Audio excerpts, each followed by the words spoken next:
Do you guys think that if you're unhappy, that's a good reason to leave a marriage? I don't think you're gonna be happy all the time. So it depends. How long have I been unhappy? Right. Because my kids are seeing that. Right. I think that matters too. Like most things, I think there's a lot of people. It don't have anything to do with age. Getting married too late. People don't have the intestinal fortitude for marriage. You get up there and say these vows. It's duty and responsibility, time and pain. It's the kids. It's the rearing. It's lineage and legacy. That's a joke in itself. But is that not part of the kids? So your kids are a direct reflection of you. So if my kids are seeing me unhappy, now what? What are you talking about? Because you said happiness in the marriage, because you just said that kids are part of it, right? Let me explain it to you. You're conflating your happiness with how the kids are treated, right? I'm not even talking about the kids. I'm talking about you being happy, right? I just said that about sex, so don't act like you can't do it about everything else. So now that we have a baseline with that, you can fake it till you make it in front of them kids all the time. Now, kids have discernment. I understand that, but happiness doesn't mean everything has to be egregious in the household. However, we know ebb and flow. Is that a thing, or are we dismissing postpartum? Postpartum depression. Do we have menopause? Right. And so you guys go through these ebb and flow periods where your happiness is intrinsically not working.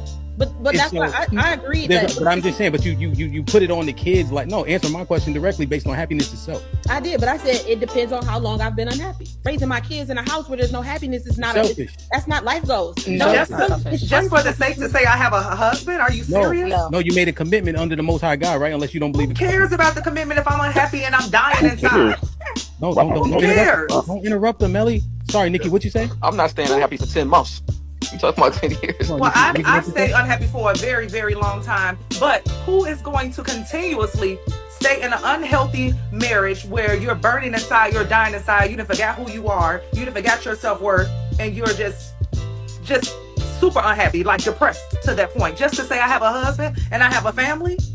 But I think that we know how hoes are created. Callie said it earlier. Something about they ain't had their daddy, their daddy didn't love them. That's one. Secondly, most of these hoes been hurt by a man. Just like these niggas that been hurt by women, they become hoes. It's the same thing. Savage. Okay, so this is what I'm saying. Even with what Callie is saying, the lack of love, hopelessness, a deficit, desperation. That's all the same umbrella. I'm desperate for the love of a real man because a man never loved me. So I'm out there searching for the love of a man. But because I don't know how to properly find love from a man because I never experienced it. So now from these worst experiences that I've had and the damage that I've had from men, I'm telling you now, I'm only going to use them for what I like them for, because there's no possibility that they could ever even try to love me correctly. And I'm so lost on love, so in the deficit, I'll be desperate. And a lot of women have seen this. The girl come up here, Hands, remember the girl that came up here who was cosplaying a man? She was a whole butch, calling the women male-centered up here. You're trying to become them niggas. Talk about worship when you think you're fucking up a storm because you're a man and you're acting like a man. That's male worship down to the ground. So the women who are promiscuous,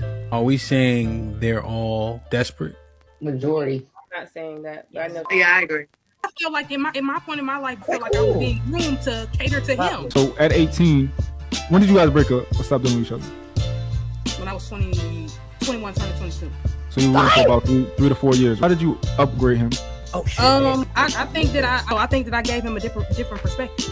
Well, you also feel like after you dated him, I upgraded you, and then all these women want you after what I did for you. Bro, he was 18, bro. Like, you grilling him, bro. What the fuck? Because it's hard to imagine an 18-year-old girl upgrading a 28-year-old man, but then like you left curious, what could you have possibly really done to a man that age? Like, you don't have no money, you 18, you don't have much knowledge, you 18. But what we're witnessing is cognitive dissonance. So there's no way you admonish the man by saying that you upgraded him and then in another breath say he groomed you. Mm-hmm. Those two things are diametrically opposed, right? And then you said age don't matter. People could be wise beyond their years. However, when Tamia gave you the bail money about you being 18, you're like, yeah, I was just 18. Nah, because remember you just said that you had the wisdom and understanding of somebody older than that, which is what you would be able to bestow on him. Right? Ooh. So these things are conflicting when we saying them. Did you actually upgrade him, or was you mad and talking shit to him because he cheated on? Are most of us cowards? Are most of us willing to kill and die for our wife and children? Are we willing to defend ourselves? Do we know what it looks like when shit is hitting the fan? Do we know when danger is actually upon us? How many dangerous situations have we been in to tell? Do we know who we are in these ways? I'm gonna just tell y'all this. If you are in a real life situation and a person approaches you after an aggressive conversation, get yourself in a position in which you can defend yourself properly. So don't stay in a position that doesn't give you any advantage but put you at a disadvantage. Don't ever do that. see people picking and choosing, you know? So if I'm going to approach you in an aggressive manner, then I should stay that way. Or else you look bad. That shit look corny. That shit don't look good for men. Because it's like, damn, is there a low-level threat of violence between men for real? But that's the word. We pump faking. We half stepping. That shit take away from our strength, our bravado, when we don't know how this shit's supposed to go. So this is a thing that I just been trying to process, man. Don't sleep on nobody. And be ready. Be ready as you can. The man says he got cheated on, and you tell him he's the reason why he got cheated on because she didn't feel like she was getting enough emotional support from him. And you justify him getting cheated on. And like I said, that's unfortunate. But the person that he got cheated on, you would have been like, girl, that nigga ain't shit. No, first of all, you don't know me, so you don't know what I would have said. I would have asked, well, what happened? What did you do? What did he do? I was trying to get the full story. But to just go on this I hate women train, I'm not about to do that. Like I said, give us the full details. But to just act like everything was just shine the rainbow, sorry, Uno, but it's more to it. Right. So I just want you to realize real quick, she was emotionally deprived, and you think and then she entered a relationship with him. But no, you can't add that speculation on. What we do know, based on what he shared, and somehow you're saying he emotionally deprived her. You think that correlates? Because before she probably sexually had that experience with that man, she probably emotionally attached herself to him. Why would you think that? Because as y'all like to just say that women just go and just be loose and just have sex. You do. Remember we had the conversation. But the majority of women, they are going to emotionally, the majority of women going to emotionally attach themselves to a man. How? And then have the intercourse. How do you know that? Because I know. The same way y'all know. The same way that y'all know everything that y'all done talked about. No, what I'm saying is, how do you know that, and how can you justify that based on women's behavior? Because it's statistics. Somebody do the research. If she has a dream about me cheating, am I at fault now? You did that shit. You did that shit, nigga. You did that shit in your past life, man. Damn, boy. So he got hit with a honey bun and it's his fault. Okay. That's like a boomerang. I mean, I don't know his situation. How much would you say yes or no? Well, she let another man put his penis in her vagina. He didn't ask her to do it. She just went and did it because or whatever. So, I mean, I don't know how necessarily it's his fault unless he, maybe he's seen the signs and just chose to ignore them. But other than that, like, I'm pretty sure you left after you found out. Yeah. So, yeah, he did the right thing. Stepping away from it. So, is that an assurance for a partner? Is that an option as well? Like, fellas, like open book? I got you. Real quick. Hey, fellas, if you dealing with a woman and she call you a partner, get up out of there. Okay. Yeah, let me see. Let me log in that joint whenever I feel like it. Yeah, I think that will work for sure. Yo, that accountability helps people too. If you know somebody else is looking at this shit, like how you reply, what you reply to, the bullshit, right? So like, for instance, this might be risky. Callie and I can see it, and my wife can see it. Now, I don't even really look at it that much because I know that they be looking at it. But also, bullshit get flushed. You know what I'm saying? It like take a weight off you, Right? Because temptation killed the cat. Pun intended. I don't even have a lock on my phone. You can pick up my phone at any moment and go in there and look and see text messages and all of that shit. Don't get a password. You say delete it. It's gonna be deleted. You mentioned that one of the problems was that you have so much access on social media. Like some people can message you, DM, your DMs popping. Him looking at it, is that going to satisfy him that it's confirmed now, or is he just trying to confirm whether or not you're responding back and cheating? The con to that is that he gonna read all that shit the wrong way for sure. Every time. As he should. It ain't never all good. I was just gonna say something to the effect of, in terms of social media, although primarily I do it for content creation, if my man had an issue with it, I would at it, no questions asked, because I've actually been there, done that. It calls for strokes. Like somebody will punch you in your shit for talking too much and talking crazy. It say that in the Bible? No, it doesn't say that in the Bible. That also equates to. I knew it. A fool lips enter into contention and his mouth calleth for strokes. Proverbs 18:6. Okay. Because I read this shit. I'm just saying I about. did too, 5,000 times. Yeah, so what I'm saying is, well, you didn't know that was in there, right? Put him in the fucking bedroom. Get him out. So.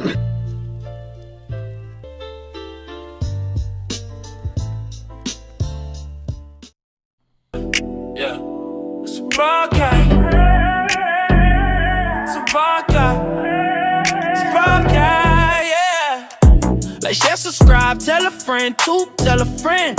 DJ HAMP about to go live again. So hit the likes, my friend, on your way in. First off, salute the chat. And to all new cousins, welcome back. Heard you searching for the real, well, this is where it's at. The latest topics and panels, and brother, don't get sent to the bathroom. We got all the stats, too, back to facts in the morning or the afternoon. Tuesday, women's POV, 2 Fridays, dancing, jamming tune. It's a community of real, and we better than the world news. This might be risky, I hope you know. This might be risky, let's go, let's go. This might be risky, no, I love you, real, I love it. This might be risky. Salute to DJ HAMP, it's time to start the show. Salute to DJ HAMP, it's time to start the show.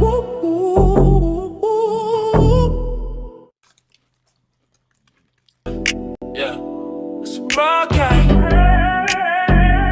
It's a broadcast. It's a broadcast, yeah. Like, share, subscribe, tell a friend, tell a friend. DJ HAMP about to go live again. So hit the likes, my friend, on your way in.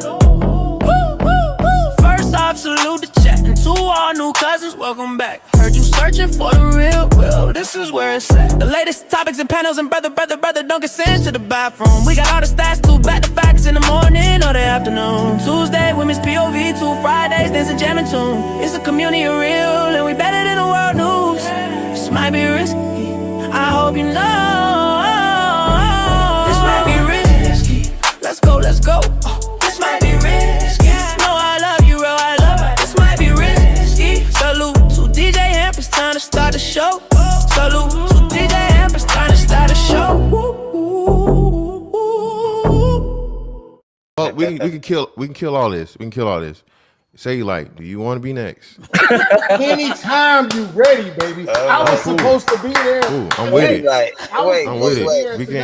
We can do it. Knocks out everybody and no one can whoop him. That's when that little Cassius Clay from Louisville, Kentucky came up and stopped Sonny Liston, the man who annihilated Floyd Patterson twice. He was going to kill me. He hit harder than George. His reach is longer than George. He's a better boxer than George. And I'm better now than I was when you saw that 22-year-old undeveloped kid running from Sonny Liston. I'm experienced now, professional. Jaw's been broke, been lost, knocked down a couple times. Bad. Been chopping trees. I done something new for this fight. I done wrestled with an alligator. That's right. I have wrestled with an alligator. I done tussled with a whale. I done handcuffed lightning, throw thunder in jail.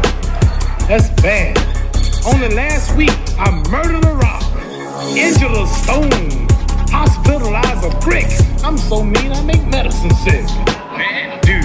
Fast. Last night, I cut the light off in my bedroom, hit the switch, was in the bed before the room was dark. Incredible. Fast. And you, George Foreman, all of you chumps are gonna bow when I whoop him. All of you. I know you got him. I know you got him picked. But the man's in trouble. I'm gonna show you how great I am.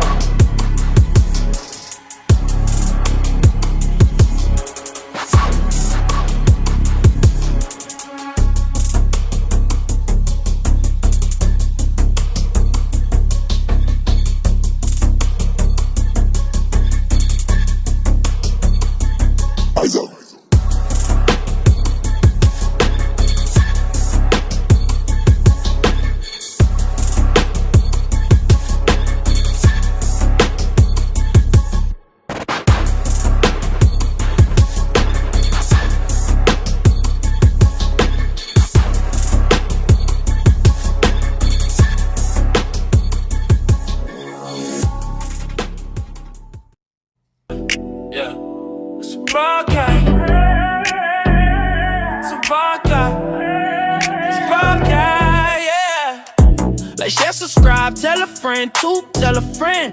DJ HAMP about to go live again. So hit the likes, my friend, on your way in. First off, salute the chat. And to all new cousins, welcome back. Heard you searching for the real, well, this is where it's at. The latest topics and panels, and brother, don't get sent to the bathroom. We got all the stats, too, back to facts in the morning or the afternoon. Tuesday, women's POV, 2 Fridays, dancing, jamming tune. It's a community of real, and we better than the world news. This might be risky. I hope you know this might be risky. Let's go, let's go. This might be risky. No, I love you, real, I love it. This might be risky. Salute to DJ Hamp, it's time to start the show. Salute to DJ Hamp, it's time to start the show.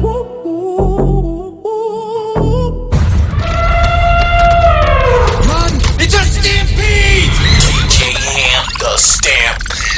DJ Ham the Stampede. Yo. Like, share, subscribe, tell a friend to tell a friend. Hit that like button right now if you can. That helps the channel the most. DJ Ham the Stampede, we in the building. Good everybody in the building so far. We got 77 people in the building. We only have 43 likes. Let's please make sure the likes match the viewership. 2K, what up, my brother?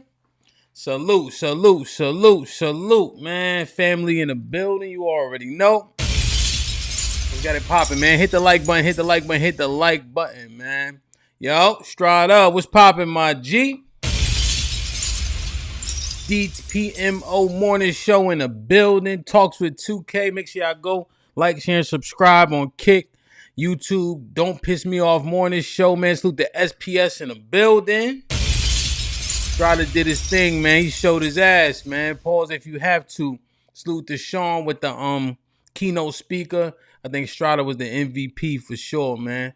Riff, what up, baby? Black King in the building, man. Salute, man. Hit the like button, hit the like button, hit the like button, man.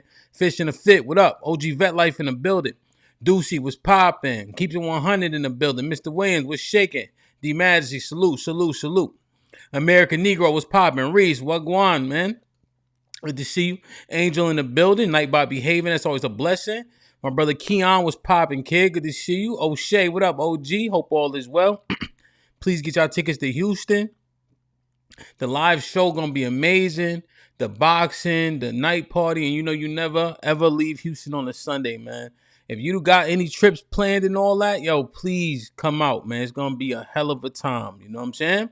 Hit up 2K and Mr. Fantastic. I think they got something that might help you out in terms of getting that ticket, man. You know what I mean? Wow. Crystal clear, top of the morning. Salute the Saw, gifting 10 hearts. I don't even know what those are. It's like an emoji, I think. Salute, salute, salute, salute. We appreciate it, man. No Country for Old Simps in the building. Salute, salute, salute. Hope all is well. Audie was shaking my G. Art, what up? Shalom. Hope everything's everything. Callie putting in work. That's always a blessing. Riri was popping. Keeps it 100. Okay, we already locked in. All right. Rock solid. What's good, my G? Good to see you. CC was shaking. Hope all is well. Hope everything. We'll see CC in Houston. I like it. You already, man. JD was popping. Mr. Center of the World was shaking. D.I.R.O. was good. Yeah, man, word is bomb, man. Make sure y'all go find the Instagram for keynote speakers, man. I think it's a beautiful vision, man, you know, and it can inspire you for so many different things, like to get up there and speak, you know, be on your purpose, speak about topics that can also edify, things that are exciting. I don't know, it's just a lot to be had there, you know. Fourth Tribe, what up, Ak? Shalom. Good to see you. Hope all is well. All praise to the Most High. Heather was popping. It's been a little minute, I think. You know what I mean? Salute, salute, salute. Miss Jilly in the building. Miss Jilly putting in work. Thank you, Miss C. Hope all is well. Know what I mean? Nick was popping. Good to see you, my G. Yo, all praises, Ak. Salute to Snow in the building. What up? Good to see you. Dr. G in the building. Rockstar. Salute, salute. Prod was popping. Long head pause was goody. Yo Lee, Shalom. JJ, what up, my G? Good to see you, man. Like, share, subscribe, tell a friend and tell a friend. Hit that like button right now if you can. That helps the channel the most. It's a stampede! DJ Ham the Stampede. DJ Ham the Stampede. Yo, man. Salute to Sherelle. She should be here soon. We got to work on being on time for sure. Make sure I go back and watch the show from yesterday. Also, take a look at the conversation that phone I had on Thursday, but I reposted just the conversation specifically. Hold on 1 second.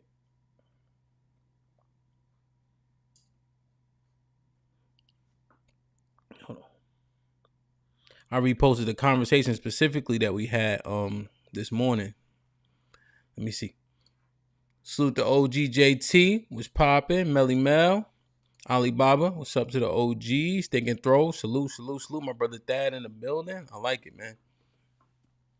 But go take it back and look at that, man. You know what I'm saying? I think it was a great conversation in terms of, oftentimes when we get implicated, we can't see past the implications. I think we had a great example of someone that was able to do so yesterday. Salute to Willie Beeman, who was in the building yesterday. He was simply saying, hey, I'm single, but I'm successful. All the things that generally speaking, a married man will get a level of credence for, even though he was married previously, he already accomplished it. But he knows that the value of a man being married, has to do with that person looking stable, being respected, being responsible for others, being able to commit, et cetera, et cetera. So he could acknowledge the value that being married brings to a man, even though he wasn't married. Most often, people who aren't married in that example will say, nah, that ain't true. There's no difference in how the world looks at a single man as opposed to a married man. But I think, people, based on their circumstances, that's what they'll justify. That's what they'll lean towards. So go take a look at that conversation when you get a chance. And it stemmed from the Wednesday conversation, was also dope as well. You know what I'm saying? So definitely take a look, man, when you get an opportunity. Yo, Demetrius, what's good, man? Good to see you. Hope all is well. Thank you for the $10 donation, man. Salute, my G. Very good to see you, man. Definitely get the likes up. Noob was popping. You already know, man. You already know. Ain't shit stopping. You know what I mean? Ain't nothing stopping us. We grinding. We doing the right thing, man. We got 120 people building. We only got 77 likes. Let's go ahead and get a like much. Yeah, this is CJ, I guess. I wish there was a stronger position, but I don't know if you heard what was being said. But yes, that would happen as well. Yep. No, that would potentially happen as well. Like, people can't see something because they would be implicated if they acknowledge it, So yeah, same thing would apply. I was just speaking on an example that actually happened in real time yesterday. So that would be the key there. 130 people in the building, 160 people in the building, only 80 likes, man. Let's do this, man. Let's go ahead and get the likes up. We need at least 120 likes before we pop it off. We got 160 people in the building. There's really no rhyme or reason why you can't hit the like button. Let's hit the like button if you can. That helps the channel the most, man. Let's get the likes up. The shit seeking a place with young free, and I got what it takes to rock the mic right up. The shit seeking a place with young free, and I got what it takes to rock the mic right. Get the likes up. Get the likes up. Seeking a place with young free, and I got what it takes to rock the mic right up. Still watch what you say out your mouth, cause 50 shots still turn the gun down. I'm Mr. Hood when I'm traveling. Hood when I'm traveling. Hood when I'm traveling. Hood when I'm traveling. Get that when I'm traveling. Six pack wood when I'm traveling. Hood when I'm traveling. Hood when I'm traveling. Hood when I'm traveling. Hood when I'm traveling. Get that when I'm traveling. Six pack wood when I'm traveling. The shit seeking a place with young free, and I got what it takes to rock the mic right up. The shit seeking a place with young free, and I got what it takes to rock the mic right up. The shit seeking a place with young free, and I got what it takes to rock the mic right up. Still watch what you say out your mouth, cause 50 shots still turn the gun out. I'm Mr. Hood when I'm traveling. Hood when I'm traveling. Hood when I'm traveling. Hood when I'm traveling. Get that when I'm traveling. Six pack wood when I'm traveling. Hood when I'm traveling. Hood when I'm traveling. Hood when I'm traveling. Hood when I'm traveling. Get that when I'm traveling. Six pack wood when I'm traveling.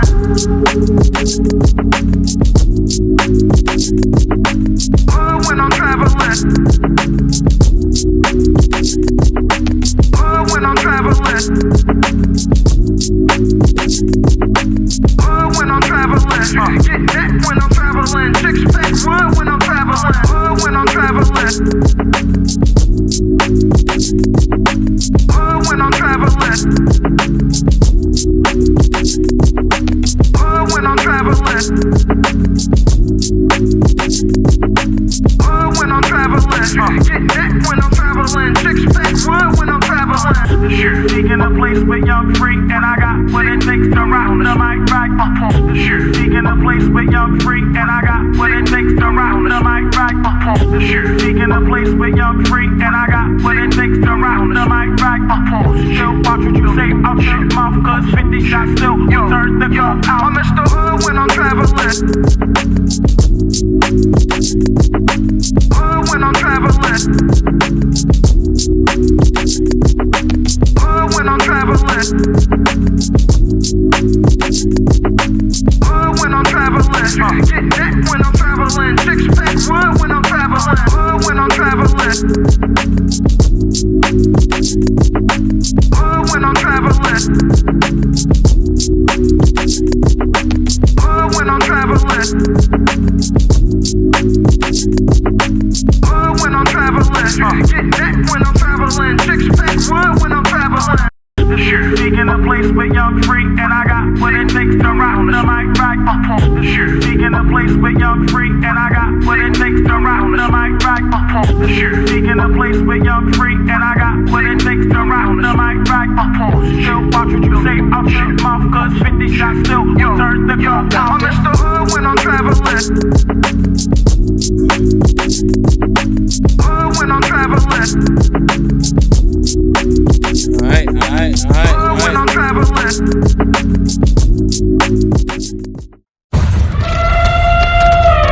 Run! It's a stampede! DJ Ham the Stampede. DJ Ham the Stampede. Yeah, man, let's get the likes up, man. We gotta do a better job than that than we usually do. We're getting the likes up, so salute to the people who would rather leave than get the likes up, but I think it gotta matter a little bit more, man. Sherelle, what's popping? Wow. Good morning.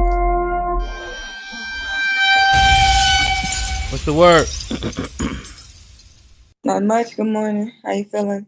I'm doing the right thing, man. I can't complain. Who gonna listen, man? You know what I mean? A lot of people listen to people complain. Yeah, I don't think so. Yeah, we would listen. If you just showed up, if you started up a stream and was like, today I'm complaining, it'd be like 300 of us in here. I don't know, man. Maybe he might be right. I think you got a point. Yeah. I guess it matter. You know what it is? The complainer. Nobody want to listen to a complainer.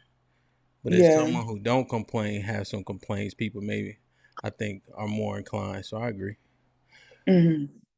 Indeed. Touche, I should say. Keeps it 100 with the... let me move this up a little bit.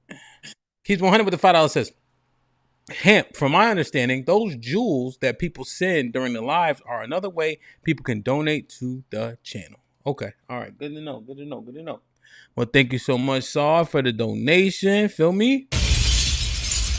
Well, let's get it popping, man. Like, share, subscribe. Tell a friend to tell a friend. Hit that like button right now if you can. That helps the channel the most. First and foremost, how was the weekend? Everything was kosher? Yeah, I had a really good weekend. I've been working on some goals. I've been getting them good. And my guy, John Fuller, we got him in the criminal court judge seat this weekend. So that was a big accomplishment, you know?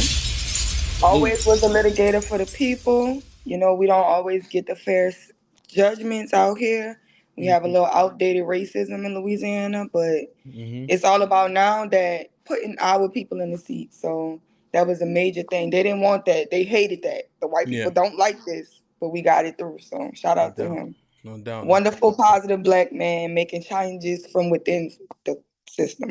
Salute. Hit the like button, man. Let's get into this, man. Salute to the 150 people in the building. We have 112 likes. Not bad, man. That's what I'm having to do, man. I'm going to shut it down. Let the people who don't want to hit the like button get up out of here. So be it, man. But I think that, you know, donations is one thing, but the like button simply pushes us into the algorithm for people to hear the conversation, right? People are always complaining about the type of conversation that's being had, right? But we broaching concepts, seeing what makes sense, seeing what doesn't, and yet and still you guys can't take the time to hit the like button. It doesn't make any sense, right? So we have 113 likes. We have 202 dislikes, which is fine. It makes the same impact in terms of the algorithm. I think people infamous and famous have very similar results. So salute. Let's get it popping, man. We got 153 people in the building. Let's do it, man. Hit the like button. Feeling good. The super chat gold button isn't working. Should be working. Yeah, it seems to be working. It just worked for me. Might be different. Maybe just refresh, Missy. See what we could do. But I think if you send the super chat that pertains to the goal, it'll have the impact. So just FYI, I think. But let me know. All right. You good, Sherelle?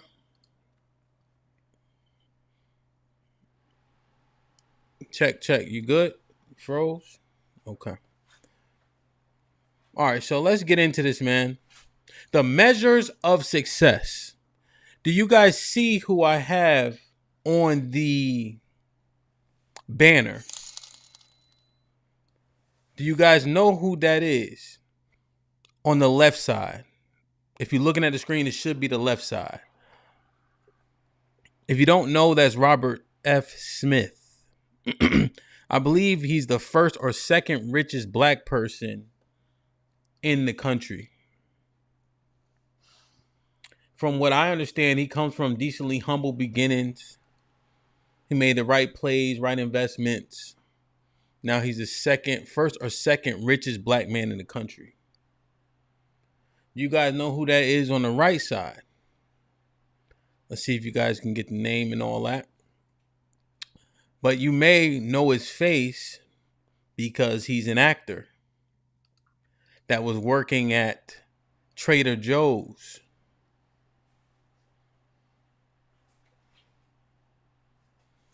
He was an actor working at Trader Joe's, and that was a long while ago. And people photographed him like, hey, aren't you the guy from what show is he from? Cosby. And him working at Trader Joe's was almost like insulting. Like, man, how far you've fallen from the Cosby Show to Trader Joe's. So how do we measure success? Let me read this from Shogun. With the $5, it says, success at its core, success is the satisfactory completion of a goal or the achievement of a desired outcome. Yes, okay, we understand definitionally speaking, you know. I think what we're also considering is, what do most people consider success? So is it okay to set a goal of, hey, I want to be the stocker at Trader Joe's. And as long as I set that bar of success for myself, that's the qualification.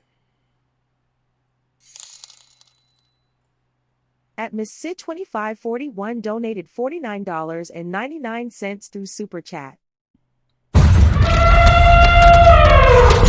It's a stampede! DJ Ham the Stampede. DJ Ham the Stampede. Thank you, Missy, for helping us reach our goal to the utmost.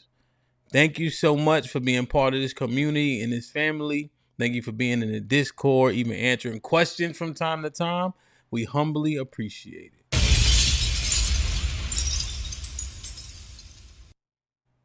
Missy T with the $50 donation. See if we can get 9 more donations of 20 or above. Thank you, Missy, for setting off the gold train. So, is that what is considered success? If I say I want to grow up and be the stocker overnight at Trader Joe's, is that simply how you measure success based on,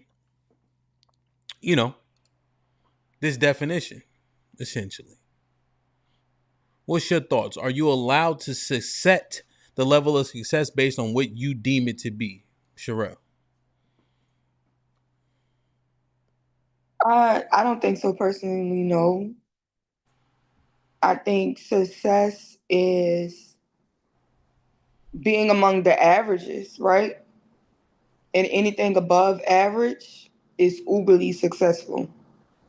Anything below average is not deemed success. It's a stepping stone in a way, in a path to success, but it should never be a final destination. Now, okay, so let's go with money first then. Money. Men are making on average about 50 grand. So what's the margin that I have to be at to be above average? Is just 51 or successful? What makes me successful? Does 51 make me successful?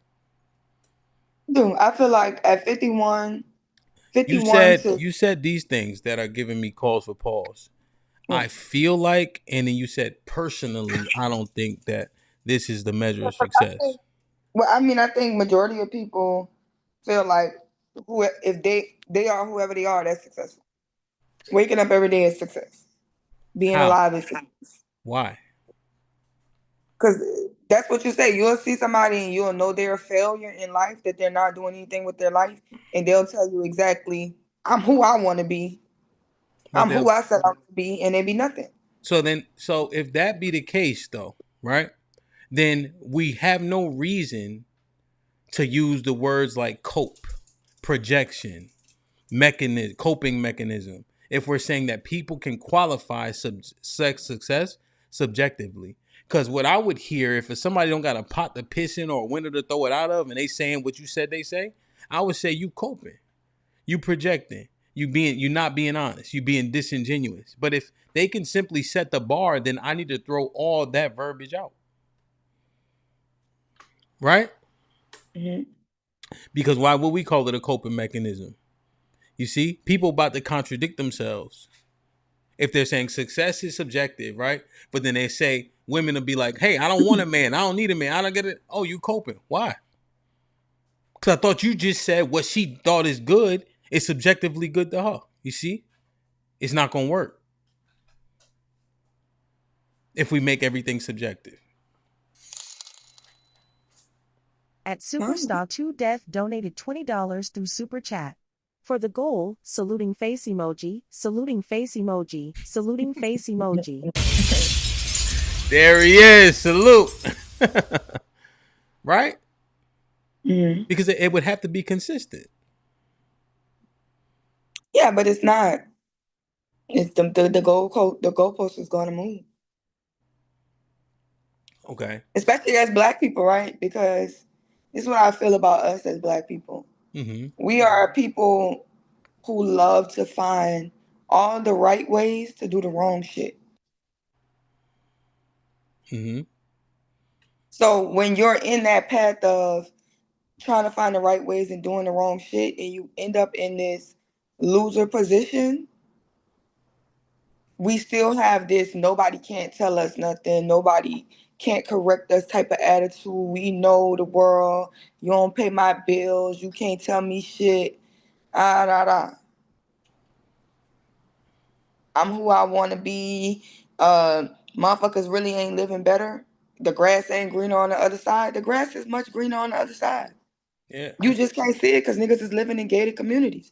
And you need some business to be back there because the security guard gonna stop you. Facts. So it's about this, right?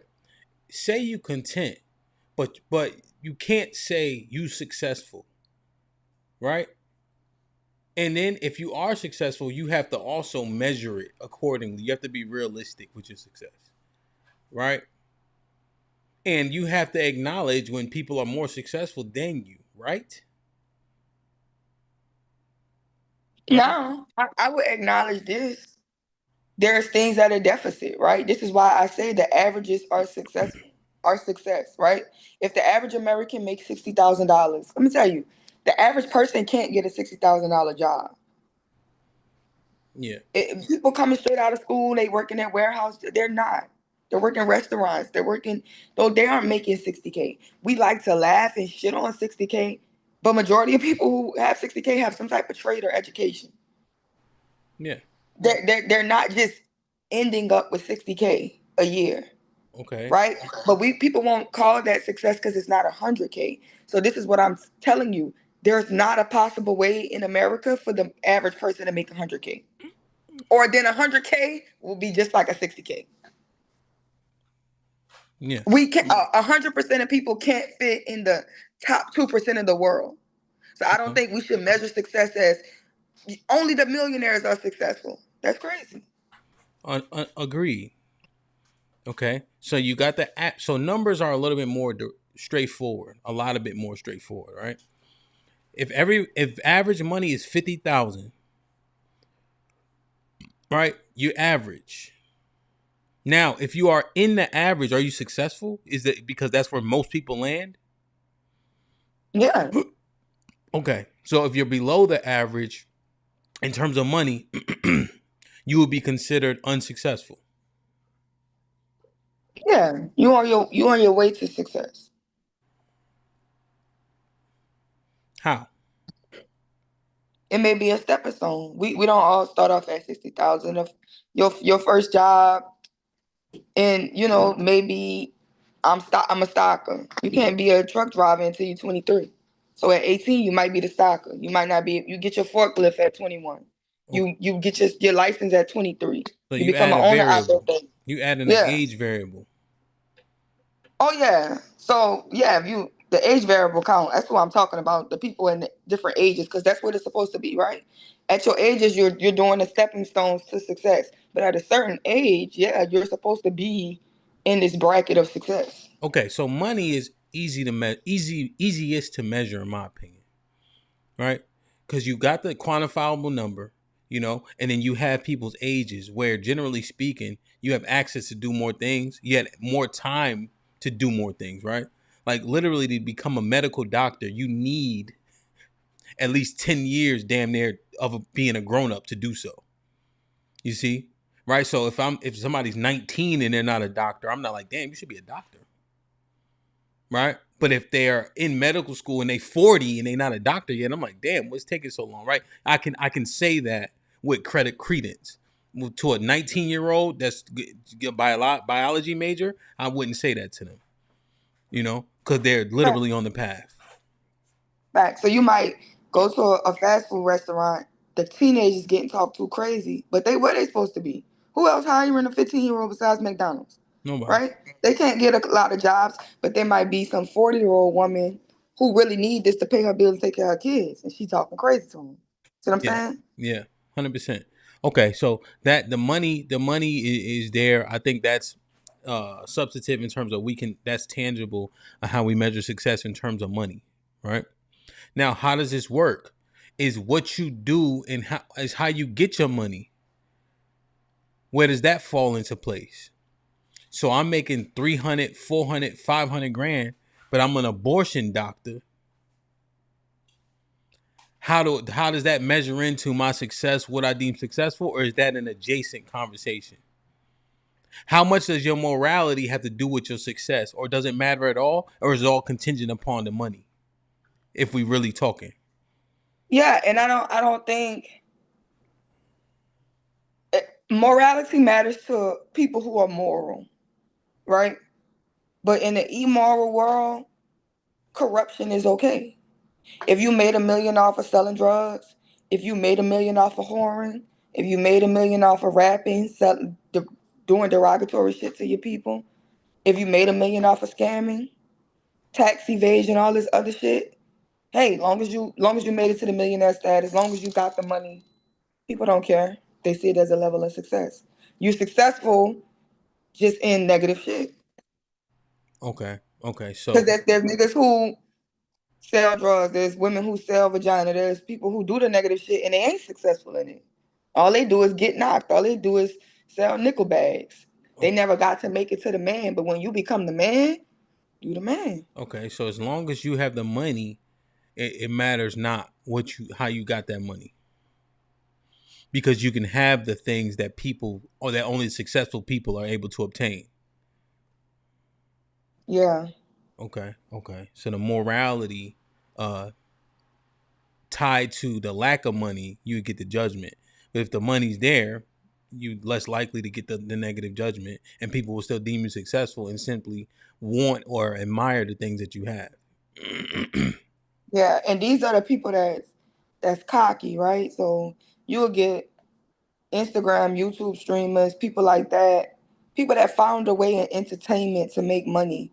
They'll talk down on education. They'll talk down on anything because they never had to really go through nothing. They just lucked up, right? Because everybody's for they entertaining, the funniest thing in the world, but everybody don't pop off. And these people will be derogatory to the people that's actually running the infrastructure. Entertainment don't run the world. It entertains the world, right? But we know people have to go to college for the majority of the jobs that run the world. But people are disparage education. Yeah. Okay. That makes sense. How about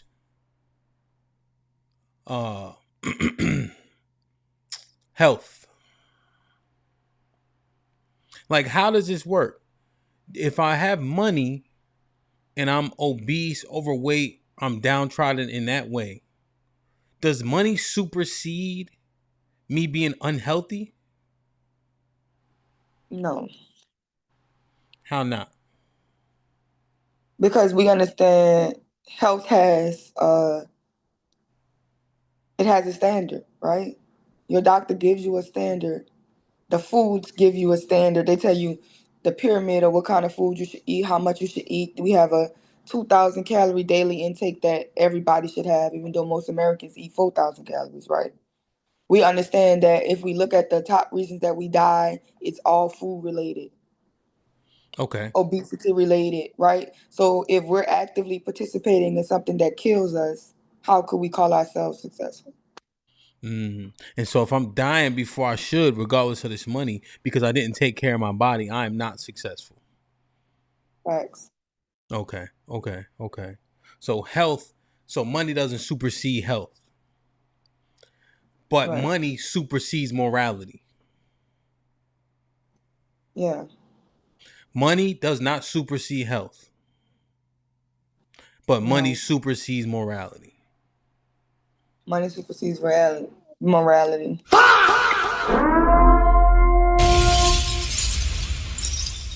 Because even more successful. Put a 1 in the chat if you guys agree with that.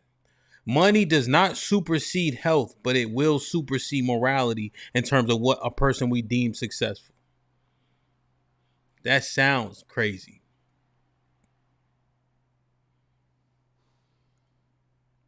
We're talking about as it pertains to most people.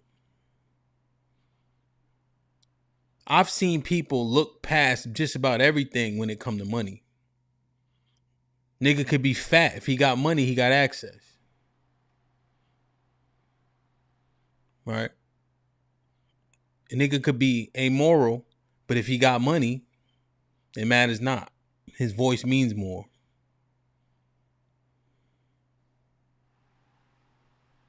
What you think? Yes? Yeah. Money talk, bullshit walk. People are overlook the most egregious things for a person with money. Popularity, fame. We'll overlook the most egregious things, find excuses for them. Most people with money, they can turn into monsters and they can reign for a long time before getting caught up.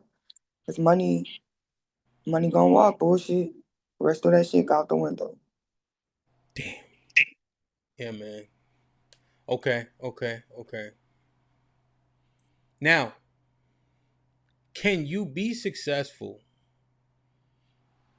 if you are getting assistance, handouts, support that is not generated off your own reconnaissance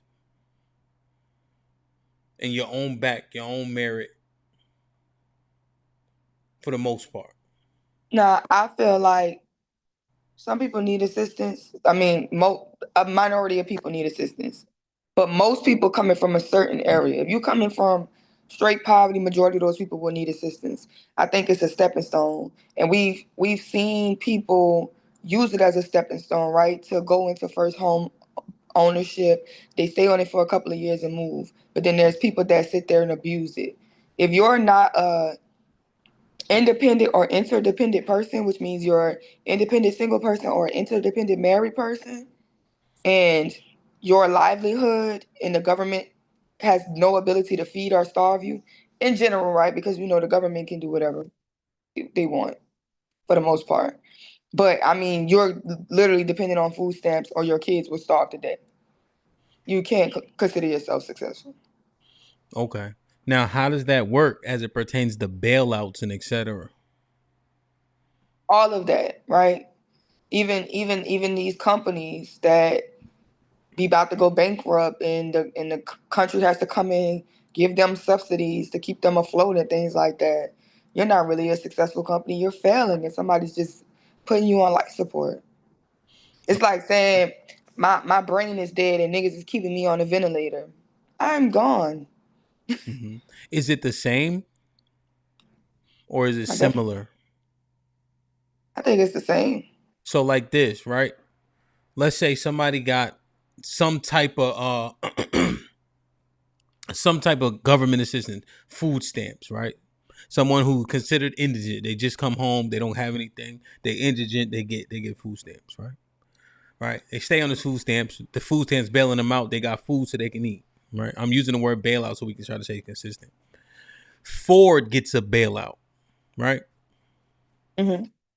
But Ford is producing something, right? Mm-hmm. You don't want as much as possible for the Japanese cars to take over the market, right? To have so much market share, even though, they make good cars, right? But also, if you don't bail out Ford and Ford closes down, 20,000 people lose a job. Yeah. And also, Ford has an opportunity to potentially send that money back, if they start selling cars and etc. And now that money goes back, via taxes and etc. Yeah, so I would say you're right. It's more similar, just because of the fact that they could turn a profit, and we're never going to pay food stamps back to the government, right? Yeah. Now, what I could say is, when you take the morality out of it, people who successfully live off the government for eons and eons and eons and figure out how to build life-term dependency on the government, they may consider themselves successful. That, hey, I lived until I died, never paying rent, always getting food stamps, always getting Medicaid, and I've set up 3 generations to make sure that we don't have to work in this country. Is that the if you ain't cheating, you ain't trying sentiment? Yeah. Okay. But is that person, right? Because if we make it subjective, we could close the stream right now. We could shut this shit down right now if we allow people to say that's successful, that's successful. If I think that's successful, if I make it, then so be it. Right? Are we saying that the person who does that thing, right, for generation after generation, they can consider that successful? I wouldn't say so, because you cripple yourself. Like I said, right now, a lot of these things is people trying to get that shit out of here. So with some type of legislation, people can pull those governmental programs, and you crippled yourself by not getting an education or not getting skills, because you believed that you was going to be able to just get by all of this time. But if people decide to pull the rug underneath you, you have no life skills, you have no skills to actually tangibly be able to take care of yourself and your kids. You're in a very loser position. You are in a position where you're at the mercy. Yeah. Yeah. So now what happens, Sherelle, when all my kids got a job, right? There's certain tax breaks, benefits, and cuts, right? There's a way in which you will qualify things, so they'll count as an expense that you can write off and etc., right? Which is lawful, Is that the same? If I'm taking advantage of whatever the loopholes are or the designations are? No, because the loopholes and the designations is there for you to take advantage. We know that in this country, the tax system can be brutal to a certain class of people, right? Yeah. So there's ways to get around that, right? But there's legal ways to do things, and I think that's just smart business decisions that people make. So what do you think though? So get around, if that's the operative phrase, get around, then does that get around ideology pertain? If I'm able to manipulate the government to pay for me for in perpetuity. Yeah, I mean, if they stop, are you in destitute?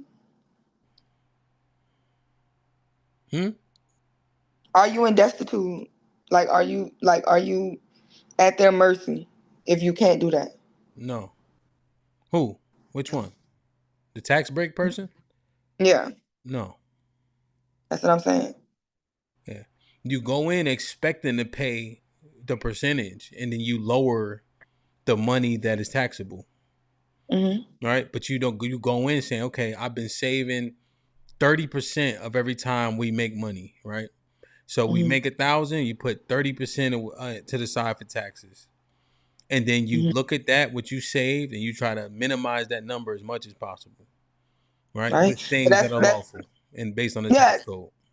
And that's what I'm saying, because it's within the law, right? So a truck may make you $250,000. Hey, you spent $50,000 in fuel this year. That's tax deductible. You can write that off. Why should you, right? But they put those laws into place. We understand that you need fuel to move this truck. So we'll allow that to be tax deductible. We'll take that off so you don't have to pay taxes on that, right? So I think that's evening out the game. Okay. For business owners. So it's not the same. Not the same. Okay. Success levels got to be the key, right? Let me read this real quick. And yeah, with the $5 says, there's internal and external views of your success. Your goal is an astronaut, but you're an engineer. You don't claim success, but to the world it does. Hey, yeah, with the $5 says the whole white middle class was built from handouts, Homestead Act, New Deal, first version of welfare, etc. Then they tell you to pull yourself up by your bootstraps. Yeah, and I don't even know if this is the bootstrap conversation, but I agree with that sentiment, right? People who are saying pull yourself up by the bootstraps often fail to acknowledge the fact that they didn't have to like they claim. So yeah, there's people helping us quite often, that helped us get to these levels of success that we generally don't acknowledge when we talking our shit. But we need to. So I agree with that. I don't know if that's this conversation, And there's black people. That's what I'm saying. There's also black people who use the handout. That's what I'm saying. You can use handouts and stepping stones, especially if you're born at a deficit, to get ahead, to get to success, right? So that's just like saying, hey, a lot of us that went to college, we took FAFSA. FAFSA's a handout. That's free money. That shit don't do shit though. It did a lot for a lot of people. I mean, that shit's so low. You know what I say? That was just a blanket thing, right? I think it was like 5,000 for the Pell Grant, I think, and then another one. I think the Stafford loan people always got. I think it was like $5,000. Now, here's one thing: if you went to school down south when I 04 or 05, that went a long way. Up north, it was not as you know what I mean. It didn't put a dent in it like in the same way. So I guess that's why my outlook is kind of like that shit was. Yeah, because it was definitely going for the people down here. And besides, like, how many broke niggas could just get 10K? Yeah, 100%. And the Pell Grant, Stafford loan you had to pay for, but it was like, wasn't it? Did it have an interest rate? I don't think so. It have an interest rate, but I can't remember. I don't know. We used to get that shit back in refunds. You playing like football or something, then you can still, if you qualify, you can still get the stuff, and then you just pocket it. You know what I'm saying? Even would our scholarships be considered handouts? No. Scholarship would be earned. Okay. Because most people can't do what I could do. That's why they paying me to do it. Or paying for my Okay, education so I can. but think of it more from the tax break thing. It would be right? still, right? No, it wouldn't, because even though you earn these scholarships, it's still free money from somebody who looked at you and said, "Let me give this person who has this level of accomplishment a handout." You just certified for a handout, right? The same way No, with it's your like a company. job. No, I don't think so, because it's the same way. Like I said, with trucking, we can't just write off anything. We have to write stuff off that goes toward the truck. Yeah, but people can't tackle people at the same rate. That's why they're saying, "Hey, I want this guy," as opposed to the other 10,000 high school But you football got a players. football scholarship. I got an educational scholarship, so it's different. Well, But it's the level of, you have to certify for these scholarships. What do you mean certify? No, Like people if you don't, certify you. People say, "Hey, this person, I want this person." that's what I'm saying. So you're certified. You have to have a level of talent or a level of uh academics to be able to be certified for this handout. Yes. That's what it is. Wait, what? What are you saying? Yes. This the same way food stamps. You have to be poor enough to be certified to be able to get that handout. All handouts have a certification. And you can't go, if you go apply for food stamps, they're gonna deny you. Right? You have to certify for the food stamps, you have to certify for Section 8, you have to certify for tax breaks, you have to certify for No, even you're the damn saying the wrong word. You have to qualify for that shit. Yeah, you have to qualify for that I shit. meant qualifying. No. But the Freudian slip is valuable. You have to qualify for that shit, right? So to qualify for a scholarship, there are qualifications, right? You have to pass the NCAA clearinghouse, and you have to get a certain SAT score, right? When you And down here it's ACT. When you become certified, that's when they start to offer you scholarships, right? You ever hear people say that? They be like, "Yo, can you play ball? Nigga, I'm certified." That mean that people around me know it too, right? And the schools know it too. So now they say, because you certified, here you go. Yeah. And you can choose. I'm not going there. I'm going there. Right? So I think that makes it starkly different. Like, share, subscribe, tell a friend to tell a friend. Hit that like button right now if you can. That helps the channel the most. I don't know. It's interesting, man. So now, we kind of went through a few different categories, right? The measure of success in the culture. What is and how do we measure success in the Black community? The broadcast. The top people. What? I'm replying. Don't hit me with noise to broadcast. The top people that we respect is, when you ask a kid what they're gonna be when they grow up: doctors, lawyers, right? Doctors, lawyers, judges. After that, we respect the dope man, the entertainer, the sports player.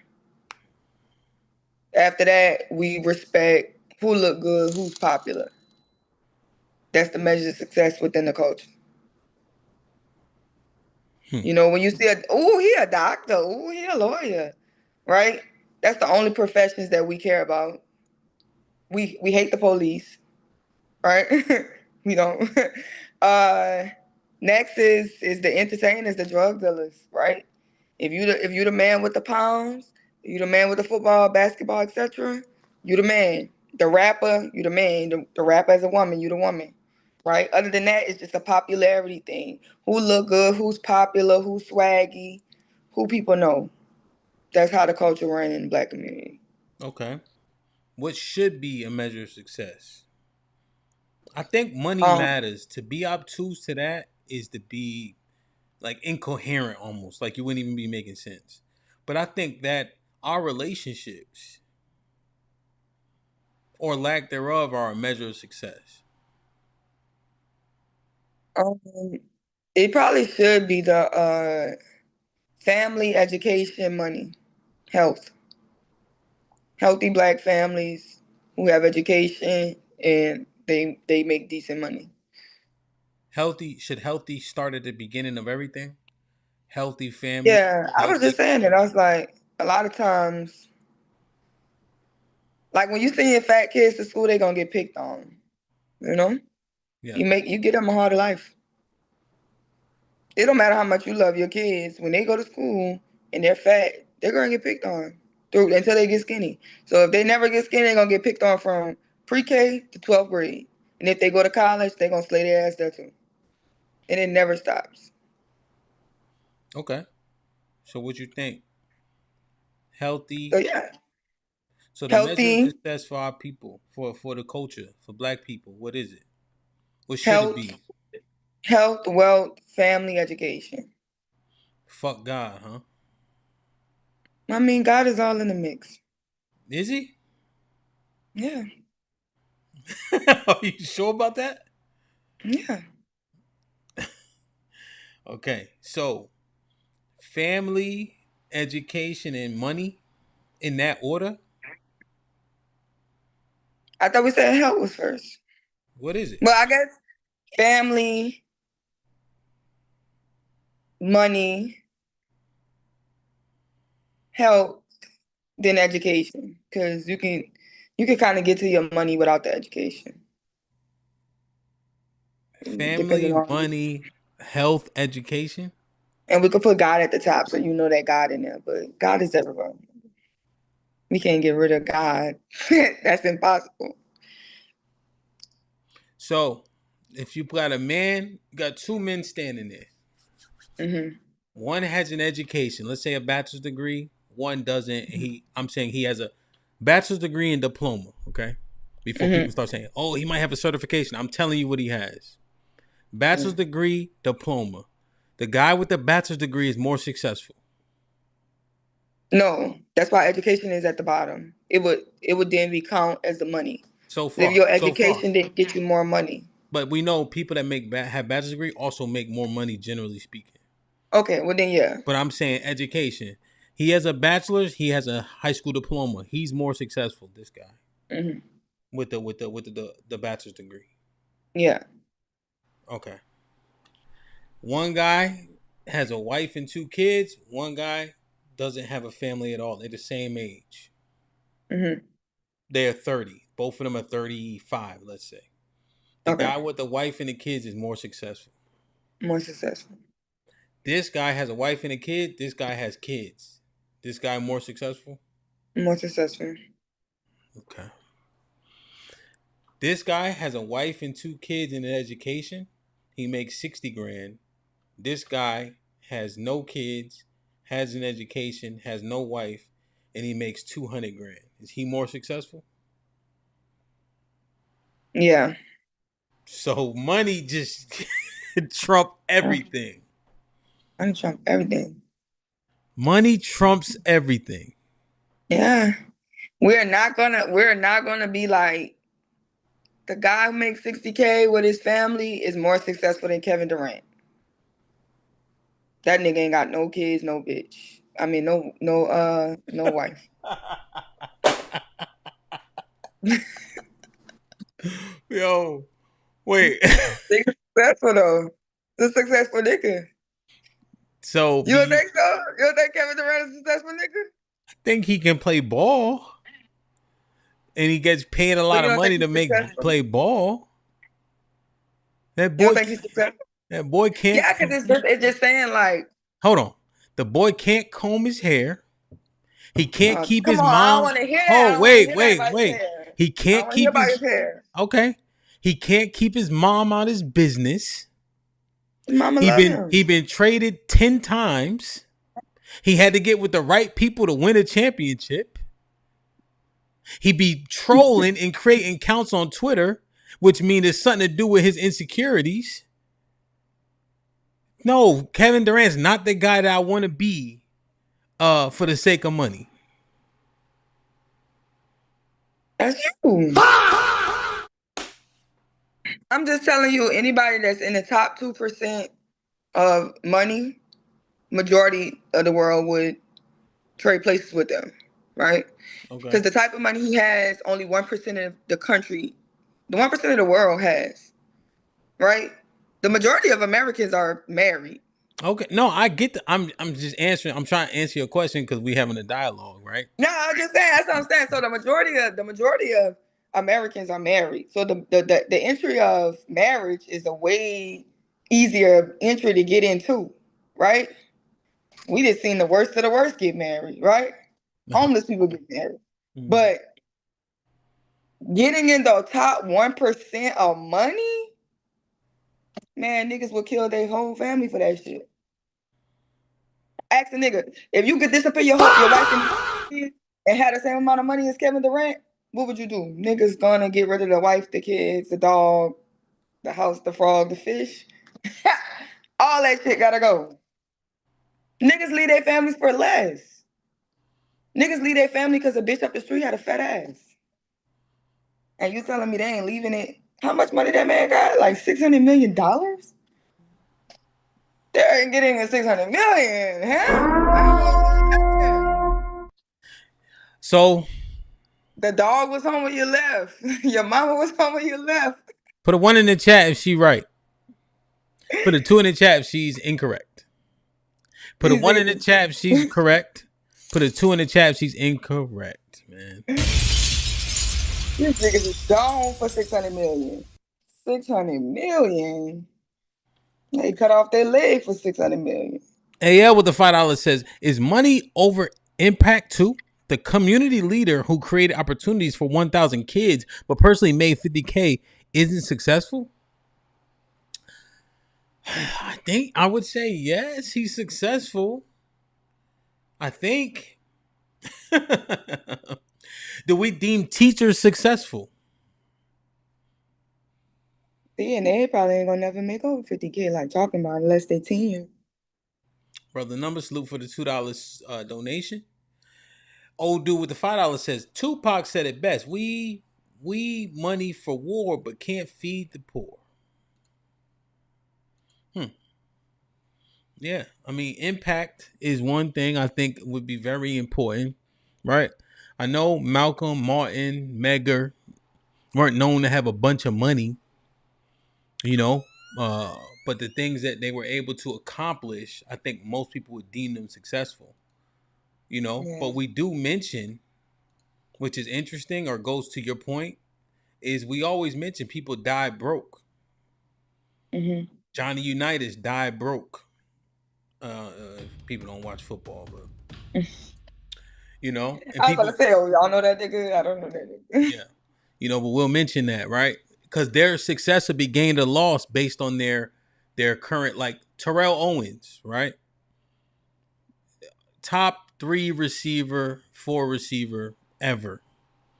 But now that he broke, motherfuckers is laughing at him. Like Terrell didn't do some of the most like iconic shit you ever seen.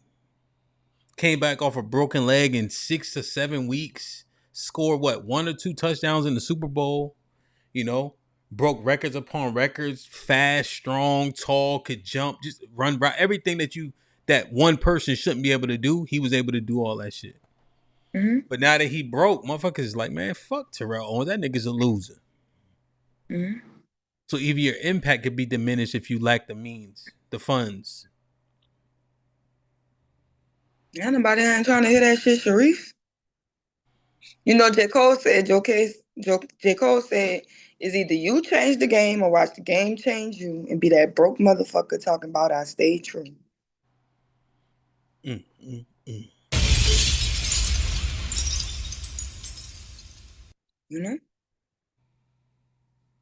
it's levels to this shit, though, Han. But the money gonna get the respect. The money gonna bring the power. The money you could be the lamest motherfucker in the world. People gonna do what you say because you got the money. Yeah, 100%.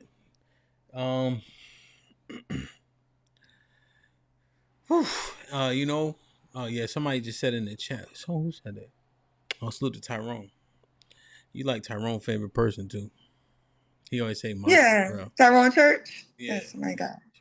Tyrone said Adrian Broner is a joke to people.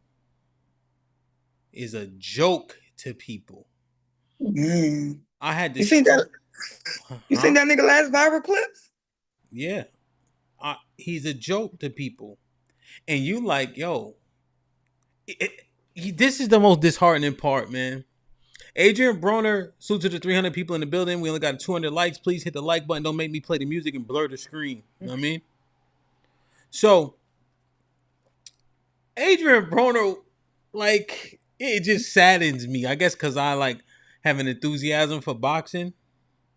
Right? And I kind of showed the clips. But it was just so, like, he was teaching Dean, the Great. You know, they be together.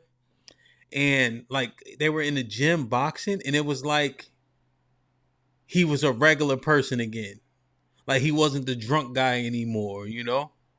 Like he was, you know, coaching them and all that, and just real crisp, and the coaching was excellent, you know? Like how he was talking to him, you know, how he was breaking it down, pouring into him, constructive criticism, showing them, and then was mimicking the shit like, oh, okay, I see the difference. You know, because he was telling Dean one thing. He's like, slip your punch, get there, and then throw your jab. And when you're looking at Dean, he looks pretty good until Adrian Broner goes. Then you're like, oh, okay, he's not doing it good at all. Like once you saw Adrian Broner do it. What happened to him? Just drinking, lost all his money, betting, gambling. You know what I'm saying? So, and just lost it, man. You know, Boy, look like he got hit by a truck or something. I thought he had a bad injury or something. Yeah. Maybe he playing into it, because when he be on them streams, maybe he playing into that shit. Hell no. He can't be that bad. Nah, he's that bad. Like when he get drunk and he funny, like you can see he got the charisma, but then, you know, bad deals, falling out with people, just, you know, burning bridges, unable to get fights, and then lost fights he shouldn't have lost, you know? And alcohol, you can't outrun that shit. You can't outwork that shit. If you drinking profusely, it's gonna catch up to you. It's gonna sit you down. You know? But then when he get in there and he coaching Dean, I'm like, man, it's like, you know, he looked just regular, like admirable, like I would say. Yeah. You know? What about that basketball player? He was a light-skinned dude. He wound up homeless. Oh, Delonte West. Yeah. I don't know.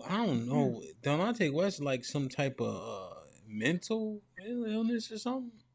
I'm not exactly sure, you know.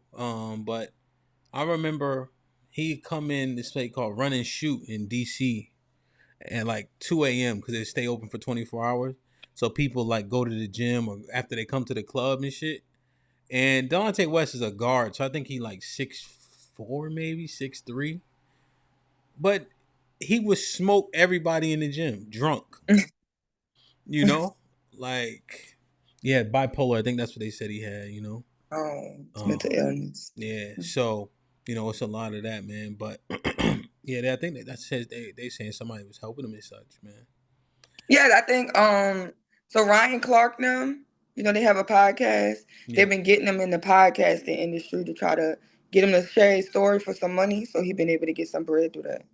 Yeah, and I think Delonte West is pretty serviceable for a decent amount of years in the NBA. Like he was an NBA starter, you know, like that level of talent. So also just to get back to the topic of the success thing, do you have to have every measure of success to be deemed successful, or can you be like kind of like what Willie was saying, like I got all this shit but I don't have a wife? Is he saying if I get a wife I'm gonna be more successful, or is he saying I'm unsuccessful until I get a wife? Is that what we're saying? I think Willie was saying I'm successful. The impact of being married, right? When that matters, it matters less to me now because the rooms that is impactful in, I've already accomplished. Mm-hmm. I've already superseded that. I guess we could ask him the question, was his wife at the time impactful in those rooms, right? And so now he leveraged the cachet of being married to where now it's less important. I think that's the only way we can like mine through that. Okay. You know? But yeah, or even Oprah, right? Oprah's never been married. She doesn't have kids. She's a billionaire, right? And that's like 0.01% of people ever make it to billionaire status. So is Oprah successful? Everything that she's done throughout her career, throughout her life. I just don't like. There's an asterisk, in my opinion. Like a woman without a portrait on the wall. I just like, damn, son, you did good. But but I have a bias because I look at my grandma's portrait and it's 60 people in this fucking thing. That came from her womb. My mom is one of how many? My aunt, one of five. I don't know how many aunts and uncles I got on my mom's side. But I'm talking about my mom's mom, my nana. Like, it's just a bunch of people. You think your grandma would trade it for $1 billion? Her? No. Yeah. Okay. Hell no. And I got a lot of candidness from her too. Like sis say, Nana, is Hampy your favorite? She's like, yep. But she tapped, they give you that tap, like, but don't worry about it, sis. So yeah, man, I just, a bunch of people, man. So I don't think she would trade. She wouldn't trade that. And she do the same shit every day, right? How old is she? 89. Oh, she's not that old. Shit. 89? What? 89 is old as hell. My grandma older than me. How's your parents? My mom is, I think, 68, I think. Oh, okay. Yeah. I think she's 68. But I your dad is. Your dad older, right? No, 67. Oh, my parents are older than yours. Yeah. That's why my grandparents are older. Yeah, that makes sense.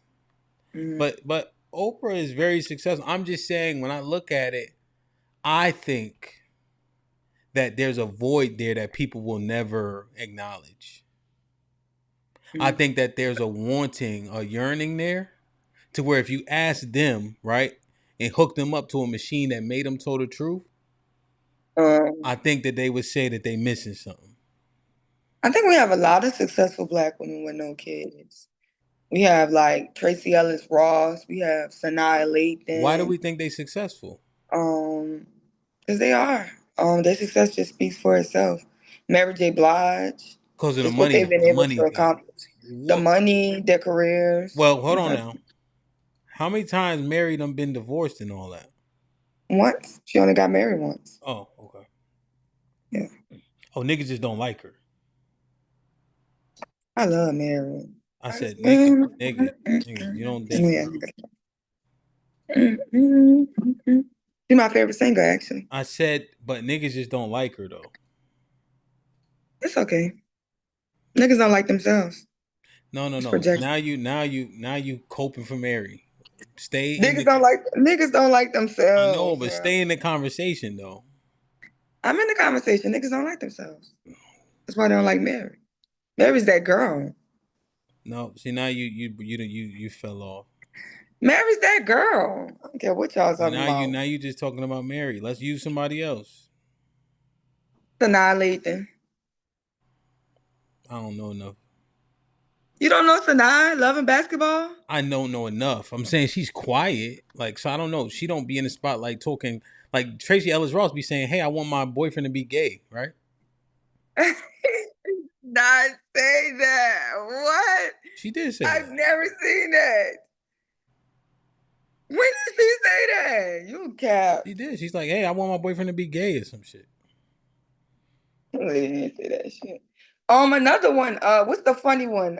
Regina Hall. She don't have no kids either. Yeah, so I'm saying, like, so when we talking about and I success, think the girl who played Huey and Riley, the other Regina. I don't care enough about their name, to be honest.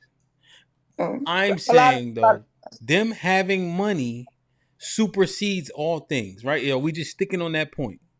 Mm-hmm. Mr. Williams, what's popping?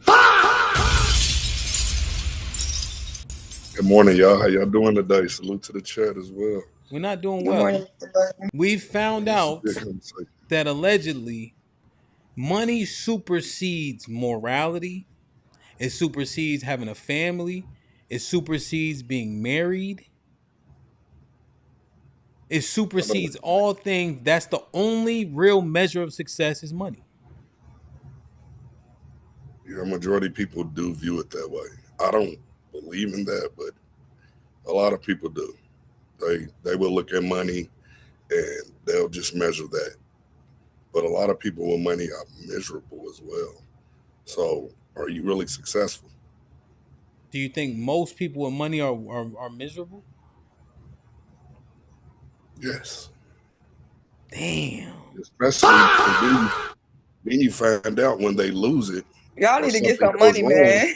Y'all gotta get some money. They will delete themselves. Y'all gotta stop. All right. They will delete themselves. They feel lonely. It's a lot of things that go into that. There's a lot of miserable people who have money, and you can just have a conversation with them, and you will understand. There's a lot of, but you're saying a lot. A lot's like saying some. There's a lot of miserable broke motherfuckers. Okay, majority. Okay. I'm saying majority. Is it more miserable broke people or miserable rich people? I would say more miserable rich people. Yeah, they gotta work twice as hard because they're trying to keep it, and a lot of them are cheap. Y'all don't know rich people. I know plenty of rich people. What are you talking about? Yes, they are miserable. Go to a rich community and see how many hallways you'll smell pissing, and let's talk about miserable. Go to a rich community and see how many of them leave their doors unlocked because they don't got to worry about a nigga coming stealing shit. They're not leaving their doors unlocked. Don't believe they leave their doors unlocked. They got security cameras like we all do. These niggas is leaving their doors unlocked. You can't even get backed up by them rich people. Niggas could come through y'all neighborhoods all day. I leave my key in the car. I ain't gonna lie to you. And you don't live in no hood. Bet you wouldn't do that shit in Greenspoint. Yeah, I know. Mr. Spring. Bet you wouldn't do that shit in Greenspoint. Go do it on Kirkendall. See how your car be gone. But Mr. Williams said they are miserable most. That's what money does, make you miserable? That's only broke people say shit like that. More money, more problems, right? Well, just because Biggie said it don't mean we believe him. Only broke people say shit like that, bro.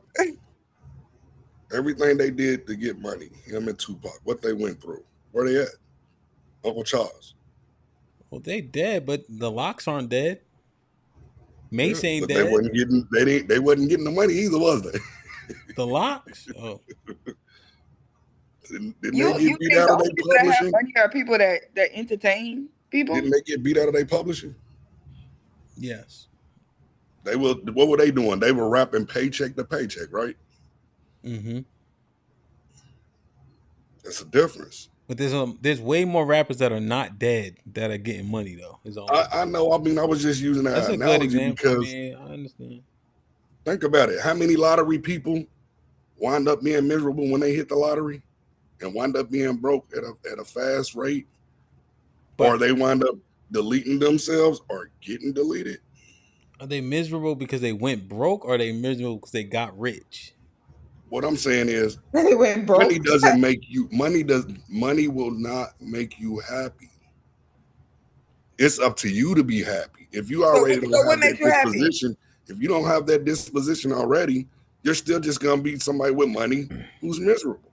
So what's gonna make you happy? That depends on if it's you. not money. That depends on you. Now, if you value family, if you value your children, Most men with families are that miserable. will make you All happy. y'all niggas with kids is miserable. Who? All y'all some miserable niggas. I Y'all love the most my drunk. Y'all grandkids. the I'm most sorry. drunk. I got grandkids out. Y'all the my most kids. drunk, belligerent, No. fucking substance abusing motherfuckers. I ain't never seen the Everybody's most not like that. drunk You're going by a loud substance minority. abusive is always y'all niggas with kids. You're Y'all going by be a the loud drunk minority, ones. though. That's the majority of y'all. Happy being The dads. majority of y'all motherfuckers is drunk out y'all minds. That can't not be misery. If you can't get through your day without being drunk, you're miserable. Sorry to break the news. So what about the people that wake and bake? Come in here live. Huh? What about the about people that wake and bake? Who wake and bake?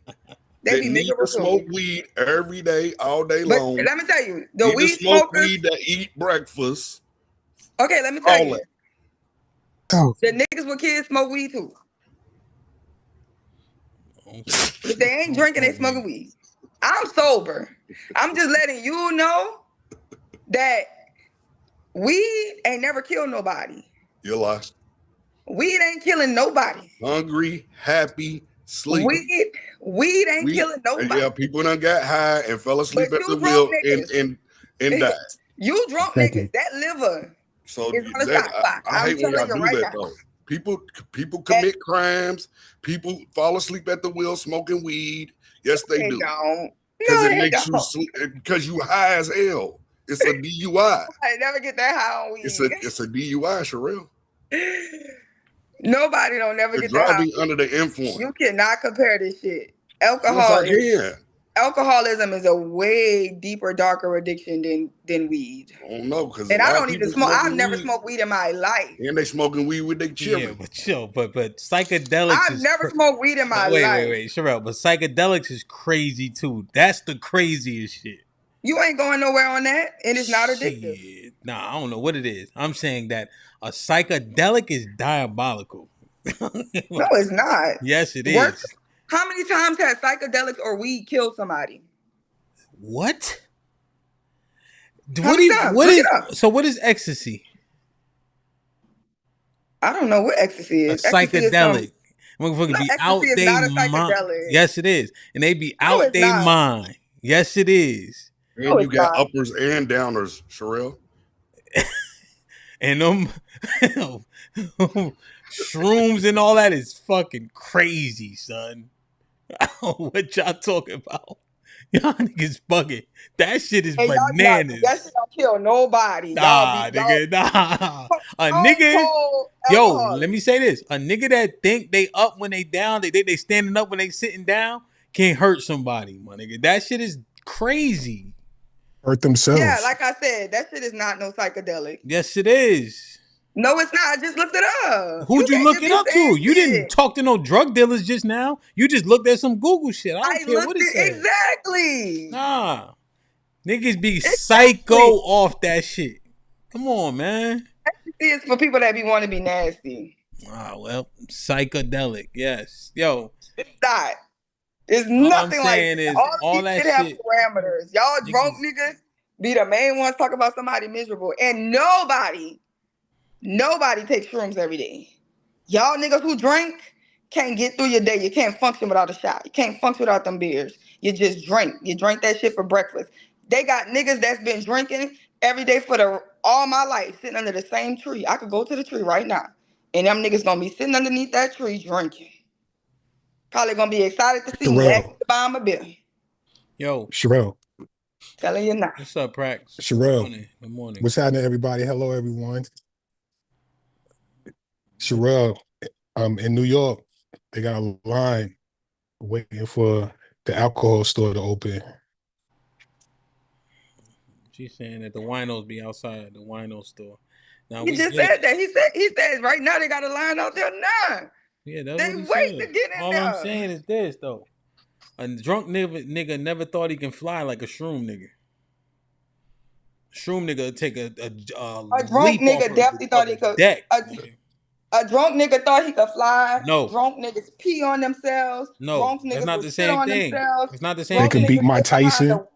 Drunk niggas don't think they can fly. They think they could do shit they can't do, like fight. But fly. But shroom niggas say I do got wings, and then niggas got bum bum bum bum bum bum. Niggas be so drunk. First of all, y'all be so But drunk. tell me y'all ain't seen y'all somebody high who's just staring at the damn y'all ground drunk niggas for will an get on hour. top of a roof and jump The off. shroom niggas will put their hand in the alligator mouth. Yeah. Type of shit y'all niggas do, man. Yeah. The world would be a better place if we had more niggas than alcoholics. I promise. It'd be a deader place. Hey, It'd be Sherelle, a tell them better about place. that Don't ayahuasca. nobody die from shrooms. Sherelle, tell them Niggas about die that from ayahuasca. all the time. The ayahuasca. He's not. Yeah, all of that shit is spiritual practices. Then the niggas that do shrooms talk like this. The alligator's not gonna bite me. He ain't never seen nobody on shrooms. You know who alcoholists say? He ain't never seen nobody on beat shrooms. Mike Tyson. That nigga just drank like a fish, so he felt a little shot in his side. When you ever see me, I got a cousin. Sherelle, you never even see me get drunk. You say that all the time. You can't get drunk, It's in your veins. You in the alcohol of one unit now. You can't even get drunk. man. He's one with the force.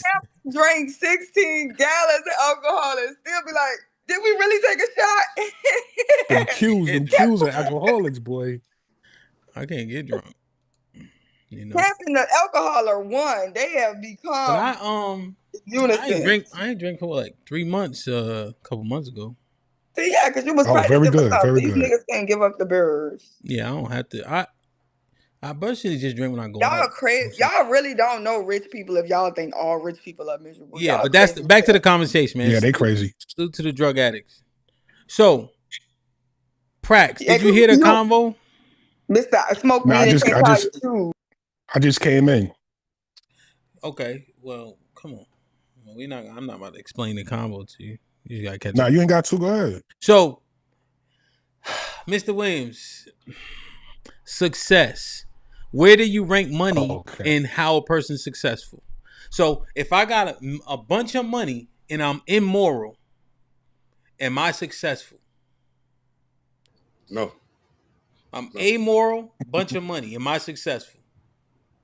No. If you're an asshole, if you're just a terrible ass person, I love you. No. Your tax bracket maybe, but you're not. No. Okay. If I'm rich and I'm 60, and I'm 70 and I have no kids, am I successful? I would say yes. Depending, is that what he wanted for his life though? It's subjective? I believe so, because think about it. You can be single, got all the money in the world, but no if your kids? Goal is to have if your goal is to have a family or a legacy to carry your name on, then I would deem that you would be unsuccessful. If that's your goal, if you want someone to share your life with and you can't get that, then you would be unsuccessful if that's what you want. So how can you be right and exact on if he's immoral, he's unsuccessful, right? But if he doesn't have kids, he's subjectively successful or not? Because that's like, how does that work though? How can I explain it? Like, because it is subjective. It's like if a person, if you're, I don't know, I would have to go back. It's your goal. What are your goals for your life? Did you just want to get rich and the hell with everything, or did you want to be rich and have a family as well? So I don't know. I think it's kind of like a double-edged sword. I might have just pigeonholed myself into something. Yeah, it sounds like we making it subjective. Yeah. There's a man without a family and a whole man. No. Is a broke man a whole man? No.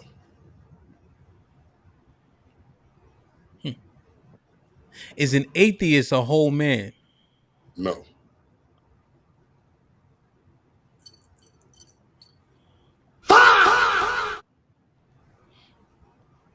Come on, man. Damn.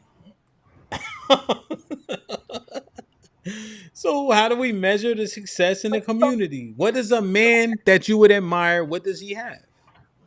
So HAMP. So what if a person Yes.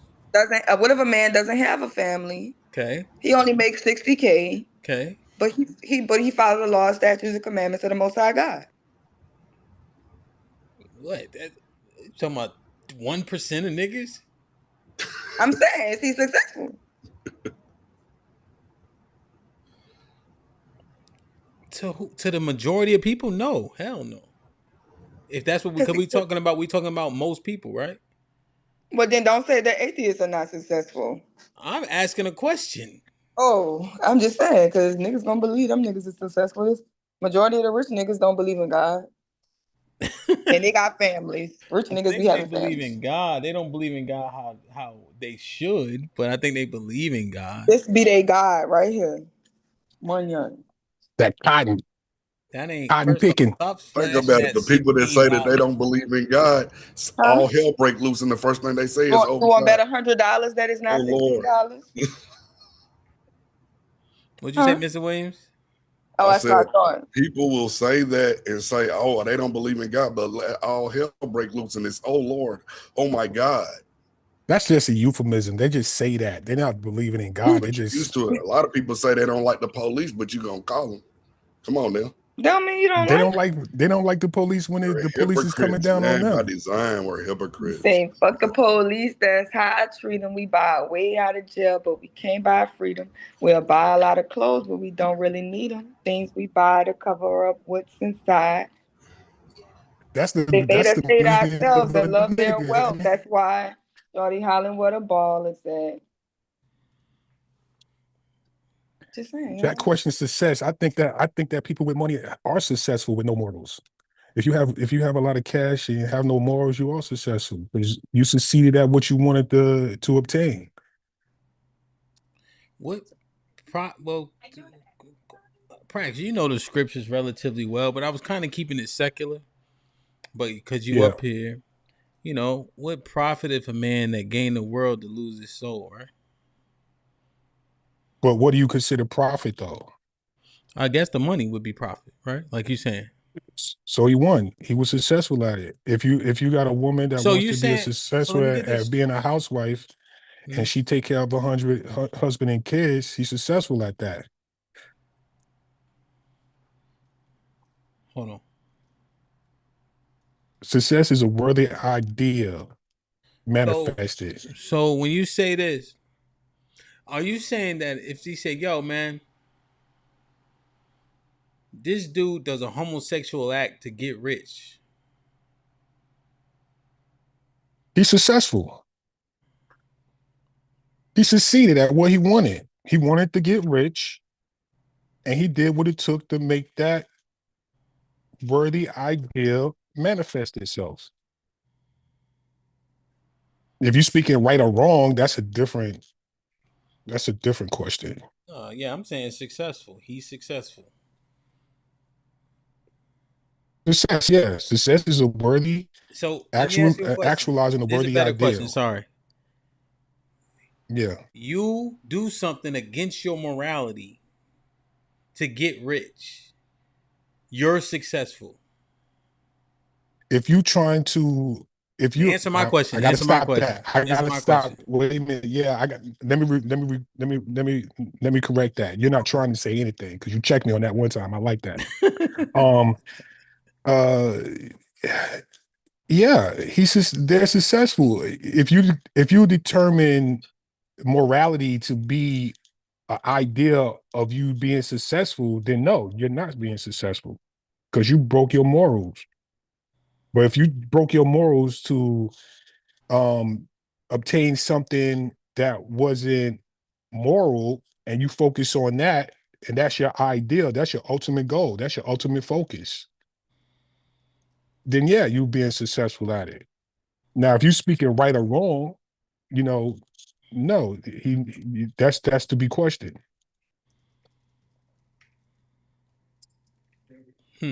Are you asking the question, was he successful at being moral? No, I'm saying this is the question. Yes. Mr. Williams has to do a thing that goes directly against his principle and morality. He does that thing to get rich. He's successful. He wanted to get rich. The richness is the success for him. So the rich is money is success. Full stop. Anything that you get. I mean, if you want to be successful parent, you go get kids. You go have coitus with Tom, Dick, and Harry to get the kid, right? But you got a kid, even though you don't know who the father is, you're successful at that. Huh? If a woman wants to have children, wants to have kids, right? She want a kid, and she just have sex with anybody, right? One night stands, and a kid come out of that, right? She was a success, but she got the kid. She got what she wanted. That was success for her. So no matter how you get rich, if you able to get rich, you successful. If richness is what you deem successful for you, then there you go. Yeah. Wow. Now, if you want to, you should ask the question: is he successful morally? No. I'm at because it's not. It has to be. It's intertwined. We're asking about success. It's not intertwined. It's one or the other. I'm saying that we have to. No, that's not how this works. We have to. Can I ask you? Wait. We have to know if it's successful. If you're doing things that make you morally inept, can you still be successful? Are you still successful? If moral high ground and moral turpitude is your success, then no. But if getting what you wanted and you got it, you were successful at it. Hell, you said you didn't drink for 3 months. That's a success. You had to tell yourself no on alcohol, and you succeeded every day. I didn't really have to think about it. On that, you were successful at that. It was something that you have to do to be successful if you're going to be fighting. It's not even a choice. Like that's not a fight. You can't do that if you. No. I was doing it because I had a fight coming up. Oh, so you were successful. But if that was the impetus. If I would have lost the fight, I wouldn't be successful. No, whether you lost the fight or not, that was the impetus of your. The impetus was the fact that you wanted to be successful at a fight. You wanted to win the fight. You want to make the fight, right? Yes. So you said to yourself, what do I need to be successful at that? Okay, well, I have to not drink. The day that you fall and you haven't drunk since the day you said you wanted to drink, you didn't want to drink anymore, you were successful at it. Now, if you asking was you successful at the fight, I don't know. I didn't see it. Did you win? Yeah. I'm pretty sure you did. Did you win? You won? Mm-hmm. See, there you go. You were successful at the fight.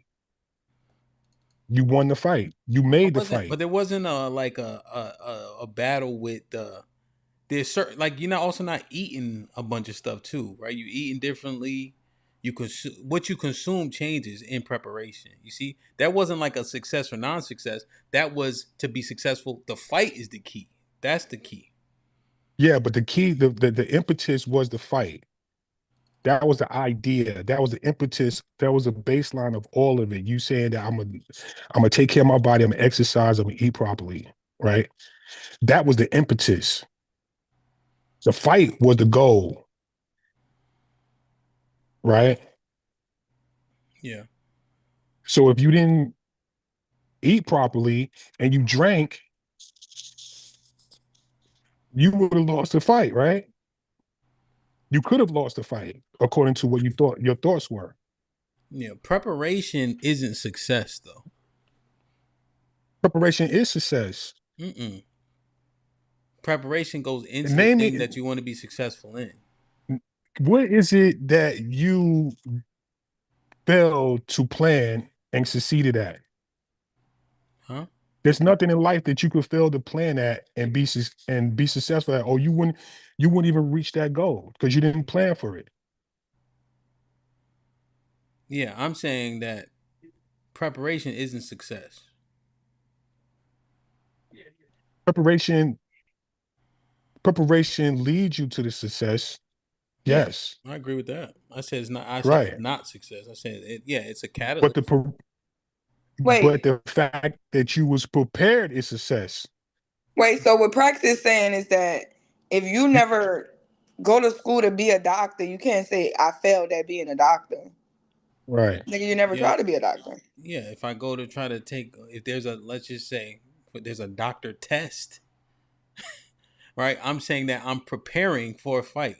A part of the preparation is what you consume. Just because I prepare doesn't mean I'm successful. I have to complete the fight successfully. That's a W. But your Now preparation was a success. Okay, sorry. Yeah, I'm just saying. Then I clap for myself. All right. Because if I lose the fight, then I guess what? I'm gonna deem myself unprepared. Especially if I can see talent for talent, I should have taken it. But the person was better shape or whatever the case is. No. Preparation is one thing. You gotta complete the goal. You gotta complete the mission. That's the success. Nah, I'm not gonna say no, you're right on that. The thing is, what you were talking about as success is the realization of the worthy ideal, right? Just because you didn't win the fight doesn't mean that you wasn't a success at making the fight or participating into the fight or preparing yourself for the fight. Okay. You successfully prepared yourself for the fight. Now you're in the fight. Now that's another goal. No. You didn't prepare yourself to win. You prepared yourself to be able to contend. All right. So okay. So I understand your point. You understand mine. Absolutely. We disagree there. I think success has a positive connotation. If I go lose the fight, I ain't successful. This sounds like a participation trophy, which gives me cause for pause. No, thanks. I'm not saying the participant. I'm not saying you get a trophy for making the fight, right? The thing is, the success is what you deem necessary. Right? So, yeah, no, the idea. I was just saying the last thing. So, so this part, Keon, what's good, my brother? So I don't know if you've been listening. I think you've been here. Willie, what's popping? So we've been trying to measure the success, right? And we were kind of talking about the culture. We've been trying to get into nuances to further understand. What do you think, Keon, from what you heard thus far? I do think that there's a general standard for success for sure. Like Sherelle was saying, is usually dependent on the average. If you're above this average, then they will pretty much say you're successful. If you're at the standard of average, you're average. If you're below it, then you're not, you're not probably living up to your potential. So there is a general sense, but I ain't gonna lie to you, man. I'm not about to let no man define my success at all. I don't give a damn about what averages you got or whatever the case may be. In my head, I have my own personal successes that I know about that you probably don't know about. So it's like, yeah, I guess you could say because I'm not a millionaire, I'm not successful or 100,000 there or whatever. But to me, I'm still my own man. And I know that I've done some good in my life. So I think it's a little bit of both. Go ahead. Okay. So let me just clarify. So you believe that there is a standard for success, however, you don't adhere to it? Yeah, pretty much. How's Or that I'm not saying I don't adhere to it. Okay. Because I'm self-aware, but I don't hyper focus like, oh, I gotta meet this societal standard. I would love to, but if it don't happen, then I'm not about to, KMS, you know what I mean? So go ahead. Damn, okay. Now, when you first said it, the first thought I had was cognitive dissonance. Really? A little bit. What made you think of that? Yeah, because it just sounds like it's conflicting, but you're saying both. You're saying there is a agreed upon standard, but you're saying you just ignore it and then you make the standard subjective. Yeah, because it's my life. A lot of people, they can't define. I mean, there's not one person that has lived every second of your life like you have. So like I say, in reality, yeah, for sure, there is a social standard in which success is dependent on. But again, you're not like you said, like Sherelle was saying, you're not gonna tell the drunk down the street nothing. Like you know what I mean, you're not gonna tell these people anything, especially if they got some type of confidence about themselves or at least some type of hope, that maybe things will become better.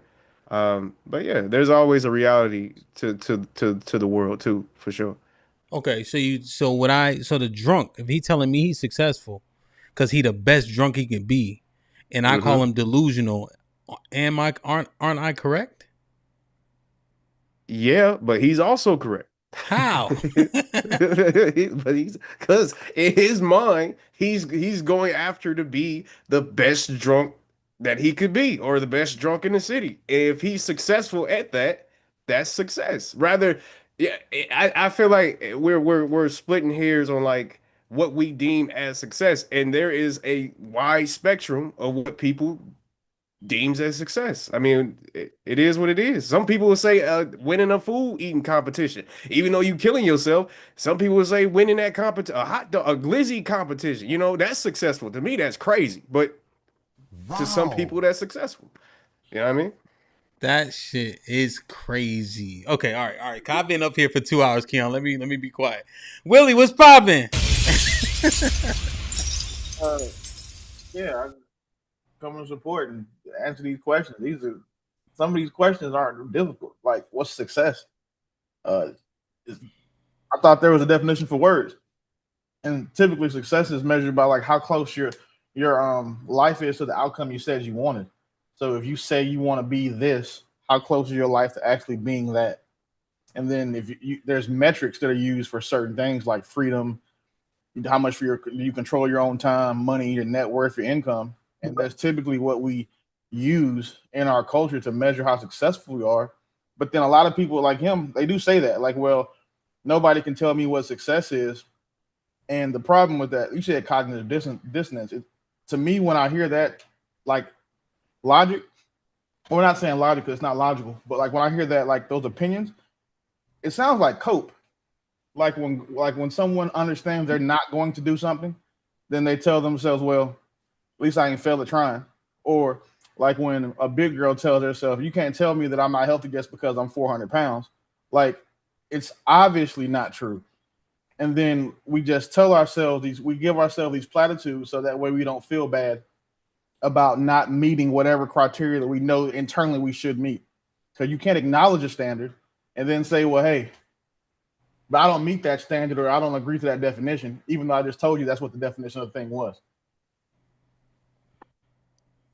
What you think, Keon? Oh yeah. So, well, my question would be, so who defines your standard, Willie? The society that I live in. I don't get to put a definition on certain words mean. I mean, the dictionary also is typically where I get the standard for words. So, do you think that you've met every standard that society puts on us? In some areas, yeah. So not all areas. No. So like being successful. So are you an unsuccessful man? In some things, of course. Absolutely. Okay. Absolutely. But when it comes to other areas like money, freedom, relationships, or purpose, no. Well, I mean, to me, you're basically saying the same thing as me, because, like I was saying earlier, there are certain things that the society would say that I'm unsuccessful at, but I know in my life that I've been successful with other things. So it doesn't sound very much different from what I'm saying. I mean, at the end of the day, we know ourselves better than other people do, and just because you don't have something that is quote unquote successful to them does not mean that you're not successful, and that's kind of how I look at it. You know what I mean? But go ahead, him. No, I was just listening to y'all. I don't think you guys are saying the same thing, because if I add, well, let me see before I make a determination. Willie, I meet the wino and the wino says, "Man, I'm the best drunk in the city." Is he successful? No, that's his opinion. You can't measure what is the metric for measuring who's the best drunk in the city? Where's the metric for that? Shot for shot. What you mean? So, like, there's no actual metric for that. But for the things that matter, for that guy, right? if we had the same metrics that we have for, like, we'll just say freedom, like how much control over your time you have control over your location, your decision, and your schedule. So that's like, those are metrics for how successful you are about having time freedom. What would those metrics be like for that drunk? And when you ask that person that, they can't even identify what those metrics are. So them saying that they're the successful, the best drunk in the city is, again, just cope. It's just them telling themselves like, hey, I'm just saying this so I can make myself feel better about whatever this thing is. And it's not realistic. There's no real world application to that information. I don't know. At least when it comes to the drunk aspect, I think that there's definitely a metric. We can definitely go shot for shot. You could definitely test my blood alcohol levels. We definitely can see who's on the floor and who's standing up, after we drinking, and see, I think there's definitely metrics where you can determine that, Here's my fear. Oh, go ahead. But would you think so no rational person would think that drunk has done that with everybody in the city to know that. So again, so now you got the first part. You identify the metrics are. Whenever you went and test those against other drunks, he hasn't.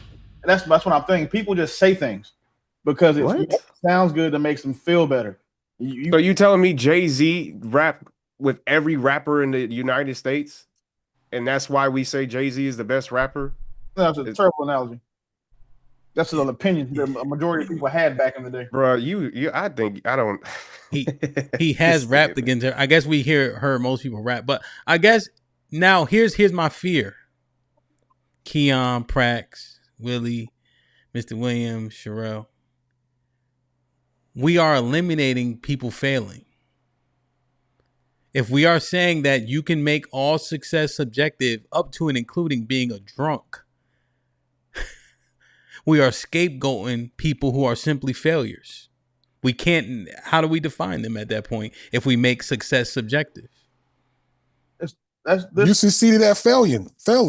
That idea comes from participation trophy culture. That's that simple. Let's put it this way, Hamp. I failed twice at marriage, right? Facts. So I failed at that. So now my third marriage is what my goal is, to work my ass off to make sure that I succeed in this, because I found the woman that I've been wanting all my life. And so I'm working my ass off to make sure that we build this life together. So this is my main goal right now, to make this relationship my last one, and I succeed at it. The other 2 times, though, I failed because we got divorced. Well, isn't it a TBD on this one? Yeah. And I'm going to keep on working my ass off. Mr. Williams, what is your success level in that? What is it you deem your goal as to be married? Tell you, my percentage I'm asking, is that your goal, to be have a long-lasting marriage until death? Yes. Okay. Yes. So you didn't succeed at those other marriages because you didn't fail at those other marriages. No, I failed at those, man. I failed. No, I'm telling you, let me finish what I'm saying though. Let me finish. How you gonna tell him? You succeeded at understanding what it took for you to have success in marriage. You got the knowledge from those failed things. No, he's still TBD on the success. If his ultimate goal is to have a long-lasting marriage, right? Then he got to get to the long-lasting part. That's right. And you gotta anything that you gotta do. Learning. I'm in training. And that's my point. Those failed marriages taught you a lesson on what to do and what not to do, who to pick and who not to pick. But it's still it's different, man. You still have conversation about lessons. This is the reason why people are in the 95% and there's a 5%. Because you deeming your failures as nothing. It's like, okay, I failed at it. No, Prax. That's not fair. He's saying he's still learning, but he counts those as losses, failures, that he didn't never say he didn't learn from them. You didn't ask him that. But did he get the long-lasting marriage until death? TBD. Did he get that? To be continued, right? To be determined. To be determined. Yeah, because he's married now. He's been married for a year. No. Well, how long? December to be a year. Yeah. December to be a year. There we go. 6 months or 7 months. So he's How long still did the literally in the infantile stages of his marriage. How long did the other ones last? What's the longest out of the two? The longest out of the two was 7. Okay, so if you go 8, you succeeded in this one. Oh man, Prax think you need a trophy for breathing. Go ahead, Willie. Jesus. What you mean? I didn't say that. You said that. Don't put words in my mouth, brother. I didn't say you said it. I don't. Yeah, you stand. You intimated my stance. You shouldn't do that. All right, Prax. All right. Go ahead, Willie. Hey, Playboy, congratulations, big dog, and salute. You know what I'm saying, for almost hitting the ear. That's major. I don't think that marriage is a good thing to. It's not one of those things that you can control the success of, because you don't control the outcome 100%. You 100% control the outcome of most other things we've been talking about. Even that being a drunken knowledge, you control that too. But being married, you're dependent on somebody else, and you don't have say over if that is to be a failure or not. So technically, when you get married, you haven't failed yet until you get divorced, and you likely won't succeed at being married forever until you guys die. And then even then, if one person dies before the other person, then there's conversation to have there. Why? Somebody failed, huh? Because to be successful at a thing, right? That thing has to have. There's a time frame of it. So if he had said, "I want to be successfully married for a year," boom, he's almost got that goal. So you got to break down these things that are long lasting in sequence. But the same reason he said he failed at his first two. Again, I didn't agree with Prax when he was saying, well, you didn't fail. He actually did. He got married. When you get married, the idea is to be married forever. He failed at that twice because he got divorced twice. That's not a knock on him or, an indictment of his character or anything like that. But he did not complete what the objective was. And, I'm a retired military guy, so everything's objective. It's simple for us. This is how we think this way. If the objective is to do this and we don't accomplish the objective, it's a failure. And then we do an after action report, lessons learned, and we talk about that, which would speak to what Prax was saying. You did learn things, you did learn better, but William Playboy is right. He was married twice, he failed, and now in this current iteration, his goal is to be married forever. We agree there. We agree there. But why did you, and I'm saying but for a reason. But why did you say that because he doesn't have full control, this can't be counted as success or something you said to that degree? I'm saying that I wouldn't count this in the same light that I'll count other things, because he doesn't have full control, so he can't take full responsibility for it. That's what I'm saying. He doesn't 100% control the outcome of his marriage at all. Now, Willie, that aligns with a military mindset? No, that aligns with just being able to think, abstract thinking. For example, I'll give you the military version of it. Yeah. We don't accomplish the objective, right? So the objective still doesn't get accomplished. However, when we do our after action report, we look at the decisions that were made that led us to that. What commands were given, logistics, all of those things. And then we come up with a picture. We find out where our failure point was. That's to speaking to practice point. That's when you learn. That's the lessons learned you get in the experience. Right now, he just hasn't failed. So to him, the mission would be still ongoing. Like, we're still out on deployment. We're still deployed, trying to accomplish the mission, which for him would be being married forever. Now, if we're deployed for 15 years, or he's married for 15 years and then they get divorced, he still failed. The only way that he won't fail this is if he dies married to that woman. So that's my point. 100%. It's a dynamically different. 100%. But who failed if I'm saying I play football where you have 11 people. Mm-hmm. I win or I lose, right? I take accountability for that, even if my teammates do or don't do their jobs. When we watch film, right, there's lessons learned, you debrief. However, it's still my loss or it's still my win. Well, it's not just your loss. It's the team's loam. Yeah, 100%. But I'm saying I'm taking that L though. Like I'm owning that. We can't measure success or failures in team oriented things versus solo oriented things. Because, for example, you could be the best, say linebacker. Look at Myles Garrett. He's one of the best defensive players in the league, playing for the Browns defense. They suck. He doesn't. So that's when it matters. The individual accolades don't matter towards the actual accomplishment of the overall goal. because if they did, then you'd be basing his performance or his value as a character or his success off of the team's success of not winning Super Bowls. And unfortunately, as a football connoisseur, you know what the Browns have been like for the past 30 years. But when the Browns lose, though, you do agree that Myles Garrett is also losing, right? He also loses too, right? Yeah, never. That's never in question. Okay, just making sure.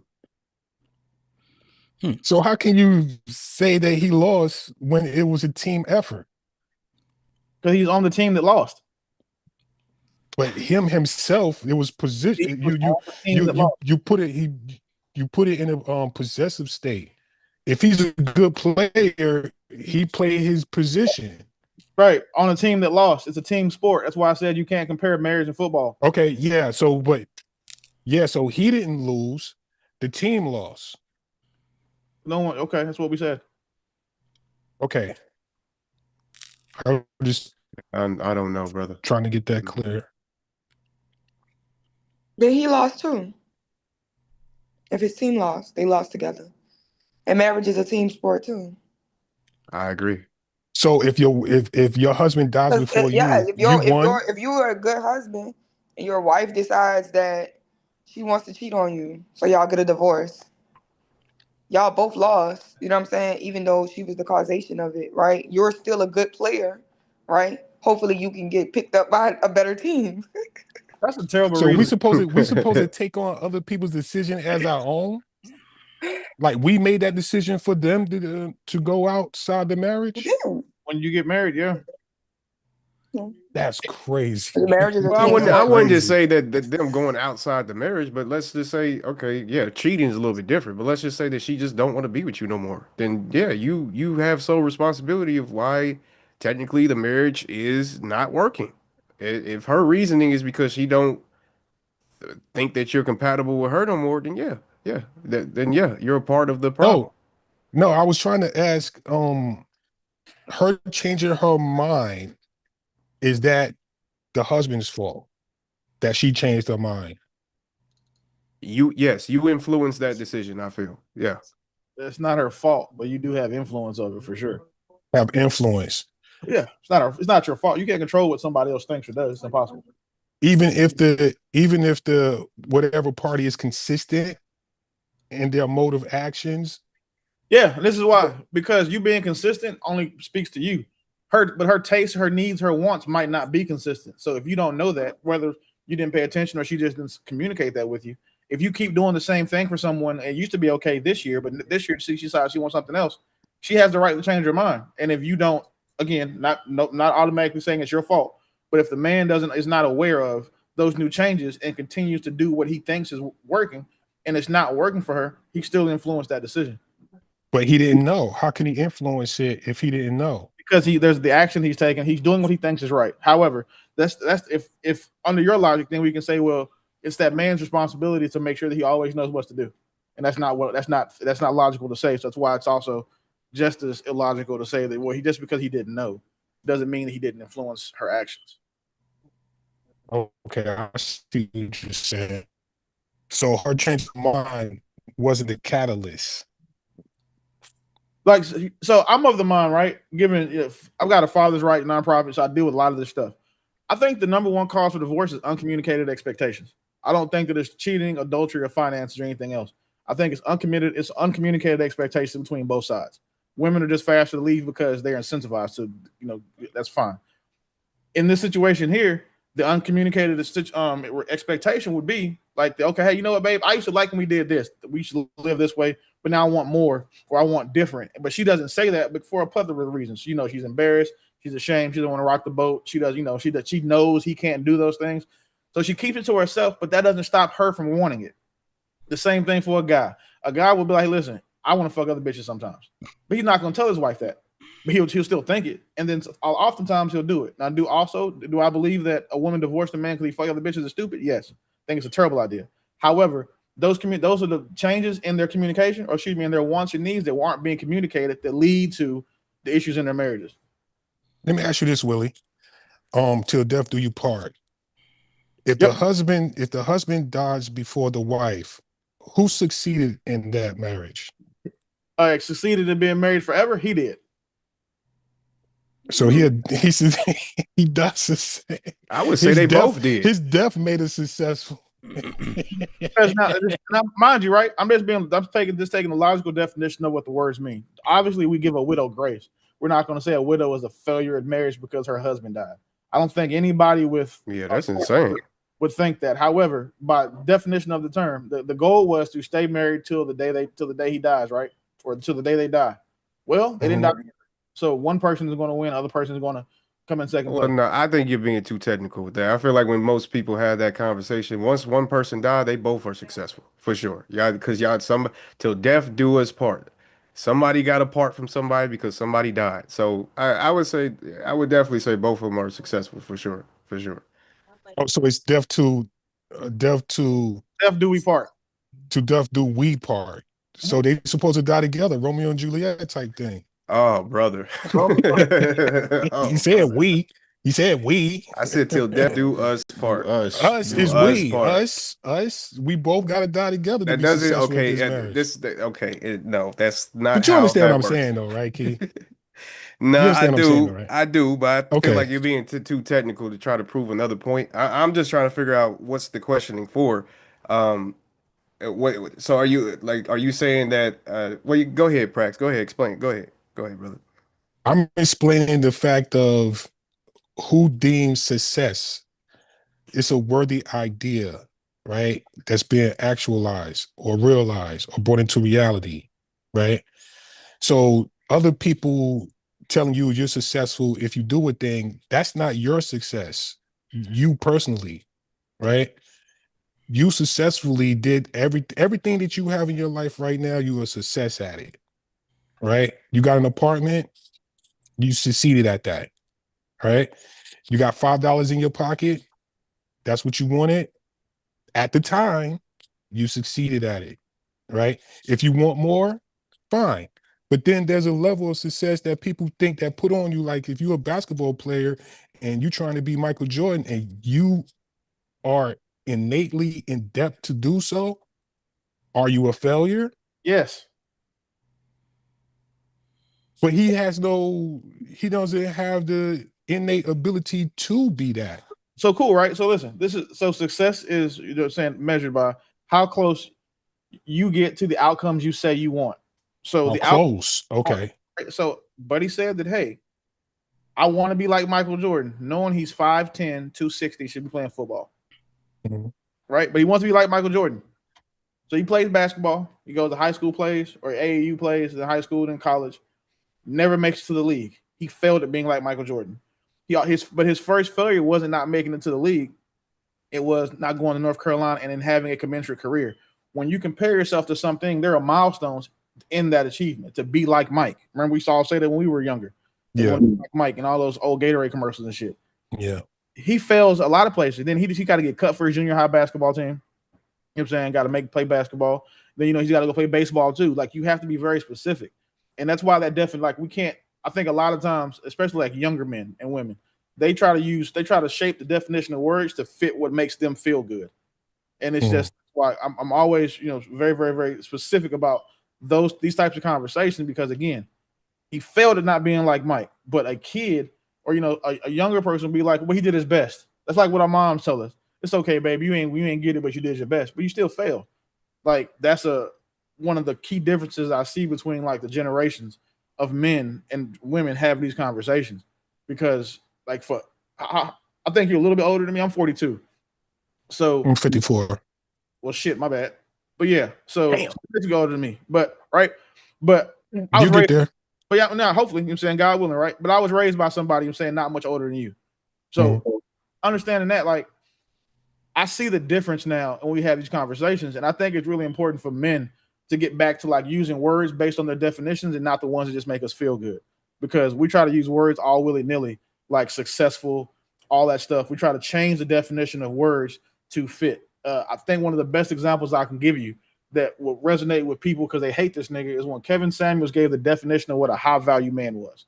Right? Remember that space where everybody's running through talking about high value man is how much? Vaguely, yes. But do you also notice, if you look at these niggas who were talking about it, they were watering down the terms because to highlight the ones they made.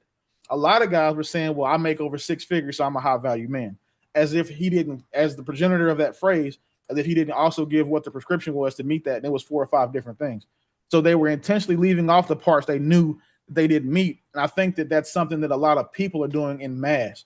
They're taking the words, the definition of words they want to use. It's like platitudes or, attaboys to themselves, like the self-awarded participation trophy words, and then redefining them to mean what they want to use it for. So, let me read these real quick. Being that you said that, okay, I'm sorry. AL with the $5 says, so the poppin' stripper making $200K a year is more successful than a researcher who discovers a new cure for cancer but made 80 grand? Financially, yes. I think Categories. Sherelle was saying something. Who would people rather be? Oh, that's a different conversation. I think I want to be the motherfucker curing cancer for 80 because that's the back end money is there. Stripper money is short. D with What's the that guy 2000s. that was? Oh, I'm sorry, I can't see. I don't think I want to be no stripper. I ain't gonna hold you. I can't. I don't think I'm ready for that lifestyle. But go ahead. Money reinforces your campaign. Ed with the $5 says, broke and miserable or rich and miserable. Take your pick. Callie Bev with the $5 says, hallucinations are dangerous. You are literally out of your mind. This is not to downplay the dangers of alcohol. James Moore with the $5 says, you can be successful with no money in our community, in my opinion. That's interesting, James. You got to expound on that. Yeah. D 1957 with the $2 says, practice saying the style points don't matter. As A with the $2 says, beam in. Were you disabled in the military? You want to answer this? Yeah, I'm 100% combat disabled veteran. 100% combat disabled veteran. Ask Ave. Big Aaron, what's popping? What's up, y'all? How's everybody going? Yeah, good. That don't look like no. Listen, you need to be behind the wheel of that Porsche, getting all the time you can in before this track day, sir. You like you in a family car. I was born doing this, man. I came home in a '74 Capri modified for the track when I was born. That's fair. All right. First word out my mouth was APEC. Okay. So this conversation is the first time in my life I've ever seen where everybody's right and everybody's wrong. It's both a paradox and an oxymoron. And I think the Rosetta Stone needed to unravel that conundrum is real simple. Everybody's trying to argue the definition of success. My question is this. In order for the phenomenon of success to exist, do you have to have a goal? Yeah, I would say so. That's the part that needs to be argued. The definition of a goal. Everybody's trying to argue success, and everybody's right and wrong at the same time. It's the goal that gives success its mass that you have to understand, right? So when you were talking about the drunk, you know what I mean? I'm sorry, Aaron. Okay. Yeah, I made that point. That's what I was arguing. Right. So now you got to ask the next question. What are the parameters of the goal, right? Like, what are the metrics that determine where's the threshold, right? And even with a drunk, there are certain parameters to determine who's the best drunk, who can consume the most certain alcohol of a certain percentage, or who can achieve a certain level of inebriation. These are all quantifiable things. Even with marriage, right? When you said, "Till death do us part," if one person dies, then the living person still was successful in being married until death did they part. Because it didn't specify that both people had to die. It just specified that death had to be the reason why they separated. If one person died, then there's a death, and that death is the reason for separation. Ergo, the living married person, the widow or widower, is successful in being married. Now, take it one step further. When you said you want to be successful in a long-lasting marriage, right? You didn't say everlasting. You said long-lasting. My parents are going to celebrate their 50th this October 3rd. If October 4th they get divorced, you're going to tell me they weren't successful in a long-lasting marriage? 50 years would be universally considered as long-lasting, even though they got divorced. Now, everlasting means until the end of life. Somebody has to go, right? So you have to define the parameters of the goal. before you start talking about are you successful or not. And I think those are examples I just outlined. That would simplify the conversation immensely. No, I agree. So it's the 100%. goal. It's the goal. Okay. That's how we agree with. That's what the same shit I said. I said there has to Yeah, be. but you did, Willie. But I Nah. think what it is you got to refine the context. Like you said, Willie, I agree with you 100%. Almost things that I normally do, right? But when you said that words have definitions that you have to adhere to, that's true. But the application of those definitions have to fit the context. And I think if you polished it up a little bit more, the context and application of those definitions, then you would have arrived. You know what I mean? Like, but no, I agree with you. I'm just taking what you're saying and rounding the edges off. That's all. Like if you look at finances, right? Like what it takes to be so the area is money. That's going to be like your income, your net worth, cash flow, debt control, investment. Yes, sir. Body composition, your strength, your energy. Check. You're saying your aesthetic. Relationships is going to be like your respect, your peace, how trustworthy you are, loyal to your family, and then purpose. Like, Correct. are you becoming the person you want it to be? Like That's why you can't. Right. Exactly. And when I forgot Buddy's name, he was like, "Well, that's what society says success is, but to me, success is this." That's why I was saying. That's why I drew that line, because society is, at the end of the day, we're measuring things based off what the majority of people believe to be successful. There are going to be certain areas where success makes sense for you to have your own definition, but in these large areas like money, finance, relationships, to try to identify that, typically nobody. If you notice that when people define those, give them like their custom definitions, the requirements are always lower than what they would be if they were just taking the default definition. Like nobody's holding themselves to. I would agree. I agree. Objectivity and subjectivity are. Am I breaking up? Yeah, a little bit, but you got a little bit. I'm in the country. Yeah, go ahead, Bigger. Yeah, no, I'm in the country, so if I'm breaking up, my apologies. But no, Willie, I agree 100%. Objectivity and subjectivity have their chairs, and you can't swap. They can't play musical chairs. When you start doing that, it gets goofy. But there's still metrics and parameters that are objective and subjective, and the conversation has to follow them individually without cross-contaminating. You know what I mean? I agree. Well, who set the aim? Who set the goal? Is it a personal thing or a societal thing? I think there's both. I think there's societal goals. That's the difference between objective and subjective. Yeah. If we're talking about societal, then that would be more objective. But we're talking about your personal goals that you have within yourself, then I would think that would be subjective, personally. Hey, Prax, let me ask you a question. So you would have to state your goal. You'd have to study. Yes, sir.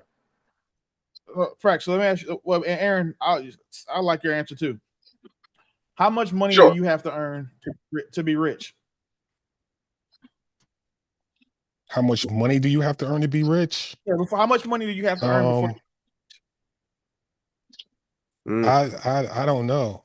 I don't look at the amount of money. I look at money as a medium of exchange, because I could write a check to you and make you rich. Okay, so take your person. Just answer the question as asked. Yeah, what would be the amount on that check to make you rich? Put a number on it. So just think of a number that you would have to have. This is person to you though, and say how much money would you have to have coming in to where you would feel like you were rich. Enough to feed myself properly every day. Oh, this nigga Prax, I don't know. Just a number. Just I don't think on those terms. So you don't have. I don't think on those terms. You don't think in those terms usually, but right now think in those terms. Choose to think in those terms and pick a number. 20, I can't do it. My apologies. I can't do it. I say 100,000 Aaron, for the base. What about you rich at 100,000? I would say, yeah.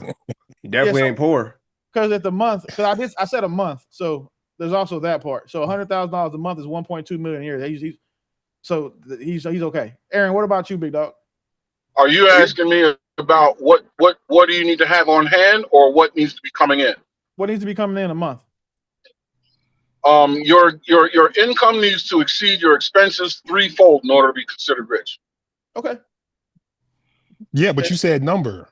And so if your income, but your expenses are determined by your environment and all that sort of thing, but it's still a number. It's just it's a variable number, like X in place of 2 or 3. You know what I mean? Still it's a That number. was my point because Willie said a number. So okay, so Aaron, your income, your expenses are 10,000, so you got to make 40,000. Yes. Cool. All right, Hamp. What about you, big dog? What would you? Okay, so you in order to find X, you have to first define Y. Yeah. Damn. Come on, y'all. Why is this so laborious? Listen, because on average, it's right? personal. People that have things, decent assets. I would say, I would estimate their expenses at about 10 grand. So yeah, Willie, I would say 40 grand a month would be pretty solid. But see, for me to be successful, if you're using those metrics, Prax, you had your chance. I gotta make it. You had your chance. Hold on. No, but you had. Wait, stop. Christ, he asked you. Please don't call Jesus. He can't hear you. Let me know what you want to tell him. I'll tell him. He can't hear me. He heard me. Nah, that's why I said you shaved your face yesterday. So here's the thing, right? That's how I know you heard me. You already had your chance, and then you said I can't do it. So now that we doing it, stop critiquing what we can and can't do. It's okay. No, so Willie, do you have enough data? A number. Do you have enough data? Yeah. So fine. I just wanted to get a consensus. So the average 40-40 not answered and 100,000. So we'll just say the average is a 60 ball. So you got a $60,000 coming. Do you think that now that's what we said personally? Do you think society would also agree with us that $60,000 a month would be good? Yes. Hell yeah. So, and you know why? So this is what I'm saying. So there's certain things, right, when you ask subjectively. Now, so when you ask someone, what do you think if you would you ever make $60,000 a year? $60,000 a month, and they tell you no. Those are the types of goals that they set, and they start changing the definition of things. Because we just define what rich is. But now when you make it personal to you, like which is Prax proved the point already, that when you make it personal, you can't even conceive it. So now he's going to try to redefine what success is, what rich is to himself, because based on how he thinks and how he feels and what makes him feel comfortable. That's the difference between societal and personal. You just asked the question based upon societal norms. Anybody would tell you, shoot, if they make $10,000 a month, it's successful. No, people in third world countries may think that, but nobody. We're talking about America, and I asked you personally. And you couldn't give me your personal, and now you want to critique the societal, which is to Hamp's point. Like, the reason why I said that is because I can make $5,000 a month and be good because I got assets or whatever. Shoot, me too. So what we asked, how much do you have to make? He didn't say good. He said rich. See, that's rich is. But he said what Prax is trying to say is that rich is the definition for success said desired aim. No, listen. It didn't say how much money you got. Listen, there's a societal standard for things, right? Here is the problem. The measure of success in the culture, the fact that we playing this game and making it so anecdotal or subjective is problematic. Because when we start putting numbers on the table, we can easily agree 60 grand per month. That's money. So why are we trying to play like 5,000 is the same impact? Because there's a group of individuals that would say that. There's a group of individuals who would sit up here and say that $5,000 a month is good for me, and I feel rich. But here's the thing: they're lying, right? They are. You know that? I'm about to tell you. They are objectively not telling the truth, right? Because the overwhelming majority of people, right? What's the average rental cost in the United States of America? I don't rent. What's the average mortgage cost in the United States of America? So when we're saying I don't have numbers, I don't have a mortgage. Yeah, we're talking about the majority of people, right? So now what's happening is you're starting to hurt the conversation a little bit more every time we default to that. So we're just talking about the norm, what's most likely. And that's where we get objectivity from. If we're making it subjective, we have no measure of success. Now accountability drops. Now we don't have any failures. That is problematic for people to try to normalize a level of standard. Yeah, you're right, Hemp. So look, at the end of the day, Hemp, your standards is not everybody else's standard. Yes, they are. That's what Willie's point, though.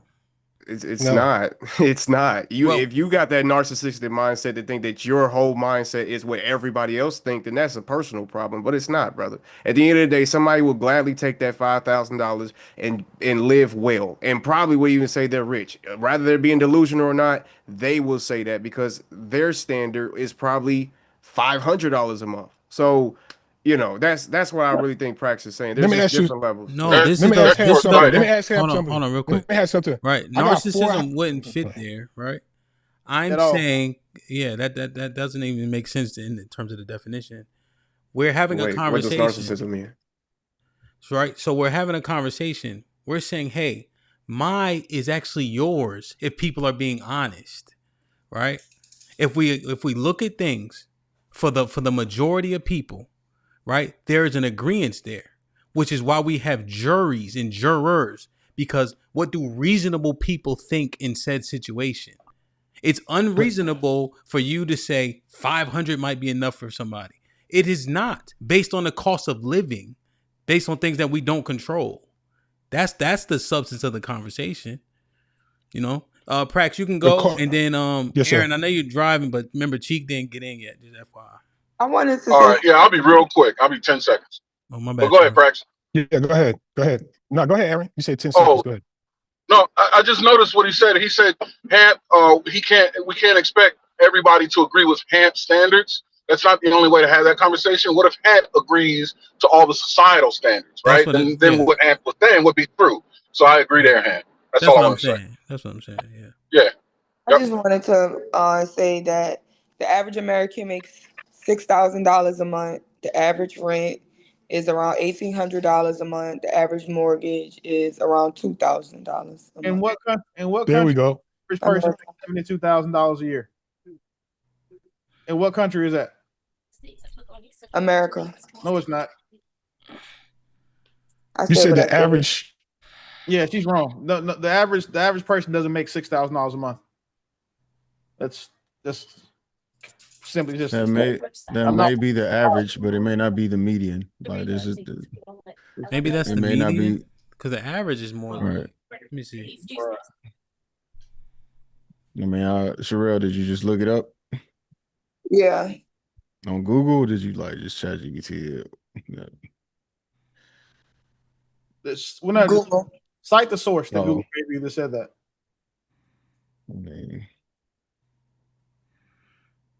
Because the median income is $5,030. He didn't say median. Exactly. He said average. So, and then the average person in America makes $54,000 a year. So that's not $6,000 a month, which is the point. Because her average means that the average would have been $72,000 a year, and it's not. That it hasn't been. If it was, that'd be great though. Yeah, and by the way, if we could just go back, narcissist was definitely the best word to use. I'm pretty sure it was probably another better word, but narcissist definitely was y'all gonna stop telling me I'm using words wrong. Y'all think y'all dealing with a dummy. How can it be the best word? How can it be the best word if there's a better word? No, that's what I just said. There's probably a better word. But you said it's the best word. There's probably a better word. Not possible. It's not the Y'all best word. Like if you look it up, narcissist, right? Narcissist is someone who's with a deeply ingrained pattern of extreme self-centeredness. I know. That's why I just looked it up. That's exactly what I was describing with him. Finish. Because he thinks that just because his mindset is everybody else's mindset, that is self-centeredness. What are we talking about? The issue is you didn't read the rest, where it says an excessive need for admiration and a fundamental lack of empathy. I think he is lacking empathy when he thinks that his mindset goes for other people's mindsets. Yeah. So you're not. So again, you're. This is the issue that we have with you in particular, because this is not your first time doing this on the show. Oh my God, brother! I'm not about to keep arguing with y'all about words that I'm using for my reasoning, brother. Like this is ridiculous. The irony behind it is, was I wrong for using the word narcissist? Was I wrong for absolutely, that? Yes. Absolutely, you're wrong. Wow, y'all. Let him explain how. All right.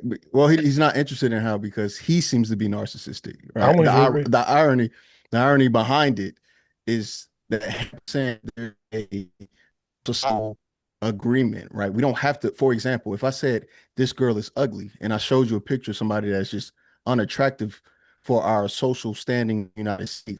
We're all going to agree she's ugly. Now, there may be some people that go, well, I think she's pretty, but they would be the minority, and the majority of us would say we have a universal standard or look, considering we all come from a certain background, whatever the case may be.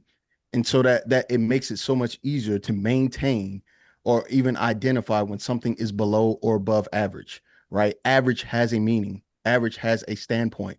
Average, all of these things have words and meanings, and narcissism in this situation doesn't make sense because Hamp is saying, I'm representing a thought that would be agreed upon in society. So if he's saying I'm representing something that people outside of myself would be agreeing upon, that in and of itself is not narcissistic. He's saying I'm agreeing with the status quo. But the person who's choosing not to receive correction, because this is not his first time doing this. This is his third time. Every time I've seen him, there's been some kind of contention on something he may have gotten wrong and not willing to accept some level of correction. And he didn't read the entirety of that definition, because each one of these words, when you look it up, there's commas and the word and, which means it's all inclusive. There is no selection. There's no part of this definition that needs to be selected or singled out in order to match what you want it to match. So now he's wrong on grammar. He's also wrong on definition. We can go into more. We can get as deep as we want about this. I don't mind that. He's got the right person to do so. Prax, this is the point where you just leave me alone right now. Okay. Mm-hmm. He needs to learn. Oh, that may not have been the best word. He may say, I think you're wrong. Or there are other words, which is why Aaron pointed out another thing in his grammatical sentence, which is there could have been a better word. So it's not the best definitionally. He's just got to have he's very arrogant. That's the correct word for him. He's arrogant. Hey, Chi, can I ask you a question? Would you agree that it's you gonna ask a question? Would you agree that it's actually the opposite of what he's doing, what he said we were about, trying to change make everybody else accept his definition of the word as the right definition? Would you agree that that would be more appropriate to say is narcissistic than what Hamp said?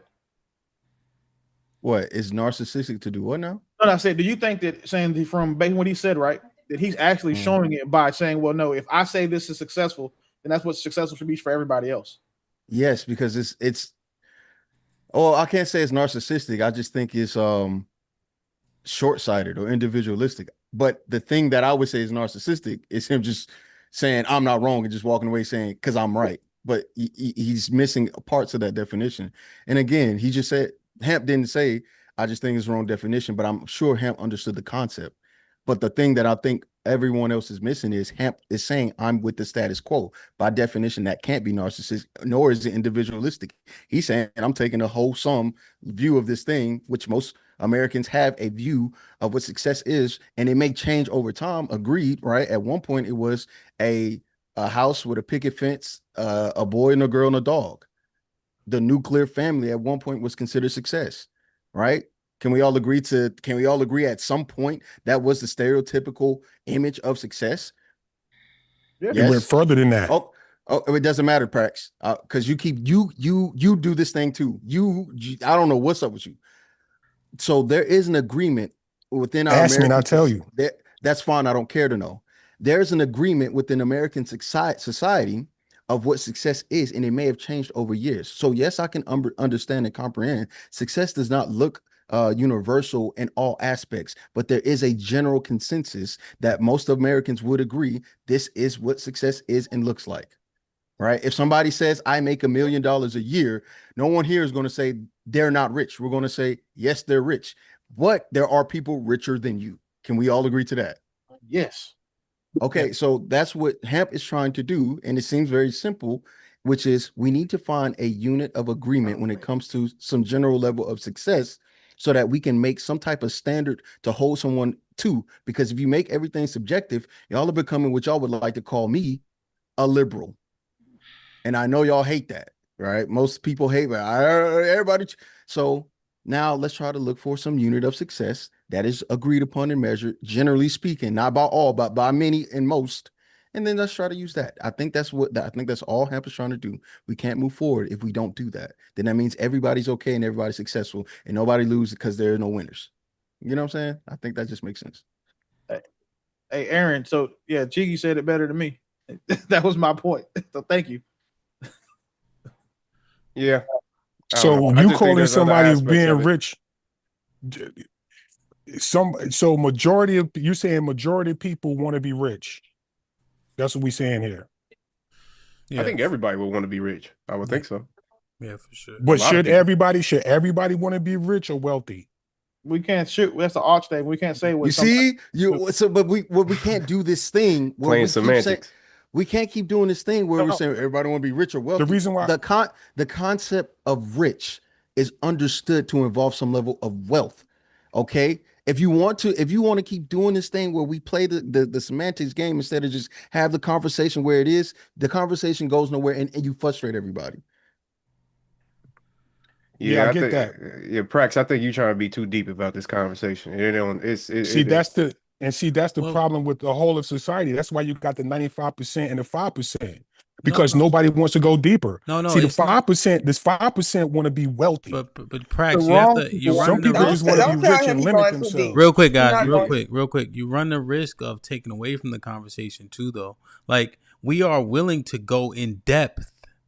You see, but if there's a conversation about what Cheeky said, why did you change the word? Also, you see, No, I didn't change. He said rich. He didn't say rich haphazardly. He said rich because that's what we're talking about. As we understand, wealth also involves a little bit of time. You see, but we're talking about rich in terms of obtaining a thing that we can use now, right? As generations go on, and those people maintain that quote of rich, it then becomes wealth. Right, but he said rich. Why can't we have that conversation? I'm saying we can have that conversation, but we was talking about a level of success. What is successful? But that was the original question of the show. But think about this, Prax. He said everybody want to be rich. Keon said, "Yeah, I think all people want to be rich." I said yes. Willie said yes. We right there. You say you want to be rich or wealthy. Why don't you talk about what we talking about? Yeah. Because now, see, that's part of the problem. That's why you have the 95% and 5% separation. Because everybody, the 95% wants to conform. We were trying to break this down, though. We're on rich right now. Right. We can't go to the deep if there's no foundation. The foundation is what makes you rich. What makes you successful. All right, Prax, hold it down for a second. Hold it down for a second. So, Cheeky, you asked that question? These people. No, I didn't ask the question. Who said everybody want to be? Oh, what I said? Yeah, no, that wasn't. It was Willie. Willie said Willie. that. Oh, okay. Mm-hmm. Yeah. I said that everybody want to be rich. He was asking. He asked me what makes you rich question. He said he asked me how much what's the number that I would consider to be rich. Where you left off, and I said I don't have a number. Left off a big piece. Said, how much? Then he said he didn't have an answer to it. So if you say you don't have an answer, and then Aaron goes, my answer is a formula, you can't then say yours is the same as Aaron because you didn't present anything at all because you couldn't. That's what you said. Because I was trying to stick with what he was saying about being rich. Okay, so either way it goes, let's say, and that's why I like Aaron's answer because. You can being rich is relative. It's subjective, and that's the point that we keep bringing, right, Prax? But he brought up rents and housing expenses and all these things. I didn't bring that up. No, I'm talking about Mr. Ham, DJ Ham. Okay. No, DJ Ham said that most people are paying rents, mortgages, and things of that nature. Right. And that's the 95%. Right. So what the answer that Aaron gave, that's the mindset of the 5%. That's why I like this answer. And that formula makes you wealthy. And then being wealthy, you can make someone else determine your rich. Because rich is getting what you need. Being successful is getting what you need. The basic. If you got food, clothing, and shelter, you're rich. That's what I consider. And nobody put a number to it. He asked for a number. I did. I said, do we agree $1 million a month is rich? Absolutely. And then everyone in unison said yes. And then the next step was the question, does everybody want to be rich? So using the previous metric, $1 million a month, would you want that? Oh, me personally? Yeah, Yes. I would take it. Okay, but that so doesn't make me rich though. Okay, that's fine. You don't have to agree, but you agree to the term of you wanting it. That's Right. fine. You don't have I to agree want to it. That's okay. So we all would want that thing. In most people's case, and most people's agreements will say that is rich, right? Because wealthy, I can't name a wealthy person that wouldn't fit into the qualification of being rich, right? In the way that I'm assuming you're using it.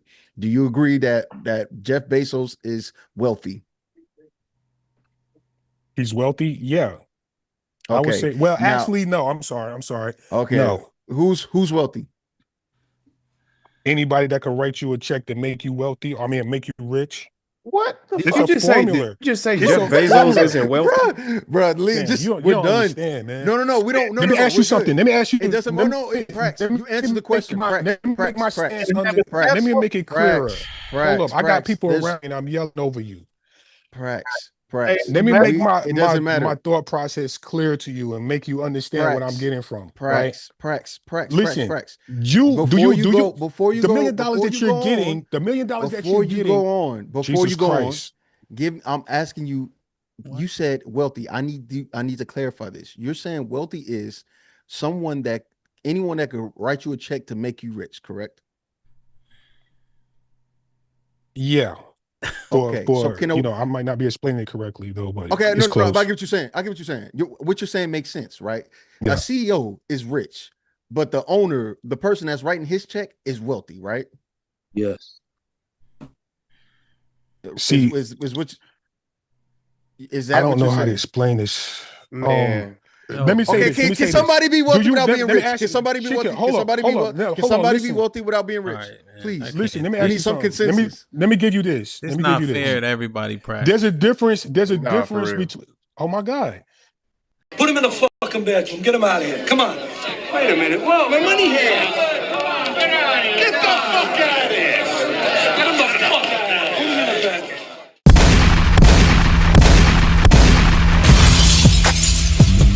Niggas want me dead. So still, put prices on my head. Cause I got my shit and I pop my shit.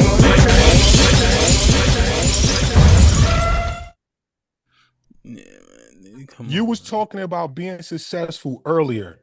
Willie brought in rich. The measure of success is not being rich. We were trying for most people. That's why that is reason why that is the. I'm telling you how to assess it. The reason why you have the 95% and the 5% because they thinking that you want to be rich, right? We were that's the problem. You came into the conversation. Listen, hold on. No, hold on, Prax, because this is the part right that you have to kind of get a hold of at this juncture.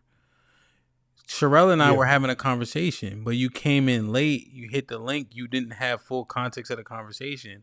We went through several different categories. However, it seems like money is the overarching thing that can make people successful, regardless of morality, regardless of family and everything. That's why we started to go back to, okay, if this is rich, is that person successful? That's what we've been trying to converse about. But it's very difficult to work through when we have people either saying they're unable to answer the question, or when he says rich, then you respond with, is it rich or is it wealthy? You're literally not having a conversation that everybody's trying to have. And the one thing I didn't want Keon to say was, he said, you trying to go too deep. That wasn't what it was. You derailing is what it was. The reason why you think that I'm derailing because when you're not answering a question that's asked, right? That's literally derailing to a conversation. No, you don't understand. You don't understand the answer I'm giving you.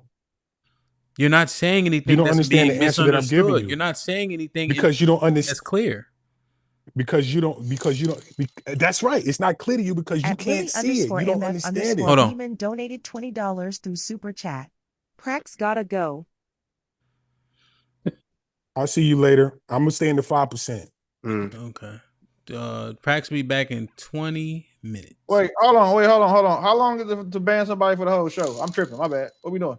we we got we usually stay here. It's at the 3 hour mark. We probably got till 2 o'clock my time. So we got another 60 minutes or so. I think. All right. So you can do it in increments. No, that's fine. I know what I'm gonna do.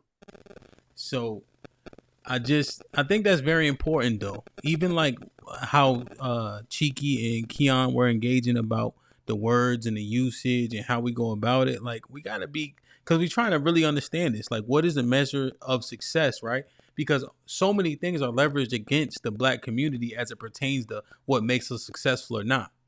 Is it money? Is it family? Are those things intertwined more than we give them credit for? Like, how do we measure success? Is it the prison rate going down from us being 45% of the jail population to now 30%? Or is that disregarded because we're only 14% of the population? Like, how do we measure the success of the community? What does it take? Do we need more education? Or are we just saying, hey, he like that, that's cool for him, but that ain't cool for me. So now that he's successful, but I'm not, like, I think we have to have a level of standard if we want to help people improve. Otherwise you can't hold them accountable. That's why we're having a conversation. Then we can't forget the sum of the parts. Being, success is like a level at something. You're successful at something. The successful overall is probably an amalgamation of you being successful at several major areas that society deems valuable. So if you apply that to our community, then yeah, you would say, okay, school, income, social standing, whatever. But what we were talking about earlier is we've been talking about what's successful at a certain thing. So we were talking about what does financial success look like. Being financially successful is being rich. Then to Cheeky's point, nobody gets wealthy without being rich first. And it's like when you were talking, just people don't want to say the common sense answer because they don't want to admit they're wrong. And that's something that I see people do to him a lot. When he has them cornered just based off the definition of the word that they're using and using in the context they've chosen, people just don't want to say, hey, yeah, you're right. It took Prax almost 10 seconds to say that Jeff Bezos was wealthy. And then he changed it. right. And then he said, no, I'm not going to say that. But then his definition of what someone is wealthy is someone who can write a check to make you rich. As if Jeff Bezos, being worth $200 billion, couldn't write Cheeky a check for $100 million like he did that Van. What's the dude name? Van Latham. Yeah, gave him $100 million. Like, changed his life.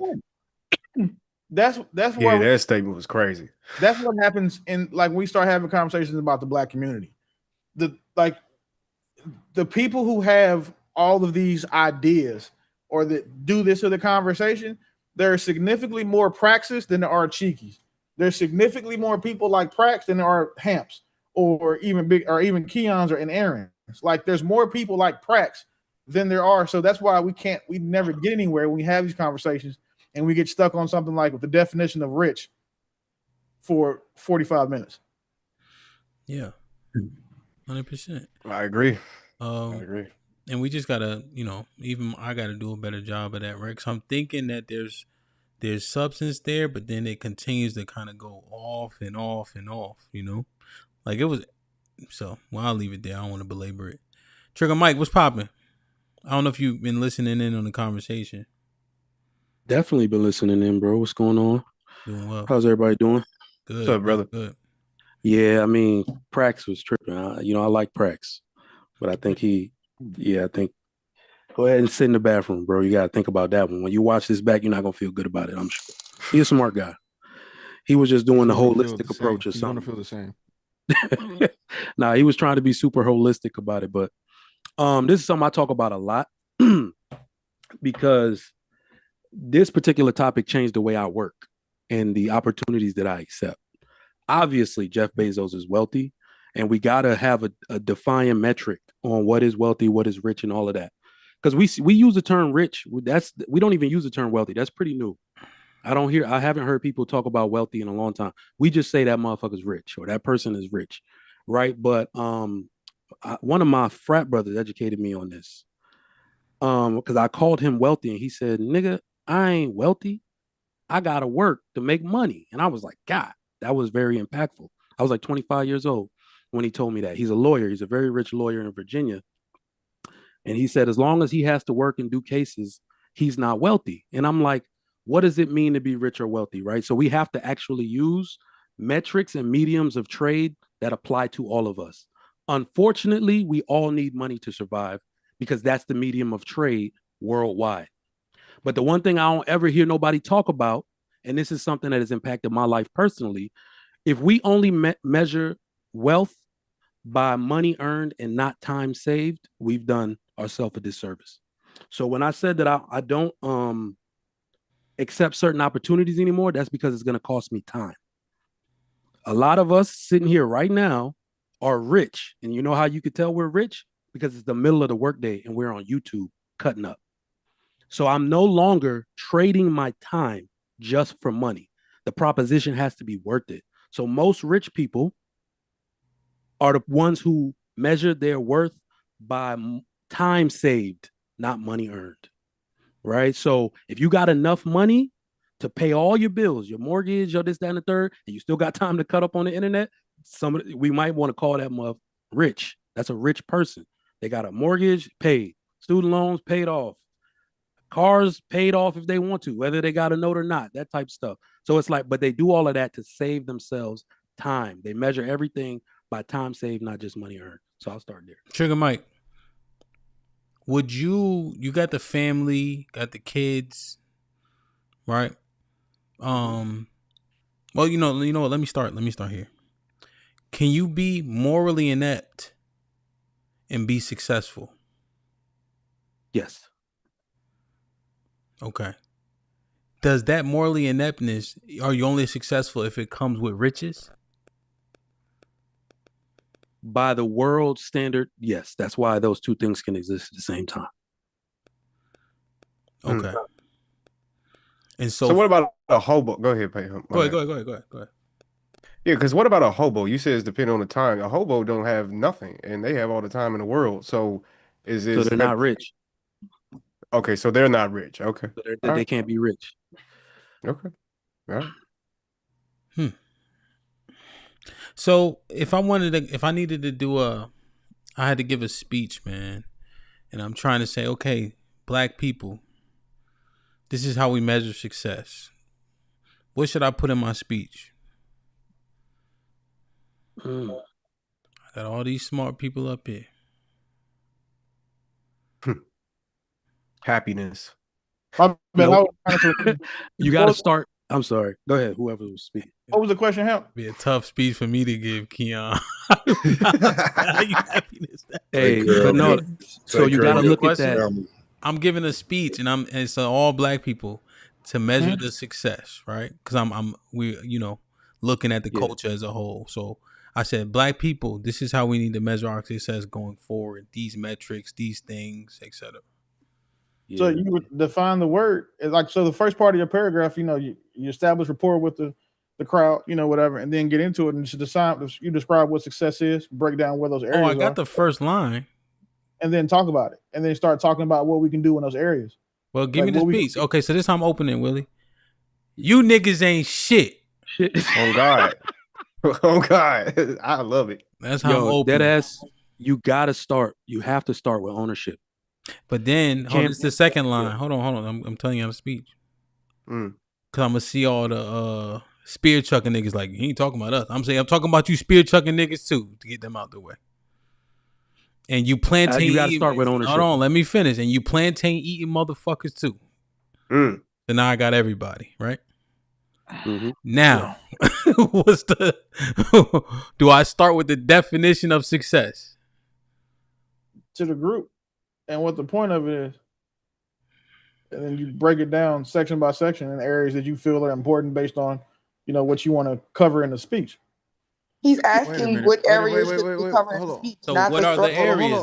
It's easy. He said, so based off what Mike said, you have to start with ownership. That's one.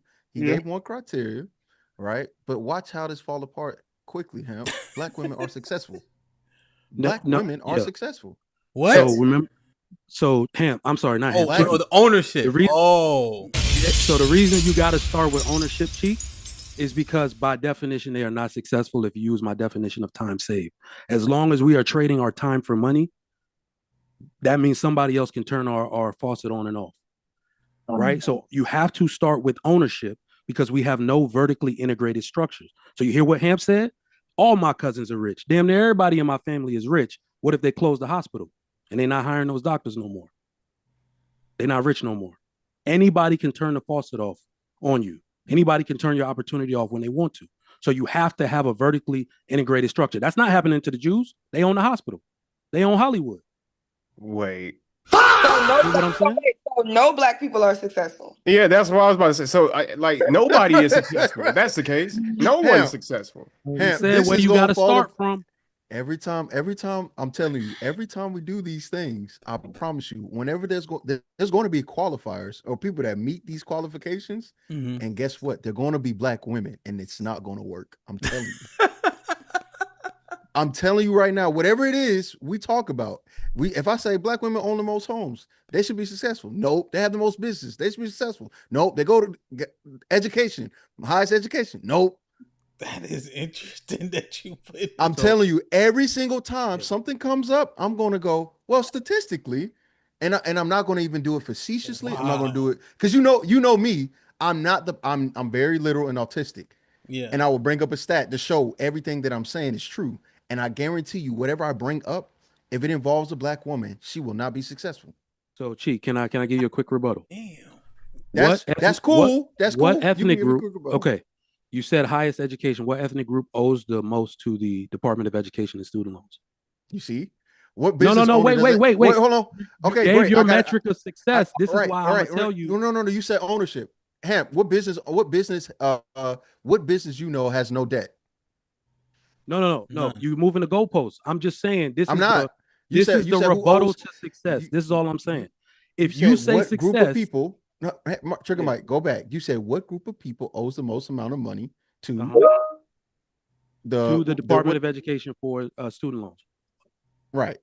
And I would say that's black women, right? That's my assumption. Yes, that's why you brought it up. Yes. But what I'm saying is, as far as educational attainment is concerned, if we were able to do more majors, getting scholarships, if the per capita metric for success was go to school and get a scholarship and owe less money, couldn't we call the people who have a better percentage of doing that more successful? Wait. So are student loans considered bad debt?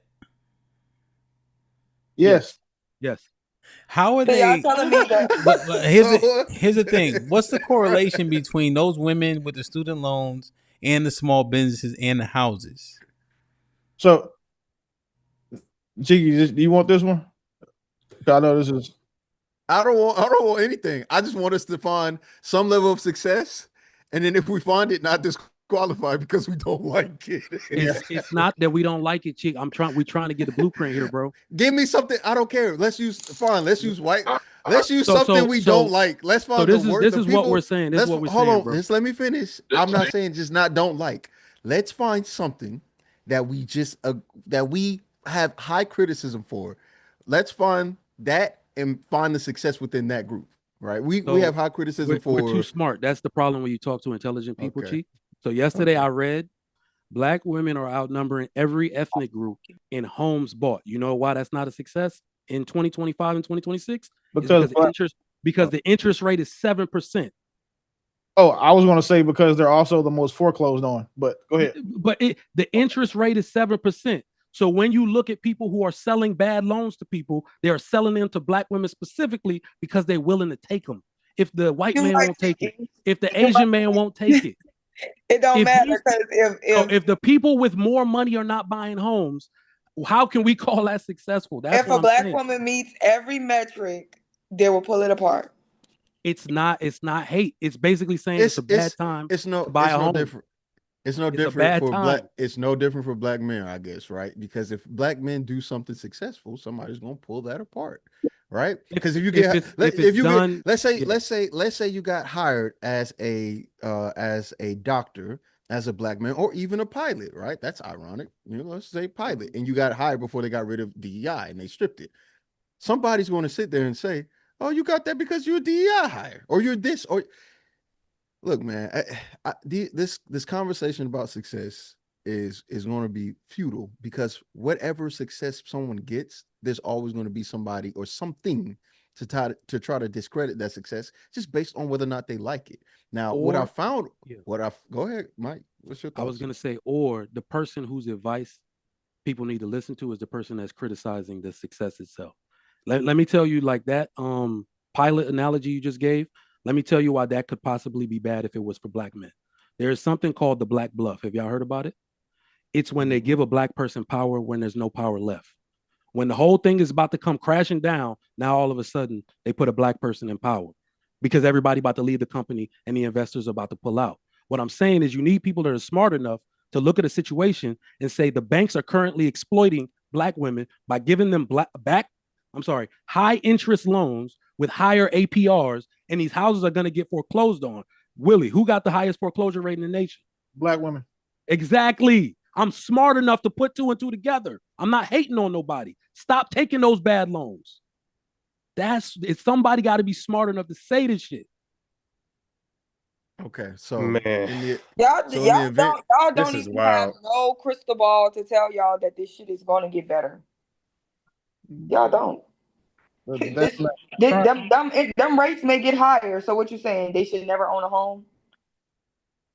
You know we're not saying that, Sherelle. You know we're not. That's what I'm saying, because y'all don't know. Y'all keep on thinking. Look at y'all administration. Like this shit. Y'all always think shit is gonna get better.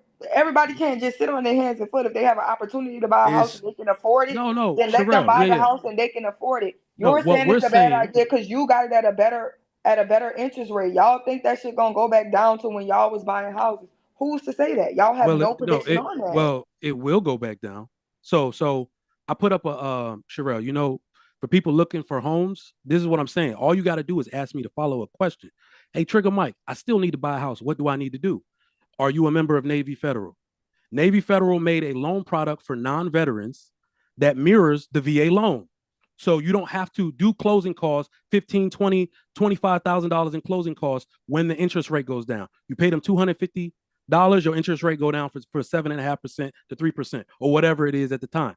So you got to ask the follow-up questions. I would prefer that black women do a loan like that instead of doing a high interest loan that they're going to have to refinance and pay closing costs. But why are we making the assumption that they don't they can't afford it? If they're signing up for it, why are you making the assumption that they can't afford it? Or it's not even that, Sherelle. Why are we making the assumption that all of the black women that are getting a loan aren't aware of that information, as if they don't have real estate and understand, or as if they don't have closing attorneys before they get that? Because this is a historical trend. They target black people when there's high interest time. They do this with everything, not just homes. So if you look at the advertisements during the NBA and all these things that are coming out, they strategically put black actors in there because at the time they need the black money to save them. If nobody else is buying loans, if nobody else is financing houses, this is how the interest finances their bank. So then they go after black people in that way. It's exploitation, bro. I'm telling you. It sounds like a lawsuit to me. This sounds all made up. I'm not going to lie to you. In 2026, if they're purposely giving you higher interest loans and higher APRs for your mortgages, then that sounds like a lawsuit, because that's definitely discrimination. Haven't they already won lawsuits like that? Yeah, they have. But for you to try to use those specific situations, try to make it seem like this is the general consensus of what banks are doing to black people, that's ridiculous to me. Like, we got to stop this. No. So one thing you're doing is that you're making it like the banks are doing something. It's completely legal what most of them are doing. They're saying, let me create a loan product and let me advertise it to the people that are willing to take it at this time. I'm telling you that white people ain't buying homes right now. Indian dudes ain't buying them. Asian dudes ain't buying them. They need to have their market. And somebody needs to be their market, their target market. And we're saying that black women are the leading purchasers of homes right now. Yes, that article came out yesterday. So if I look that up, black women are leading in the purchases of homes. And then look up the interest rate, the national interest rate average. Okay, I will do that. Sound like to me they got more jobs than black men, huh? I mean, 2025 was a bad year for black women's job loss, so I don't know. I mean, I'm just saying, y'all saying that these women can even attempt to do it, and we're not doing it at a higher rate. What does that say? Are men living with women? No. I think right now, the men are not buying homes. They're bad investments. Like no man. It's not about black men. No man, like white men, Asian men, Latino men, black I men, don't Maybe care they about not already buying own their homes. homes. I don't even care about Maybe that. all the ones that Same want their homes already own them. Oh, cheeky oh, Trigger Mike, cheeky are you a headed nurse? on Wait, my are bad, you a nurse, Sherelle. Trigger Mike? What you say, Sherelle? You a nurse, Trigger Mike? I have an RN, but I don't work as a nurse. You okay? And you just you where you at now? It was something that like nursing put you into. No, health administration. But I've got I'm a second degree BSN, so I kind of did it. So I'm a healthcare administrator, Okay. and I Mike, did the you a green RN. side Wait a corpsman? minute. Wait a minute. Wait a minute. I'm looking this up. Okay. Yeah, So You a green side corpsman, Mike? I'll I give am. a Okay. Well, I'll give the overview, right? And then because this is what the overview says, right? And of course, when you get into the overview, it's a collection of data. I'll look more into it. But thus far, just off the overview, no, black women do not make up the largest overall share of home buyers nationally. White buyers comprise the vast majority. However, among African American buyers, black women are the driving force, significantly outpacing black men and leading the charge in solo home ownership. Key trends regarding this demographic include leading within their demographic. Single black women represent between 27 and 39% of all black home buyers. This makes them the largest single buyer demographic within the black community, outpacing other women. They consistently outpace women of other racial groups, including white, Asian, and Hispanic women, when it comes to buying homes as single females. National share. Nationally, white buyers represent the largest total volume of purchases, around 83%, while black home buyers account for roughly 7% of all buyers. Wealth building. The high rate of home ownership among single black women is frequently attributed to a strong focus on general wealth building and securing financial independence despite persistent systematic barriers. So they're Yeah. not the leader of home buyers. Yeah, you're generally not. speaking. You No, took. they're the leader of black home buyers, is what he was No, trying no, to say. no, guys. No, I there's said the not let's even let, leaders article. of black home buyers. Hold Shout out on. everybody. Shout out. The article I read yesterday said in 2026. You read a I general. just I You read just a put general. I put my You said Google total home buyers. my Google definite or what I looked up are black women the demographic leading and purchasing homes in 2026. Yeah, no. So shout out everybody there. So yeah, we obviously black women we don't have enough percentage. You don't have enough money. You don't have enough anything to be the leaders. What he was The saying leading. and what he Okay. misspoke. Like say he's saying Okay. for women. So for single women, they are the leading demographic for women in single. Okay. Even that overrepresented Okay. in there. Okay. Gotcha. Even though That makes they still don't acquire more, but just percentage wise of single women buying homes, black women are at the top. They don't own more homes than Asian women. They don't own more homes than white women. They might own more than Hispanics, but yeah, the problem though, and everybody's saying this is, I guess you guys are missing this. This is a horrible time to buy a house. So there is a such thing as when you shouldn't be buying a house, and there's a buyer's market and a seller's market. What Mike is saying is it's not a predatory thing for black women, so on and so forth, to where only black women are being targeted. What they're saying is black women lack the economic training and the understanding and fundamentals to understand right now it's not a flex to buy a house. And like I said, the highest interest rates, and it's a fucking it's still not yet a seller's market. People are letting their house been sitting for I don't know how long, and people are just refusing to sell the house because they can't get what they want for it. The market hadn't bottomed out, or the market hadn't leveled yet. So it's not a flex for you to be buying houses now since I think interest rates went up 2023 2024 time frame, and it's not the flex you think it is, especially when you say you compound that with black women have some of the worst, if not the worst, when it comes to foreclosures. Because and this is another thing, right? So it all comes back full circle, because what can't she do? Well, she's by herself, so there's not two incomes, so it's just her. So when the fucking property tax goes up and now the mortgage is increased by $500-$600 a month, what does that do to her? She doesn't have anybody else to fucking help her pay the mortgage. The vast majority of homes still being bought by anybody are going to be married couples. Now, and I think that's across all demographics, even black people. Like you said, what did you say, Cheeky, 27%? Or what it was 27% for black people? Yeah, 27 to 33% for the black. So that means 27 to 39. No. 39%. So that means the other damn near 60%, the vast majority of that percentage is going to be married couples, right? So that's what we're saying. And all these things, yeah, I don't know if you say y'all want to be facetious, but everybody knows that student loan debt is horrible debt, bro.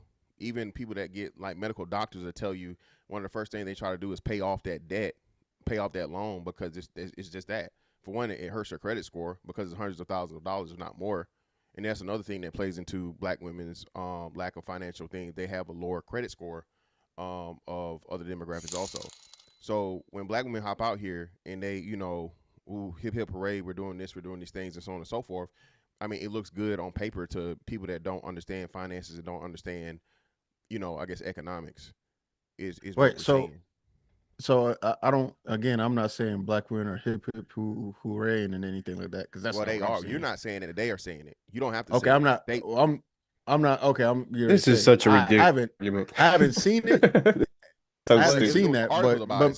So Cheeky, they wrote an article about this and they were bragging about it, and people misspoke and said the same thing. Like Trigger Mike said, they said that black women were buying the most houses. That's never been the case. Black women don't. which was my point. I don't think that's ever that just doesn't make sense for that to be the case. It's mathematically impossible. But right, it's no way. Saying this for 2 years. Black women have said this on national television for 2 years. Cheeky, that they're buying more. They're buying more homes within the group or just overall. No, everybody overall. Just like they said, they were the most educated. Just like they said they were the most educated, which is never okay. true. So now that we've gotten that cleared up, what are the measurements of success? How would you define success within the black community? Yes, right. That's what this all came about to be as, right? So what would your measurements of success be? First and foremost would have to be financial. And then I mean, everything from there would be personalized, because if you say marriage, okay, are we counting non-heterosexual marriages? Are we counting non-traditional marriages? Are we counting people that cohabitate? What are we doing? So that's why I guess by American standard or more societal standards, marriage would be a success thing. But we know that's a minority, only 30% of black people. And even in those numbers, I think they include non-traditional marriages in those. So finances, gainful employment,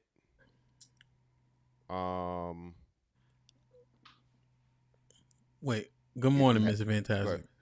I said good morning before you got here, nigga. No, I'm saying good morning to you. Oh, good morning.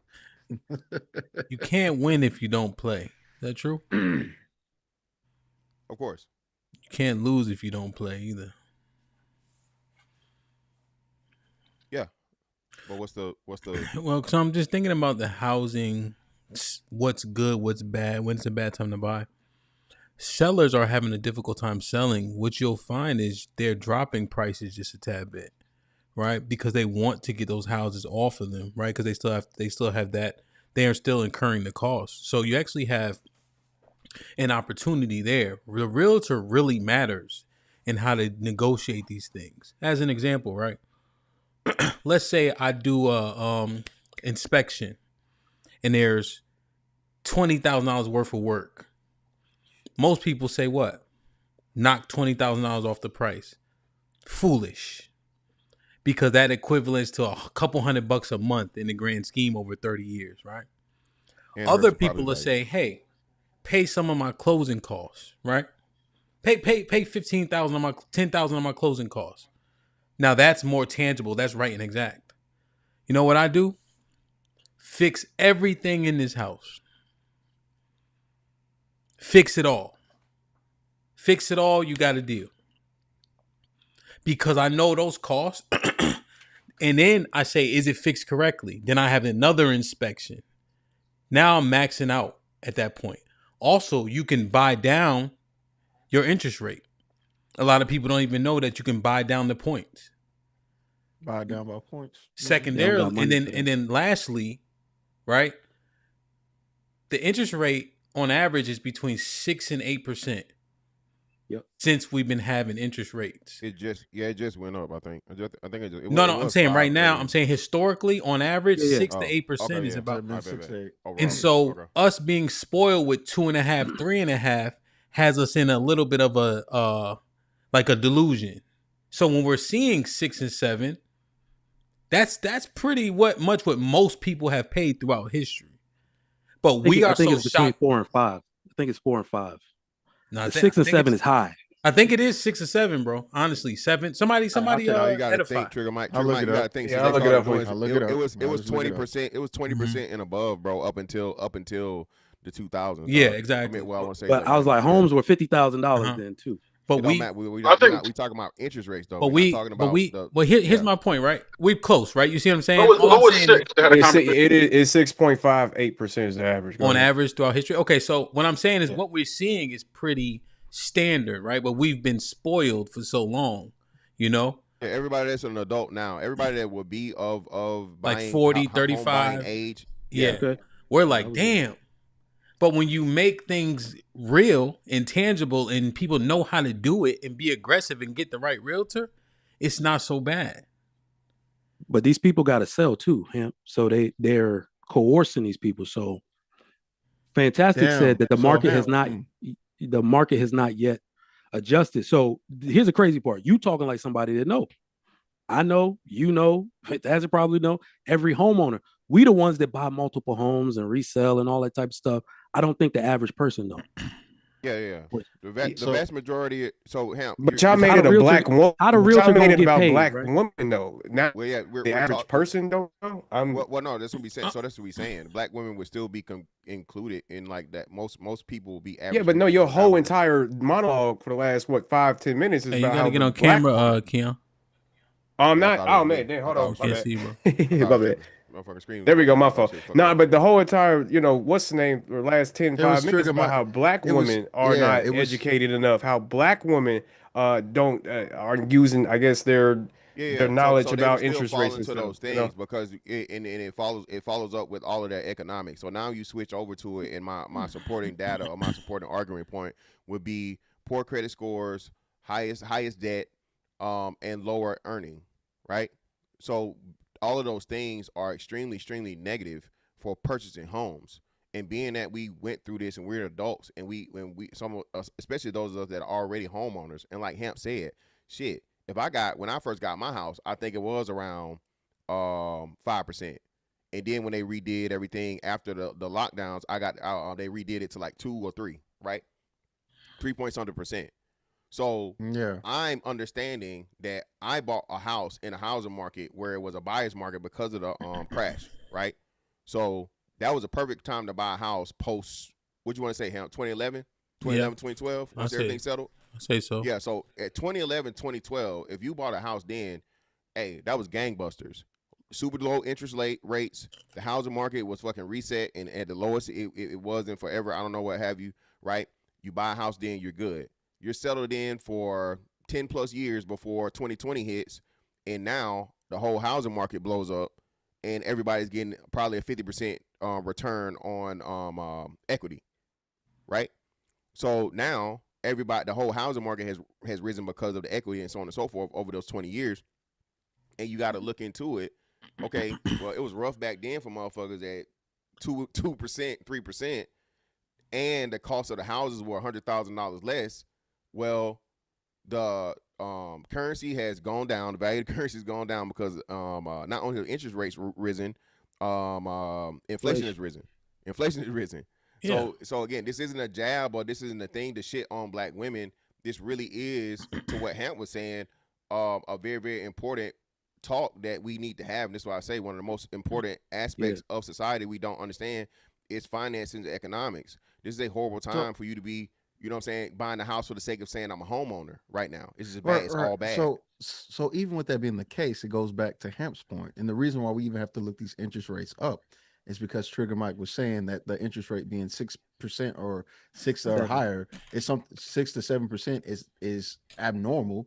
But Hamp, I have it pulled up historical averages by decade. So 1970. It's not, hold on, let me finish. My bad. Go ahead. 1970, it was 8.86. 1980s, it averaged around 12.7. peaked at 18.63 in 1981. In 1990s, it was 8.2, 8.12. The 2000s, 6.2. The 2010s is 4.9, and then it says in January 2021 it was 2.65. So the interest rate is bank deregulation at that. Yeah, the interest rate is going to go down. Inflation has risen the home price rate. So basically what happens with the banks is that they have to lower the interest rate to the point that the average American can buy a home. That's why it keeps going up, down. When the interest rates were 8%, houses were less than $100,000, right? So we have to look at it from a relative standpoint. So Trump, obviously, Jerome Powell is out of there. The Fed Reserve Chair, he's out of there. Well, he got a new dude that was confirmed, right? And he wants this dude to do lower interest rate. That's his only thing, because the housing prices have inflated as much as $300,000 in some areas, in some key areas. So what I'm saying is the average American cannot afford a $500,000 home at a 6.5% interest rate. They're going to need to bring that down to 4 or something for the average American. Okay, so even if that is the case, because he asked Jerome Powell to lower the interest rates as well, and Jerome Powell said, who's been there for Democrat, Republican, whatever, he's good at his job. We can't do that. It will make the economy unstable, right? This HAMP remembers this because on the show, HAMP said, well, they did say they was going to lower the interest rate, and it never moved. Reason being, he lowered it. He lowered it just a little bit at a time. No. There hasn't been a rate cut since like. There has been 0.05. I'm sorry. Regardless 0.25 rate cuts. Yeah. Regardless of that being the case, it goes back to the overall thing that we're trying to figure out is what is the metric of success?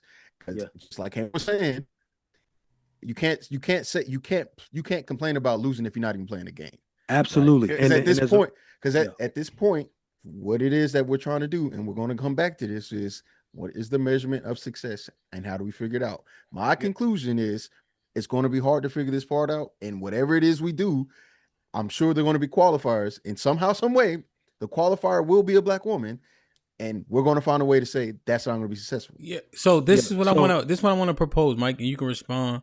JP was popping. We'll get JP in, right? So it's goody. So this is what I'm thinking, right? And Ms. Vintat, you respond to the home ownership, starting businesses, education, right? The women outpace us in those 3 metrics. Now, they have the debt because of the education, but people that have education tend to make more money, right?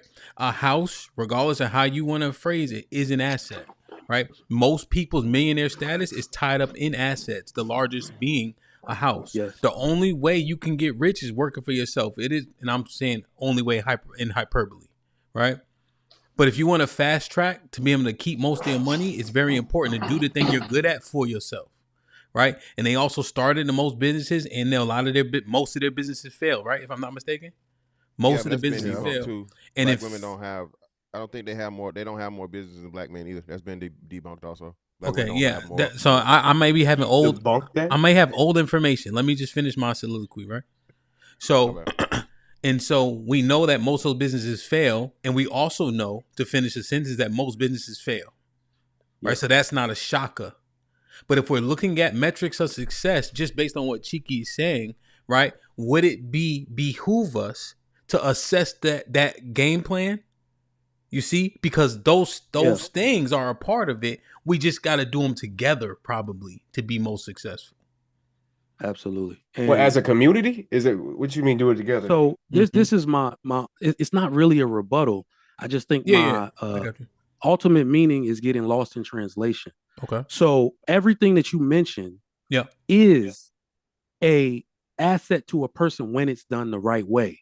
The problem with America is that it found a way to, what's the term? Predatory. It found a way to do a predatory version of everything. There's a predatory way to sell a home. High interest, high inflation, predatory deal, don't take it. Right. And they market that to us the most. That has been seen throughout history. So education, we know, has outpaced the cost of education has outpaced the increase in salary. And who did they start marketing education to? So we cannot have this as the metric for success if it is also accompanied with everything bad. Because let's trade some of these words out. Buy a house absolutely is an asset when you get it at the right price and a good interest rate. Meaning that if you don't have equity on day one, the reason why Black women lead in foreclosures is because they're underwater in that mortgage. That's what that means. They're underwater. They have no equity, high payment, right? So that's a bad deal. So we can't say that's an asset anymore. The bank about to take it. Exactly. The other thing, let's trade the word education for skills and competency. Who has more? Everybody's education is not bankable. A psychology degree with no follow-up, no LPC, no LCSW is not bankable. So like they found a way to create a predatory version of everything and sell it to somebody that has no rate of return. So what we're going to start seeing now is educated people. What do I talk about? We already seeing it. How many Harvard grads out of the MBA program don't have jobs? 58%, right? They found a way to sell this to you. So what we really should be saying is skills like nurses and competency, 100% a flex. It's all bankable. No, I'm gonna tell you. They looking for you. Let me correct one thing. It's not the equity on day one. It's the fluctuation of the property taxes. See, those things are being inflated to where people can't control them, right? And when you have the FHA, you have the escrow along with the property taxes, right? That inflates that mortgage significantly. When you look on Redfin right now, it'll tell you that a house for $300,000 gonna have a $900 mortgage until you have to get an FHA loan, and then it gets compounded by a bunch of different things. But the thing that hurts people the most is that $300 extra on the next year that just pops out of nowhere because of the property tax. That's killing most people, Yeah. So I mean, that even goes into the lack of education. Wait, you say and but? So what do you mean? No, I'm saying like that goes into the lack of education we were speaking on before. Saying though, that people don't. So this is what I'm saying, and I stand corrected him. So Black women have the most sole proprietors, but Black men have the most actual like businesses, like what you would be, right? What you mean? So Black women they have the most businesses, but they're mostly sole proprietorships. Black men own the most Black-owned firms, firms and company. Okay, but let's just bring some clarity to that though, right? You can start a business with your name right now because you're taxable, right? The sole proprietorship depends on risk, right? I may be a sole proprietorship if my business has little to no risk, right? So in my DJ business, I have a DBA, but there's no need for me to have an LLC because my risk is so low. Right, I go use my own equipment, spin the records. Right, they tune the speakers. I bring my book back 90% of the time with my computer in it. You see, but now in my moving business, it behooves me to have an LLC so I can protect my personal assets from liability if the business gets sued. Any liability. You see, so why not have a sole proprietorship if I'm doing hair or whatever the stereotype is? Well, no, I'm just making clarification. Oh, I see. I'm saying that you are correct.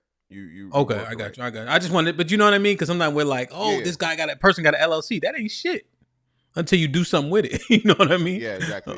That's also how they do these metrics too. That you're not losing unless you really use it, like you said. Yeah, that's also how they do these metrics. Is established LLCs. They don't go in, ask people how many employees they got. 99%, I think 98% of all businesses have 0 employees. It's just one person. Well, look, I'm not saying that you guys is wrong. I just think you guys are hating, honestly, to be fair. I feel as though that you guys are one of those people that be like, oh, since I pulled up in a Mustang, but your car note is $500. If I can afford it, like, why does it matter? I mean, if I can afford it, then who cares if I got a bad deal or not? I can afford it. So I don't know. That just sounds like hate to me for you to sit up here and say, so the reason it's not hate. Wait a minute. Just because it's a bad deal doesn't mean that it's not a flex. I still bought a home. I still had enough money or still enough credit or still enough value for them to say that I can live in this home and pay for this home.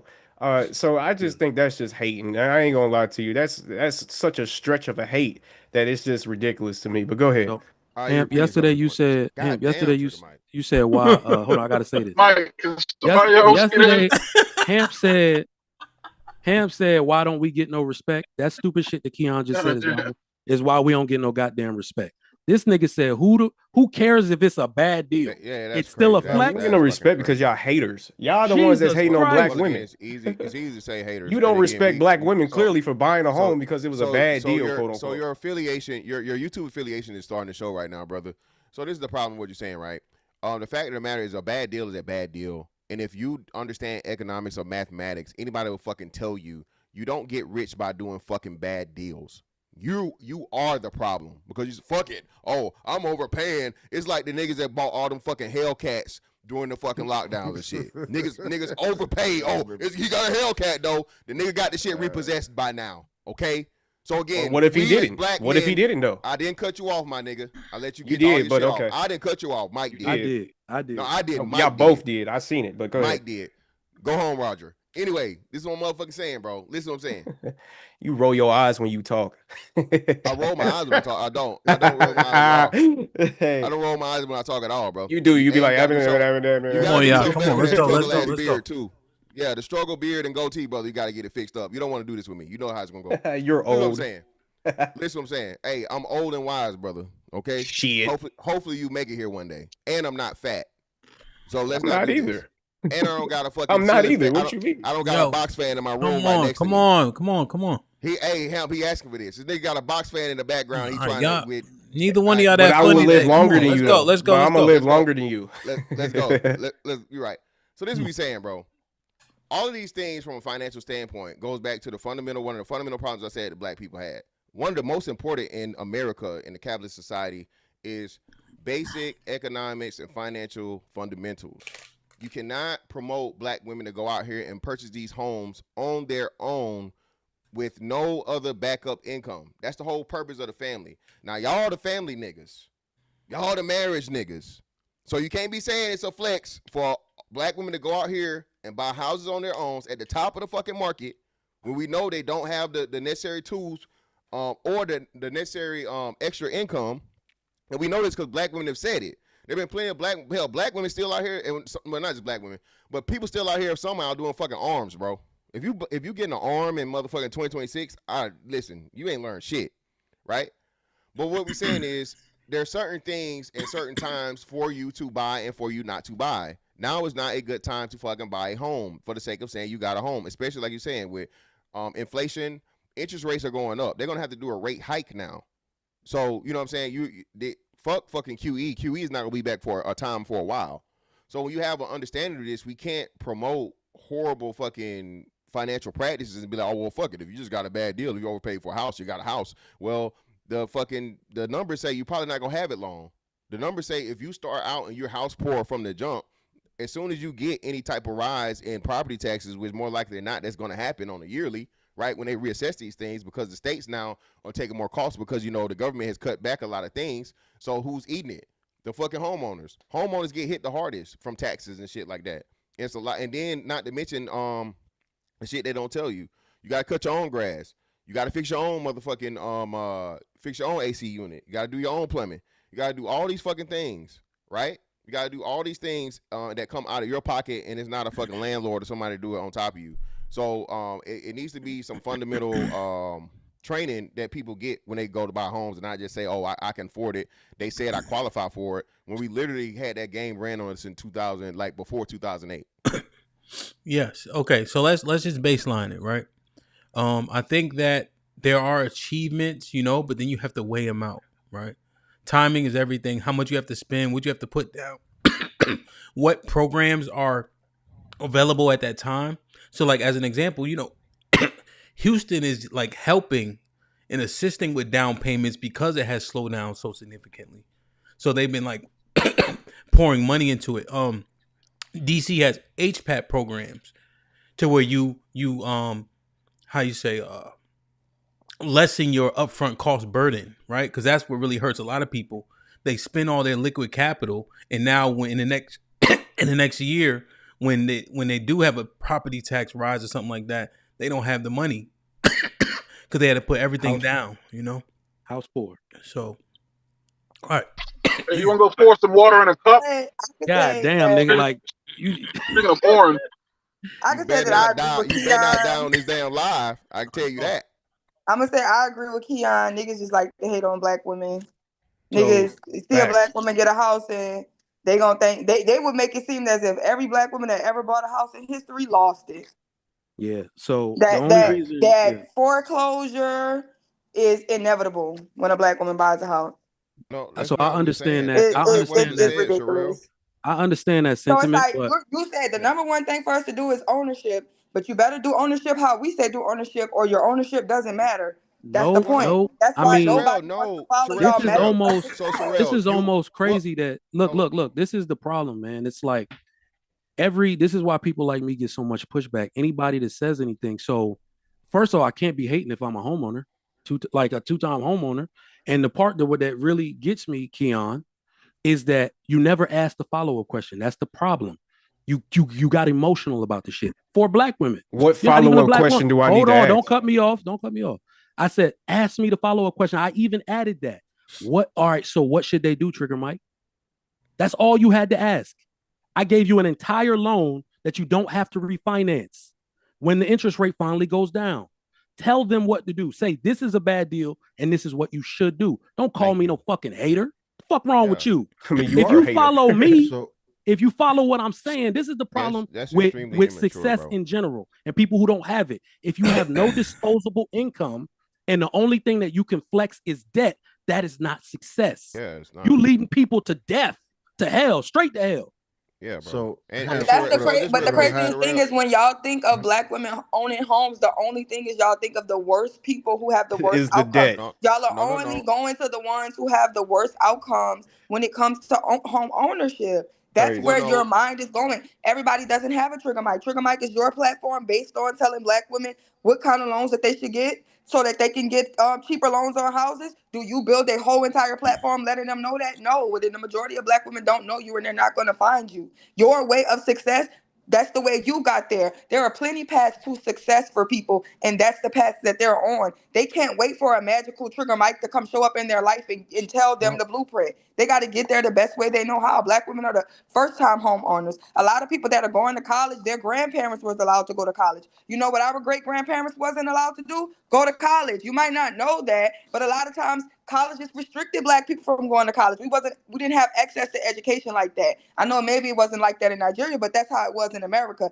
So yeah, we're going to have higher student loans because a lot of us are first-time degrees, first-time masters, first-time PhDs, first-time bachelors. We're the first generation to be able to come in and make these strides. So we don't come from a family who can support us and pay for our college tuition. We're not coming in like that. Whereas white people can go into Ivy League schools all off the fact that their grandparents and great-grandparents went there. It's a different ball game. So don't say that the women that are actually getting up to make strides to make sure that they can push forward for the next generation. Okay, fuck it. I got to take on a little bit of more debt. But guess what? I'm going to pay that debt off. I'm going to stay in this high position that I got because I got this bachelor's or this higher degree. And I'm going to make sure that my kids can go to school. The same thing that white people did generations ago. We have to build the blueprint from the ground the fuck up at this Just a quick generation. So why response look to down on them now? so let me They're coming yeah. from nothing and they're coming So from lack of information. Sherelle, So don't shit on them when they're actually actively in the game trying to all do right, all right, something. all right. So that's So one Hamp, perspective. Let me just add hold this and I'll on. Wait, bounce. wait. You've been adding. So Hamp, this is kind of what's happening is what I thought was going to happen. There's going to be a level of scrutiny to any level of success that anybody achieves just because it makes sense. I don't think what they're saying is unreasonable. I'm not saying that someone should just buy a home to check mark a level of success and then continue to do that because that's just fiscally irresponsible. But my point is, when it comes to this level of success for quote unquote black people, we're not even unified morally, right? So we're going to have a hard time measuring some level of physical or whatever success, especially because that's just going to be met with scrutiny. That's what's going to happen. And I knew it. The moment we had this conversation, I was like, if black women are counted, they're going to scrutinize that. And if black men are counted, it's going to be scrutinized for sure. So it's just happening. I understand your point, right? And I I understand your point thoroughly, right? But I don't think we're lost here. And JP, I ain't forget about you. This is just just kind of so when we're looking at it, right? I'm trying to look. Is there a stat that parses out black women from black homeowners? There's a few of them. All right. Yeah, that'll do it individually. Yeah. So it says the women are being foreclosed on. Just show me that. I wasn't that part I don't. Yeah, I'm that saying, part does it I don't say know. I'd have to look that up. black women have been foreclosed on more than everybody? So because there was I one gotta stat look that that showed up. Latinos being foreclosed on more. Yeah. So one way to look that up, Ham. At MS Peach Hold on. 222 donated $20 through Super Chat. Do we always have to go against each other? So, well, I'm just looking to see if it parses it out, just like like how we're saying. Yeah. And now here's And, the other thing. Wait. Now here's the other thing, right? Most of us do not have enough liquid capital for the exponential increase that equity brings.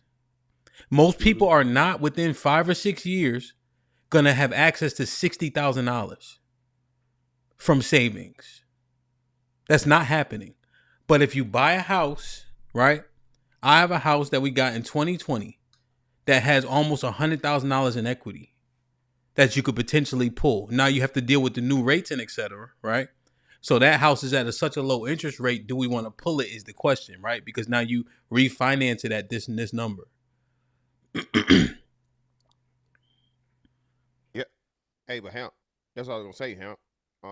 So that's another thing too, alternative. So instead of doing a refi, do a HELOC, right? So now you can pull it as you want, right? Like a credit card. Exactly. So, and but keep your interest. 100%, right? And you talking to me, because remember we talked about it before, but you talking to me, now you could keep it, right? So think about this. But my main point is, you get a house, right? Even though it's not the best market, but there's some favorable things that's happening right now. You're not going to save $60,000 in 4 or 5 years. Most people aren't. But if you maintain that house, now the equity level goes up exponentially. Now you have access to $50,000 or $60,000 when you buy a house. You see? But we're not giving a full analysis. We're not saying all the things. But that's not right now, Ham. That's not right now. The inflation on homes is taking people's gains. That's the housing market right now. Yeah, I got you. I'm just saying, when we finish the conversation, right? Because now here's what happens. Even if you buy a car and you pull 30, now that car, you buy it outright with the money, and now that car is now financed at 5%.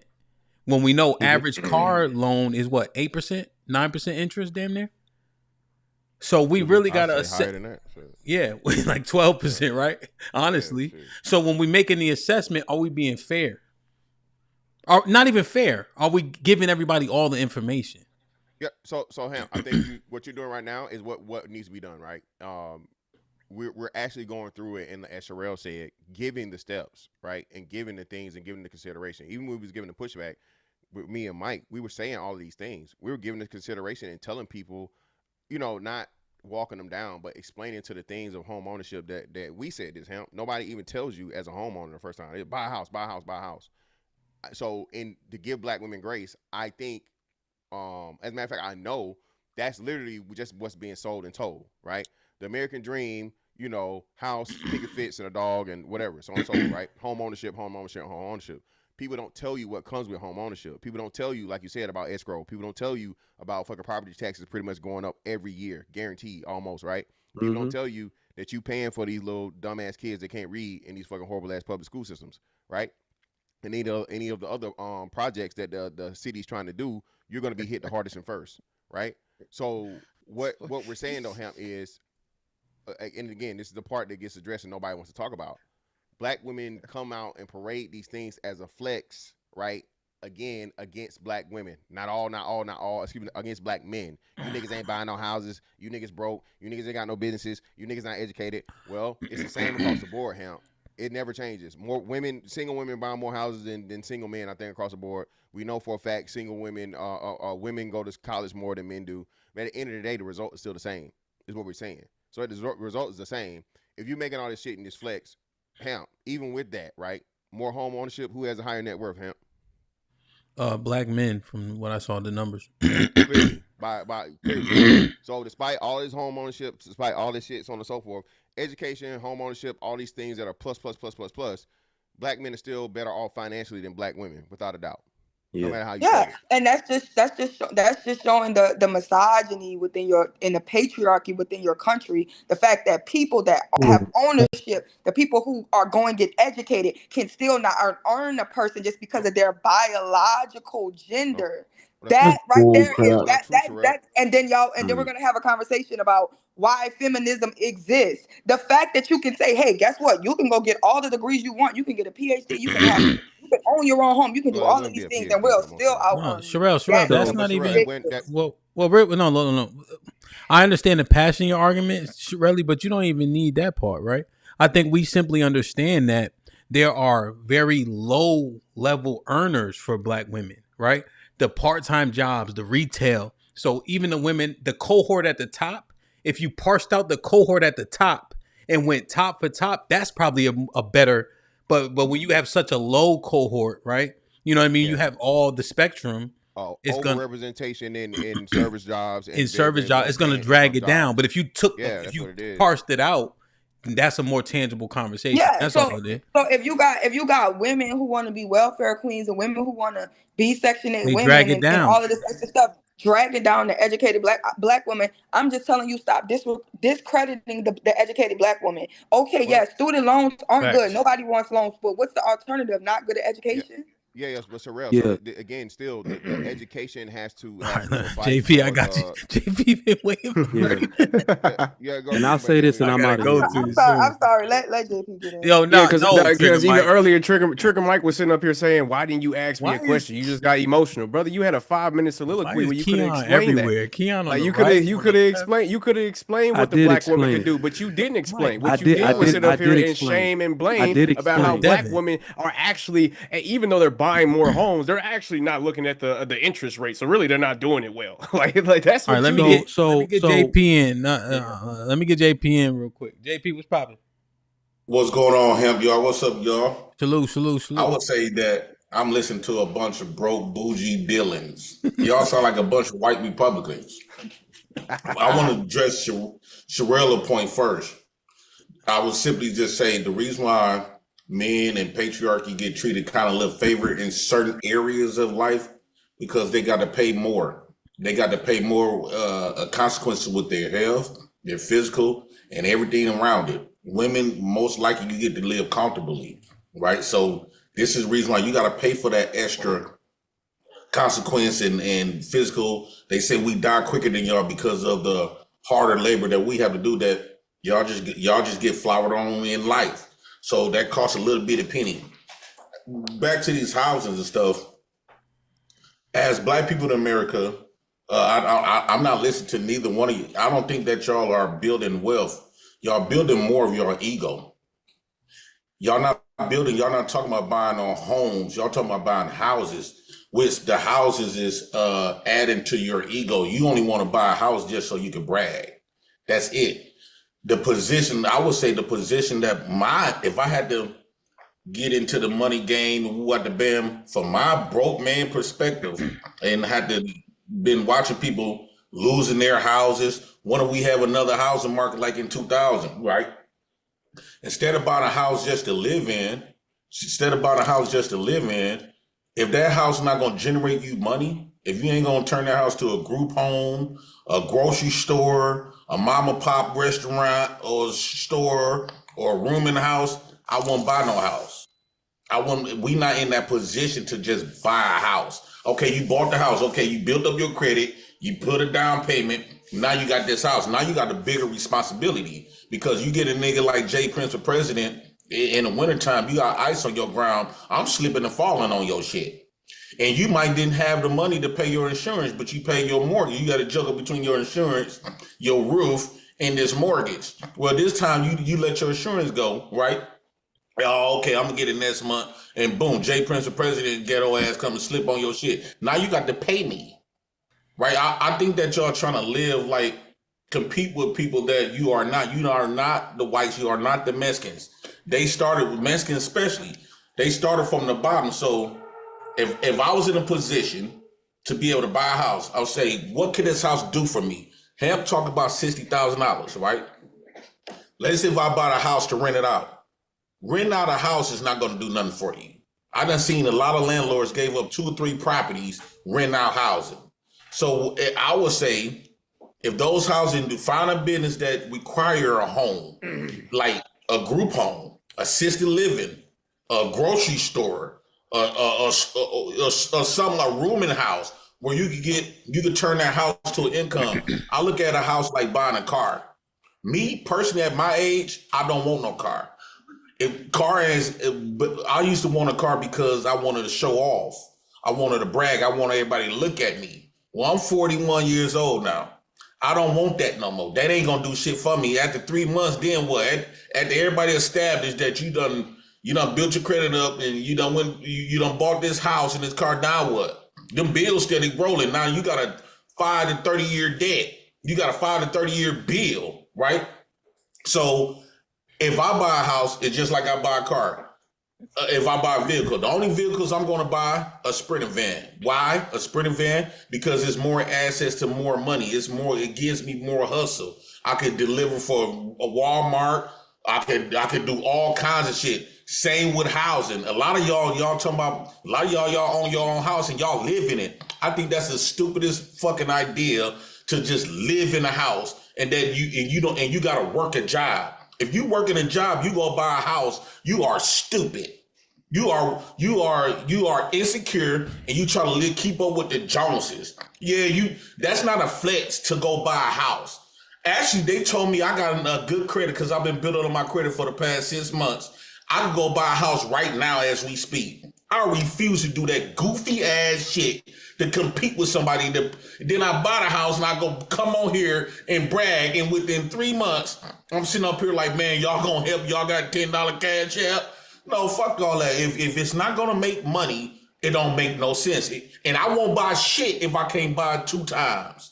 If you can't buy that house twice, what's the fuck is you buying it for? Especially if you're not going to turn it into an income. If you're using this house specifically to make money, I'd rather live in an apartment building, take me and my kids, live in an apartment building, buy a house to make money. This house is strictly because me and my cousin, and we trying to go in and buy a house to open up a group home, which is going to generate 6 figures plus, right? If we're going to do something like that, I'm not gonna buy no house for me to live in. That's goofy as fuck. So JP, wow. So, I own a Trigger Mike. Hell no. No, hold up. Can I say something? Well, no, this dude went on a rant. Trigger Mike, you can't say nothing. JP, look at that tax. We don't pay property tax, you dumbass nigga. We veterans over here. Well, that's first off. Well, you're not speaking to the collective, then, Trigger Mike. No. Hold on, JP. Hold on. JP, you can't. You also. That's not how paying your mortgage works, where you can just default on your insurance and stuff like that. Also, this is a thing. Think about having something that you pay me so you can live there. So now I have no bills for that. And then as that thing accrues value, I can take the value that you built up for me and use it for what I want to use it for. But I get that, Ham. But now that's you say a lot of good stuff, but you be forgetting the nuances. Like you was talking about have your kids living with you, but you ain't willing to live with your grown daughter, especially. Why? Till she 30. Why? Because you gonna have to deal with men over there. You're gonna have to deal with her with the band, right? It's a lot of nuances. Why would we deal with that? What do you mean? Because let's say if I ain't mean to get off the subject, but quickly, if I live in your house, if my daughter's your daughter, she live in your house, she turned 21. Now you got to deal with men sneaky. I don't think you ready to hear your daughter having sex with boys in your crib, even though you told them not to. Yeah, bro, what are we doing? How big you ain't ready to deal with that, is you? I'm not gonna deal with that, JP. Oh, see, them nuances not talking. That's so when you say, okay, if I'm renting from HAMP, right? You can do any background check. I'm gonna build my name up to get qualified. Now you got to worry about me fucking up your house. It might cost you more money. So JP, real quick, cost you more money to rent to me than it is, huh? Real quick. I actually and that's the thing. And JP, they had timed you out for 10 minutes, but That's the thing, right? I've actually been through that. I don't know if you see my Instagram, but I actually posted a story or a reel. Sorry, this dude messed my house up. He didn't pay rent since October, and I fixed it up, cleaned it out, and I'm about to rent it again. You see, so not only do I understand the nuances, I understand the pros and cons very directly. So that cost me thousands of dollars, you know. But I understand that the pros do outweigh the cons. You just have to be ready for what comes with it. That's everything. Risk and reward go hand And in if you hand. put me out your house, I'm taking down the copper. I'm gonna bust the water tank, Yeah. everything. You gonna pay if you keep evict. No. I was just saying this though. I'm not ignoring the nuances. I know the nuances very well, very directly. Hey JP, I'm gonna bring you back at 2:15. Finish that sandwich, man. Jesus Christ. Oh, and accept the challenge, hoe ass nigga. By the way, don't run. Accept the challenge. What the This dude goofy. Oh yeah, I want to do that fight. Him, I'll try to call you. You accept I'm it? down with it. You accept Down with it? Woo! Yeah. So you officially accept Fight Mr. Fantastic in Milwaukee in, let's say, October. Because I talked to when I heard, because I didn't know actually that you was talking about boxing when I got off the stream. So I had called my gym. So is that and they told me that I told them about I got a fight coming up. They said they could get me prepared within 6 months. Okay. So but I gotta start. I gotta pay the fee. Obviously, I gotta pay my rent this month, but on the first. But you know what I'm saying. I'm finna pay it. I'm getting ready in 6 months. I wouldn't mind fight. I'm gonna fight you, Fantastic, on my dead mama grave. And I put that on my kids. Hey, just So that's January, Hey, huh? hold on. That's November. For the record, the nigga has accepted. He accepted. June, July, Don't August, back September, out. October, November. Yeah, I got a fight coming up. It's this dude. He about 7 foot tall. I'm finna kick his big ass. All right, JP be back in 10 minutes. So that's November. So there, I said October, right? Yeah. So He said he got to pay his rent and all like a that. birthday present, boy. Hey, Willie, go ahead and cut the check, baby. Let's get it. But anyway, hey, we gotta I'll be balling money from Mr. Fantastic. He could be balling after that. Let's make sure, because we're trying to say what's the measure of success. You know, I think that, you know, an asset can be used a bunch of different ways. A lot of people try to buy like what's it called? 2-family homes, duplex, and etc. Duplex. Yeah, like just that. stay on one side and then have the other one rent. And then here's that way you here's don't the pay key for though. anything. It's only a subsidy, right? It's very highly unlikely it's going to cover all your costs, right? Yep. But whatever you can do to minimize your costs, that's what you do. So that's what a lot of people do. Now in DC, here's the funny part. Let's say you buy like a 4-plex or whatever it's called. You have to also qualify to be able to pay all 4 mortgages too. You know, depending on your state. So just make sure you look at, you know, what it is how that you're dealing how with. they break it up. Yeah. And what I was saying before was that they are. Damn, Mike. Well, what? I just want to say this last. Go ahead, Mike. Go ahead. I just want to say this. No. We gotta no. We need to. We need to address. No. We need to address this emotional manipulation that Mike does every show. He can't keep saying, I got one last thing and I'm gonna go. And everything he says is the last thing and he never fucking goes. I'm gonna say this one last thing and I'm gonna go. That is emotion. That is emotional manipulation, and that is should be illegal. All right, look. I think, you know, getting misconstrued, I don't really care because I gotta bang this over the head. So even what Hamp just said about At Insane qualifying Zero, for you 4 donated $20 through Super Chat. #nope. Keep JP out of this convo. It already gets derailed enough. So JP will be back in 20 minutes now. Yeah, so you got to watch out, right? Because I'm really looking out for people. Now I know people don't really get that, but when I'm telling you don't take these bad deals, even what Hamp said about this 4-plex, they are now making loan products, predatory loan products for people to buy these 4-plexes.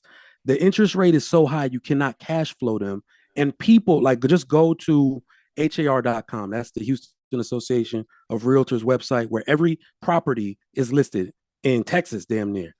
People cannot rent. Go look at the amount of people that cannot rent their properties. So what they're going to do is they just need somebody to pay the interest to get them some money. And they're looking at you like a mark, right? One of the reasons why I'm very careful on these topics is because Black people unfortunately lead in single applicant home buying. That's very dangerous. That means you're the only person on the application, which lets them take up your interest rate. So I'm just trying to get people to understand that there is a way to do this, and actual wealth comes when you do it the right way, when you spread around the risk. All right. If I can't pay my mortgage, my brother or my dad paying it. We already got that. I want people to have that same thing set up so you never lose your assets, because that's real success. I'm out of here. Yeah. So okay, so if you don't have a brother and a daddy that's gonna pay your mortgage, then don't buy a house. Find somebody. You got somebody. You got a homegirl, right? 90% of people ain't got nobody willing to pay their mortgage. Mike. I ain't got nobody I'm so cool with that they expect me to pay their damn rent now. Never mind. After Fantastic win the fight, he gonna pay everybody mortgage. Sherelle, you got somebody that's gonna pay your rent. Stop trying to derail my point. But nah, just real shit though, right? So this is the thing, and Sherelle, going back to your earlier point, we been gave niggas the thing to do, y'all, but motherfuckers don't want to do it. You know what I'm saying? Or they don't want their kids to do it. Cheeky know, I know, Trigger might know, Aaron was up here, Aaron know. Them 4 fucking years, Sherelle, changed your whole life. That VA loan, 0 down payment, whatever the fucking what's name gonna be, and then eventually, possibly, like you said, you could get to no property tax depending on what your what's name is. It's a life down changer. payment. That no down payment. Don't I gotta get a COVID shot? No, that's been. You didn't have to. Yeah, no, it just been over with. But no, Just say religious reasons. Yeah, so. Oh, I'm about to go next week then. Well, they just upped the age, so baby, you old enough, you can make the cut. But no, right? So that's what we saying. But people see it as hate. It's not hate, bro. And Sherelle, you are correct, right? So there's definitely more pros and cons and more Black women that are keeping homes than losing them.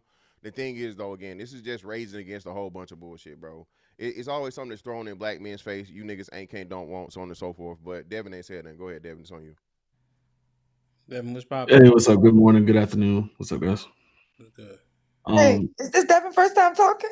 Yes. Yeah, I've been quiet. Yes. Y'all wrong for that. No, I just didn't want to cut in.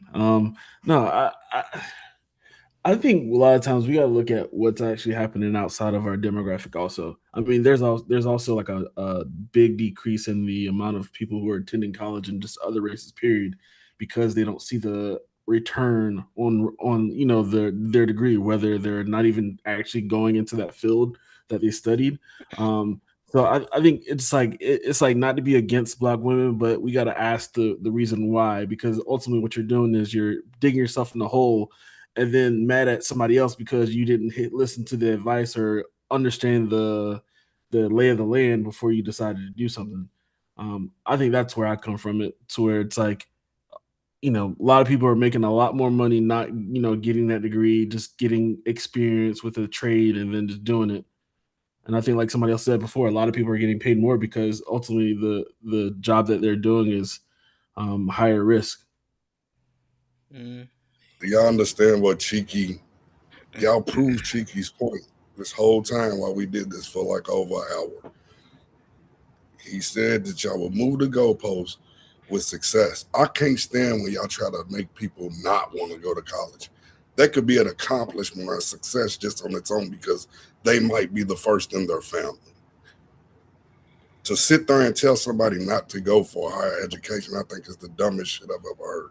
I don't think nobody's telling you not to go to college. I think they're saying y'all are, because y'all saying one thing. Go to college, but do what I want you to. Choose the major I want you to. I think it's disingenuous. It's not real life, though.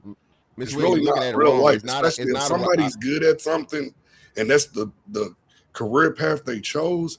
Damn. But you're talking about someone trying to succeed. I got it, but you're not succeeding if you're how you not succeeding if you accomplished your goal to get your degree?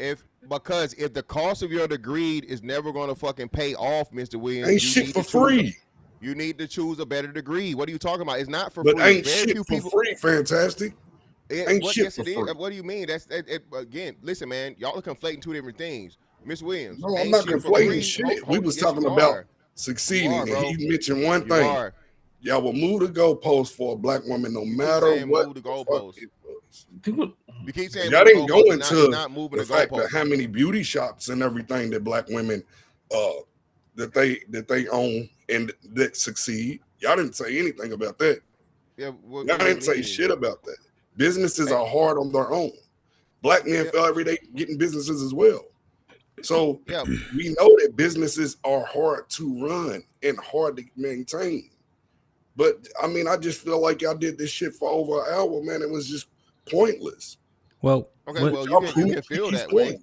That you can feel however you want to feel, but what we're saying No, I'm is not feeling nothing. I saw it in real time. Y'all proved proved Cheeky's point. Well, we said you feel, and no, you didn't. We didn't prove Cheeky's point. What we did was we created the. Oh, I'm going by what I know. I just seen it on the it's panel. not what you know, because if you knew it, It is what I know. I just been sitting right here listening to all of y'all. Well, what you said is we're telling them to get the degree that we want them to get. No, it's not about what we want them to get. It's what the job market says you should get, and what has a cost benefit analysis versus the fucking cost. If you're gonna go out here and you're gonna fucking spend hundreds of thousands of dollars on a fucking degree that's never gonna net you $100,000 over the next 10 years, what's the fucking purpose for it? You're wasting money. You're hurting your debt. You're increasing your debt. You're hurting your credit score. It's just all bad for the sake of saying I got a piece of paper. If you're going to get the piece of paper, the piece of paper needs to be worth it. That's not a bad message to give anyone.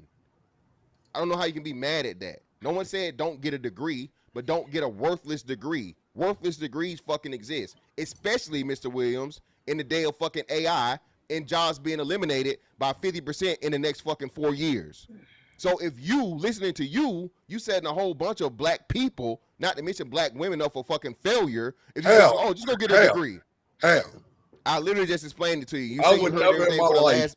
How the hell you heard everything for the last hour, but you didn't hear what I said for the last 2 minutes? Oh, nah. Don't fucking go to college. It's just been their goal since they were kids. So I'ma just tell, it ain't worth it. Fuck no. Let them make their decision. No, Give them that's another. That's a horrible thing. It's a horrible thing. That is horrible leadership. That is horrible leadership. That is horrible parenting. If you're gonna just go to college, no, that's horrible. You're saying no, it ain't what I'm saying. Failure. I don't try to put it in. I ain't saying just go to college. It's not.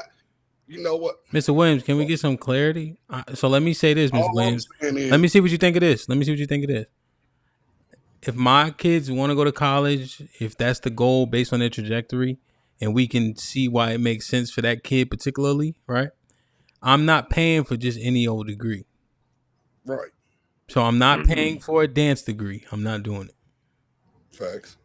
So I think that's the point that's being made, right?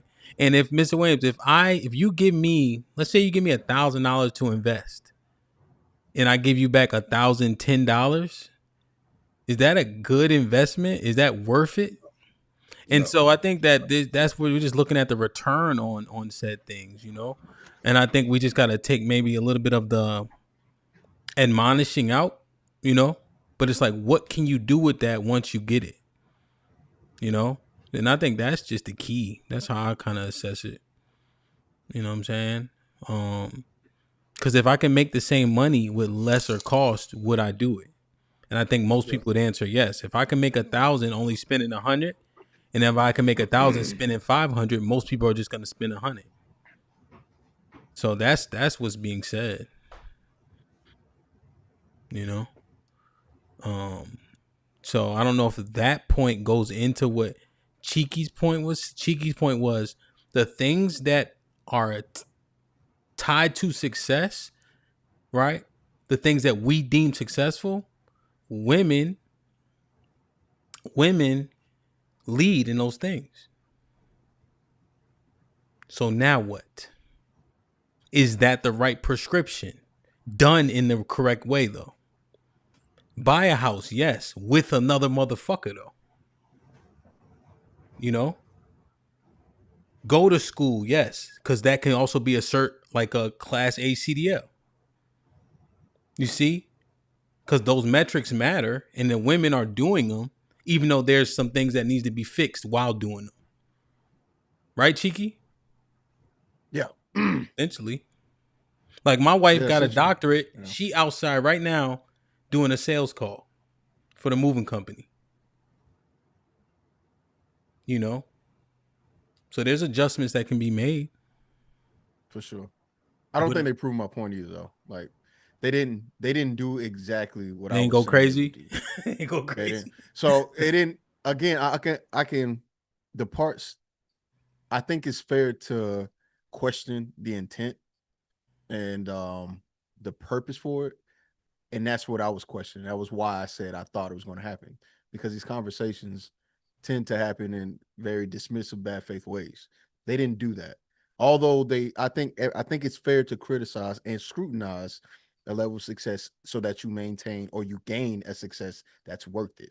That to me makes sense. That's logical. That's fair, right? So if somebody says you own a home, but you're cash poor and you can't afford the property tax, then owning a home does a disservice to the overall goal, which is success for a longevity, right? That's fair. What I thought was going to happen is they're going to give out a list of things that should be considered as success. It'll be met, and then no one will, it won't be had in good faith that it was met. But instead, what we did was just go into more detail, which is very different and more genuine, and I can accept that. And I was wrong. I can accept that whole 110. So yeah, I think that conversation went way better than I thought it would initially. Yeah, I mean it's a very quantifiable conversation, and when more people are talking that also have information and have done it before, right? It's a very tangible conversation, you know. So for sure. And I think that those things go directly into the topic of success metrics. They really do. You know, and to be honest, Cheeky, we thought they was gonna make a list too, but we just couldn't make it past. We couldn't make it past number 1. That's all. Yeah. Well, we thought it was gonna be a list too. And what about just stability? Some people they may not never be rich, but they reach financial stability. Clear up the sum. What you think? I think majority of people reach levels of financial stability more than they reach financial freedom. So is financial freedom the success and financial stable just average? Is paycheck to paycheck financial stability? No. Well, it's the norm. It's the norm though. No, I'm saying people will reach financial stability. Paycheck to paycheck is financial stability. What is financial stability? Financial stability is they have 6 months of their total expenses in reserve. And they can pay their bills. If they miss a job, they'll they get 6 months is success. That's success. Being able to take a 6 month Think break about it, really. Fall. Yeah, come on. $1,800 on average, right? Was the rent or whatever? Times 6 times 400 in utilities, right? Yeah, man. Times they Pornhub subscription. Shit, them niggas. For got a subscription. They got subscriptions too. I'm sure they do. They got to. They got to. So yeah, man. Oh my god, bro! Everything is a subscription. I thought that shit was free at one point. I'm sure there's free, but it was free, you can because I was beating my shit off. What you want me to say? Whoa! Right. What's Pornhub? She asked me a question. I'm giving it a direct answer. Like, nigga was watching porn. Now I ain't watched it so long. It's just all like, the Christian bro, I don't know boys what's watching porn. You know they mark up every. It's what just else like you supposed to do. Just like HBO. Like yo, I got ESPN Plus. But you got to buy an extra subscription to get like the games. Like there's always like Netflix commercials, no commercials, $3 extra. HD $3 extra. No 4K $3 extra. They doing that to Pornhub too? No. Oh, I don't know. I'm saying they do that to what's the name? Yeah, they're doing it to every subscription, bro. Hey, no, they doing that to Netflix. I'm paying $7.99. They hit me with an ad. In 2028, if you get a new car, then you have to have a prescription to play the radio. No, that's real who shit. Play the radio anyway? Who play the radio anyway, bro? Well, you got not just that. Like even for you to connect your shit to it, like for you to do like Bluetooth and shit, you got to have a subscription for that shit. And the 2028 cars. Look it up. Ain't nobody buying that shit. You need a Bluetooth subscription. You got, bro, to be able to use the fucking shit in your car. I'll blow this shit up. I don't care. I'll blow it. Give me the Chinese car, bro. And they doing this shit Yeah, man, and they doing this shit to where they fucking with the repairs and shit, bro. To where you can only do shit, you can only get your shit repaired at the dealership. At the dealership, Oh, like yeah. a BMW thing. Yeah, they been doing that. Yo, real shit, had bro. that. Yeah. I was changing the brakes on the my car that got stolen, and the back, the electronic, the emergency brake is electronic. Yeah, so I can't you find need a special tool. You can't find need the a special tool, bro. It's not even the same no more. Yeah, bro, I thought so. What car got stolen? The Altima? Nah, no, the big boy. Damn, No. the one you came saw me in. Yeah, that expedition. Yes. Oh, that's it's a fucked up. finesse. I'm telling you, man. The crony capitalism is getting out of hand, bro. But yo, you need the brake, the brake tool to release the caliber. And it got 4 dots instead of 3. I'm buying them shits off Amazon. And that shit, like, man. You don't have the tool. They got a special tool for that. Yeah. Mm-hmm. BMW got me on that and my make was a 2004. So I was like, oh, I could change the oil on this shit. I opened the engine. It don't even look like a regular car. I'm like, what's going on? They was like, yeah, you got to come to the damn dealership. No yeah, shit. you get a toolkit for it. Anything built before 2015, you can get a toolkit for yourself. You can pretty much, yeah.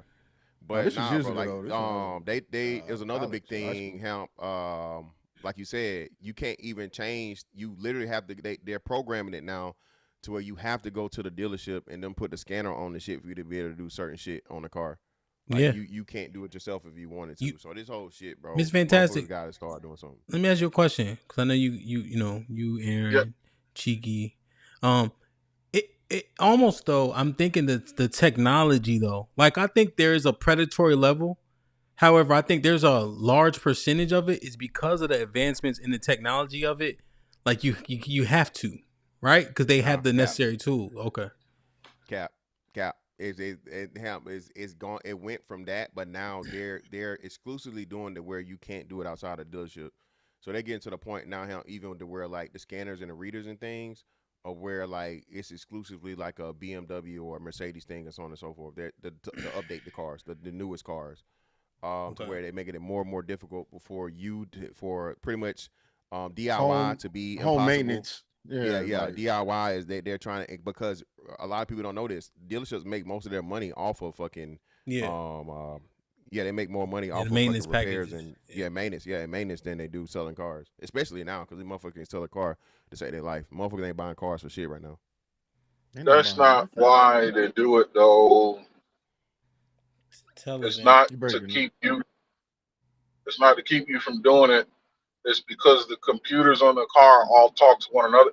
Your steering is no longer a direct connection. It's electric, and it bases its ratio based on the vehicle speed, throttle input, yaw rate, all that kind of stuff. So with everything talking to each other, you have to have a computer. If you manipulate one thing, it's going to change the way everything else looks at it, and your car will no longer work. Yeah, that's what I was kind of alleging. I think that they know you were right. Yeah. And I think they know that there's money in that, but also like the technology advancements, it requires you to. Yeah, 100%. Yeah. But see, for you guys, it's probably tough because you guys are inclined to the engineering. Yeah, bro, and that's why it's cap, HAMP. These motherfuckers ain't got no damn gyros and motherfucking and shit like that. If a helicopter or airplane can do that shit, bro, we should be straight, bro. No, it's not a fly-by-wire fucking cars jet. do have. No, 100% it is. No, you don't know what you're talking about. Aaron, it is. Aaron, I got a more important question. One, okay, you are acting your age. You don't have to yell because you on Bluetooth. Just FYI. My bad. Okay. Don't worry about it. You're gonna do it anyway. Secondarily, I'll calm down. What car are you in that make you look that small? What the fuck is you driving? How you got that much head space? Yes, you look like you got mad. You're like a regular human. Yeah. There's a truck. What do you mean? What kind of truck? What kind of truck? Avalanche? Bigfoot? That tank? Yeah. This nigga driving Bigfoot, man. And get Gravedigger off the road, man. That goes by shit. Yo. Open head. Yeah. Love Grave Digger. Yeah, Yo, that's what bro. I meant. Hey, yo, you know how boring Monster Trucks is? I brought Not when you ate. Yo, I brought the kids, bro. I was so fucking bored. It ain't make no sense, man. Yeah. And loud as shit. That's the biggest thing. Loud. Just loud. It's just loud. That's it. Yeah, loud. You got to go for the ride. Man, it's like you just like football and leave the shit alone. I look, yo, Mr. Williams. I look down. This nigga Chug watching Spider-Man. I said, "Oh fuck, $40 for I this." think that Watson Blood, I think, has an aversion. that Watson Blood has an aversion to motorsports. I think. Yo, no, he likes cars though. He cause that's why I was surprised. Oh, does he? So in school, every time you go to school, he say, "Daddy, I need pockets. I gotta bring my cars." Okay. Shout out to Chug. One time, that nigga had so many cars in his pocket, his ass was out. Yo, he jumped out the car. Nigga, pants came all the way down. Cars jumped out of him. Yeah, what the fuck going on? He jumped out the car. Cars jumped out of him. That many cars?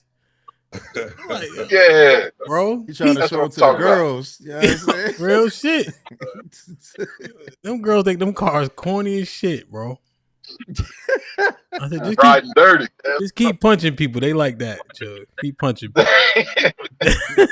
Yo, man.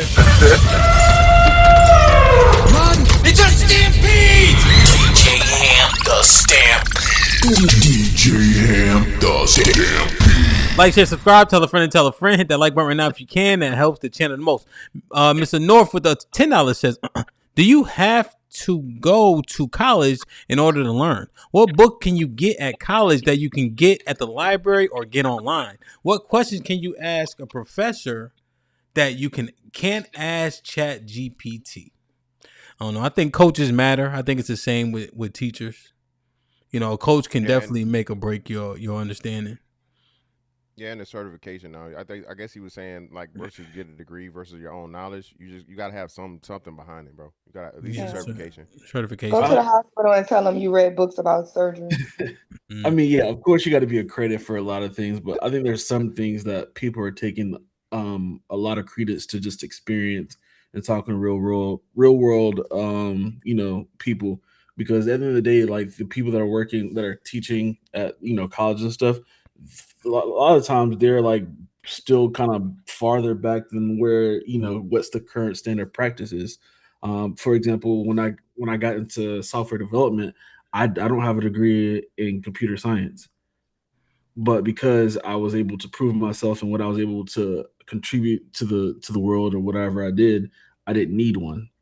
And that's not standard, but at the same time, they take real world experience over just like, okay, I checked the block. So the highest earning people in your field don't have degrees? No, most of them have degrees, yeah. Most of them go that way. But I'm just saying I was able to circumvent that by going to everybody can't be an exception to the rule.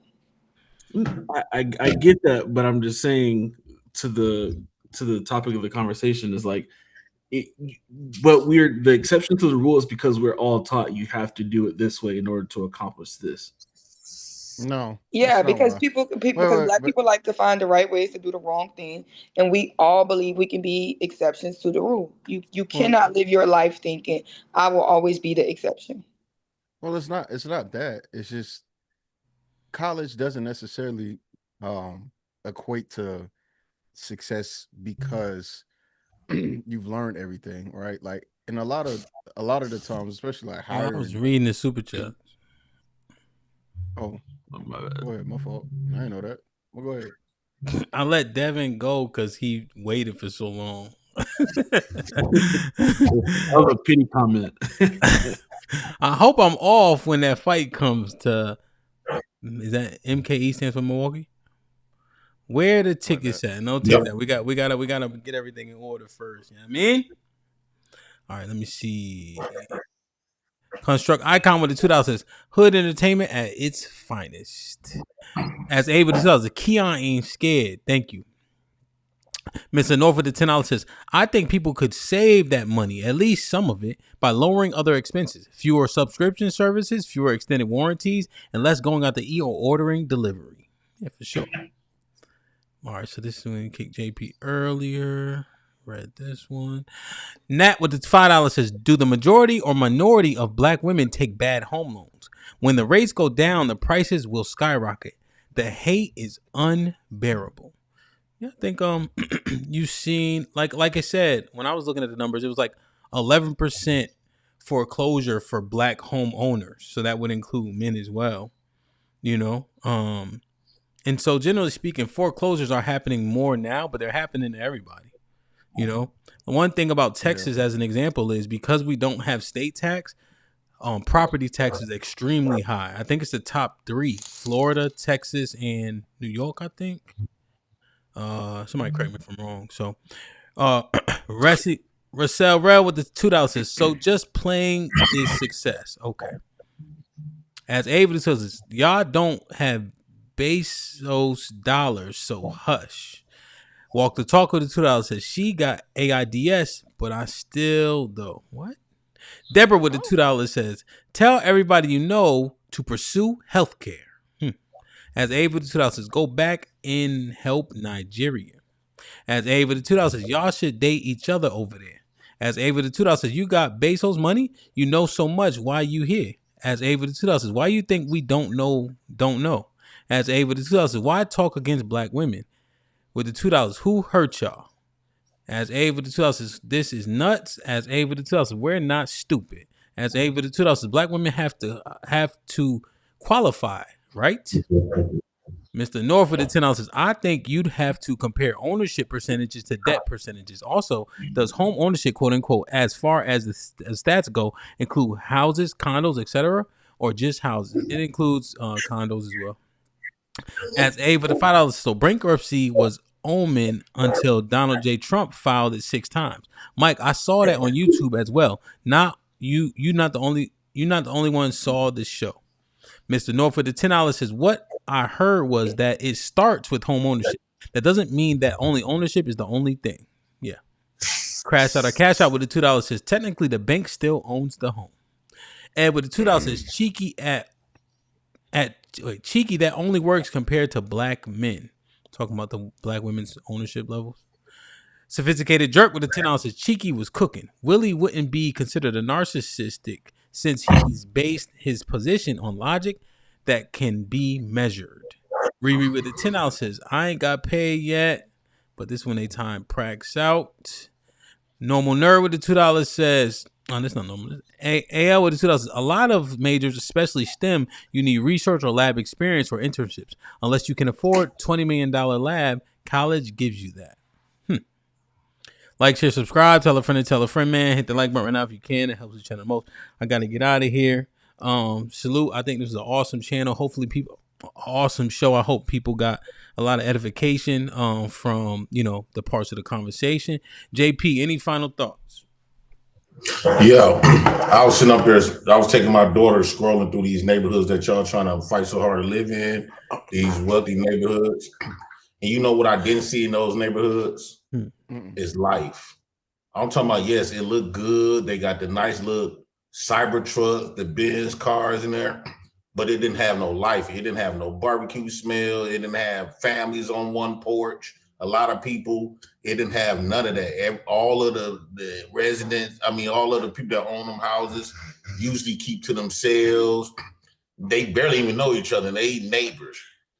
So I think that we need to reinvent a different type of neighborhood for specifically, I would say niggas, but for y'all own selves, for black people.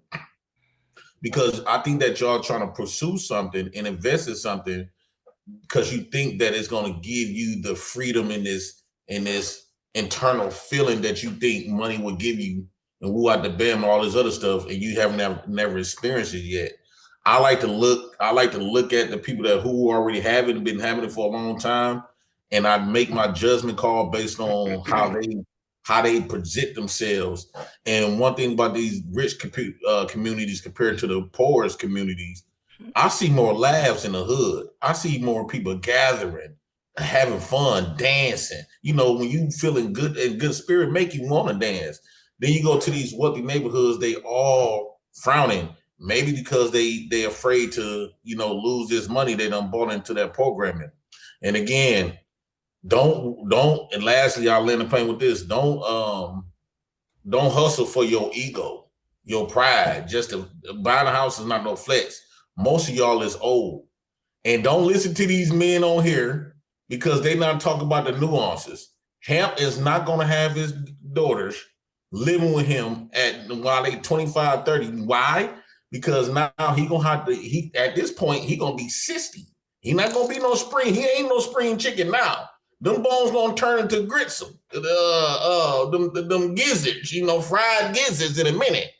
And so when his daughters them coming in with men and they want to fight his daughter and them in his house and all kinds of, be prepared, Hamp, for your wife to come and try to convince you that it's okay for your daughter man to be sitting up in the house with them, screwing and all this other type of shit, babies, all kinds of smoking weed, stealing your car. At this point, you're an old man. He ain't scared of you.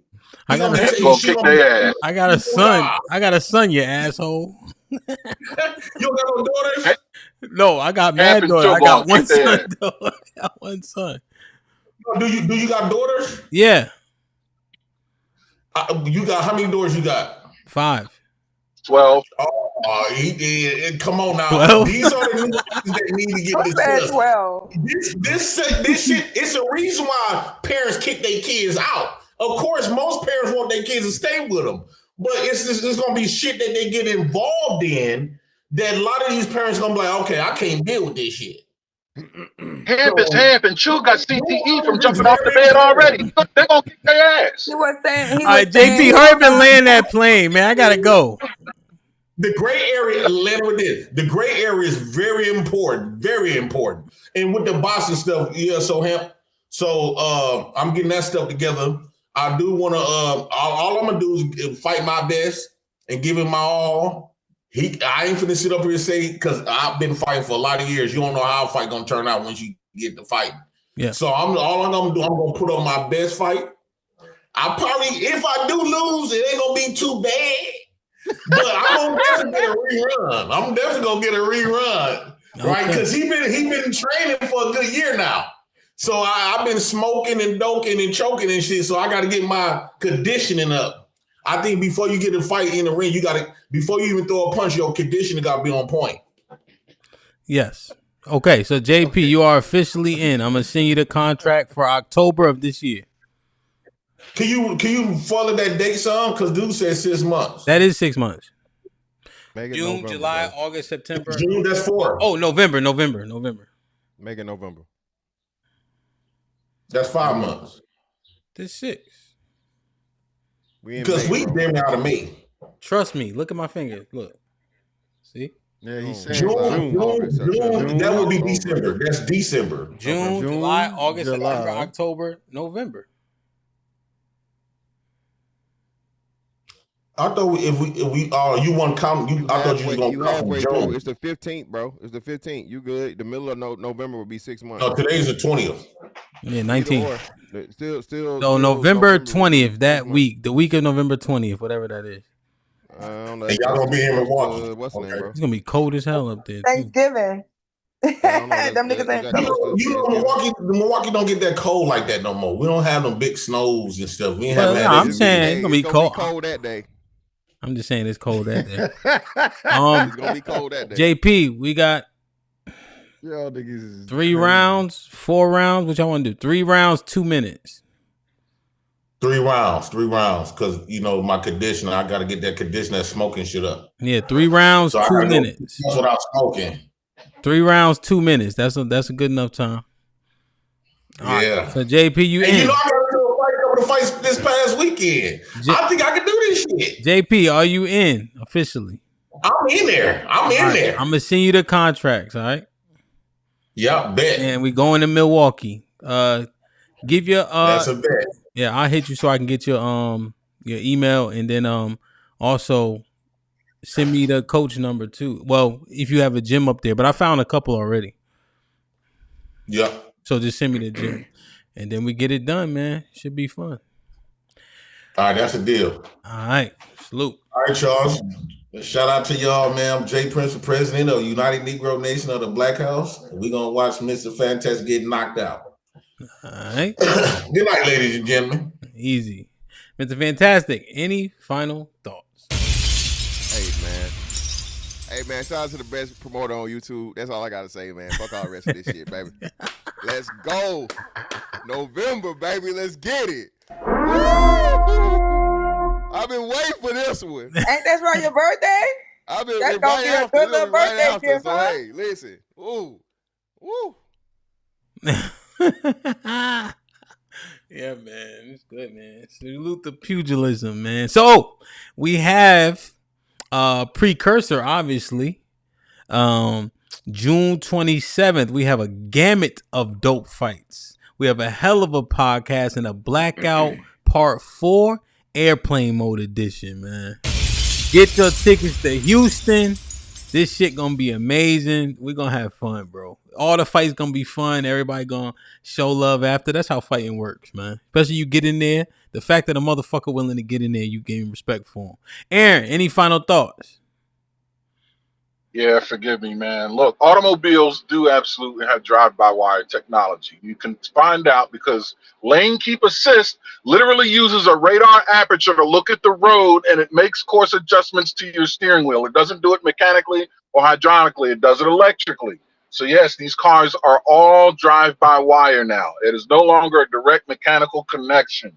How can you have an electric car that has no steering pump still able to steer assistedly? Because it's electric. There's no mechanical drive. So why don't you take that technology and put it in a gas car so you don't suffer parasitic loss from a steering pump? Niggas. What Aaron said. Devin, any final thoughts? Yeah, no, I just think, the measure of success is definitely different for everybody. So I don't think we can put everybody on one thing because everybody has different capabilities. Ugh. But also think for me, my individual measure of success is just being self-sustainable, not working for anybody, and then making sure if anything happens, like Sherelle said before, is having. I think a reserve is definitely a good measure of success because you don't have to do paycheck to paycheck and depend on you not getting fired. Indeed.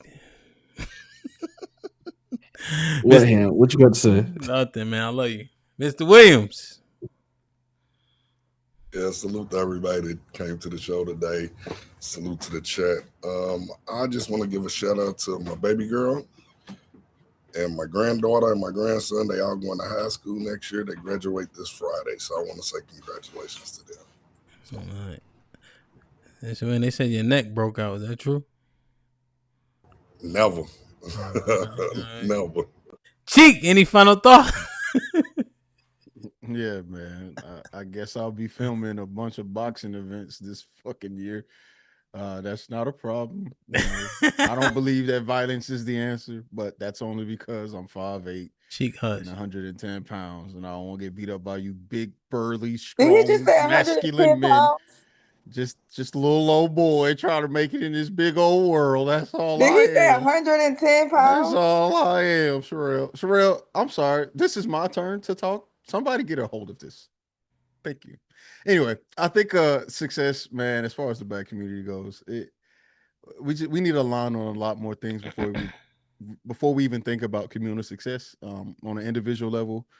I think that we've definitely got we've got our own measures, but that's besides the point, right? If we're trying to do this as a community or as a group of people, we just need to align on a lot more things. I don't even think we align on too much anything anymore, unfortunately. But yeah, that's it. It's a little old kid trying to make it in this big old world, Hamp.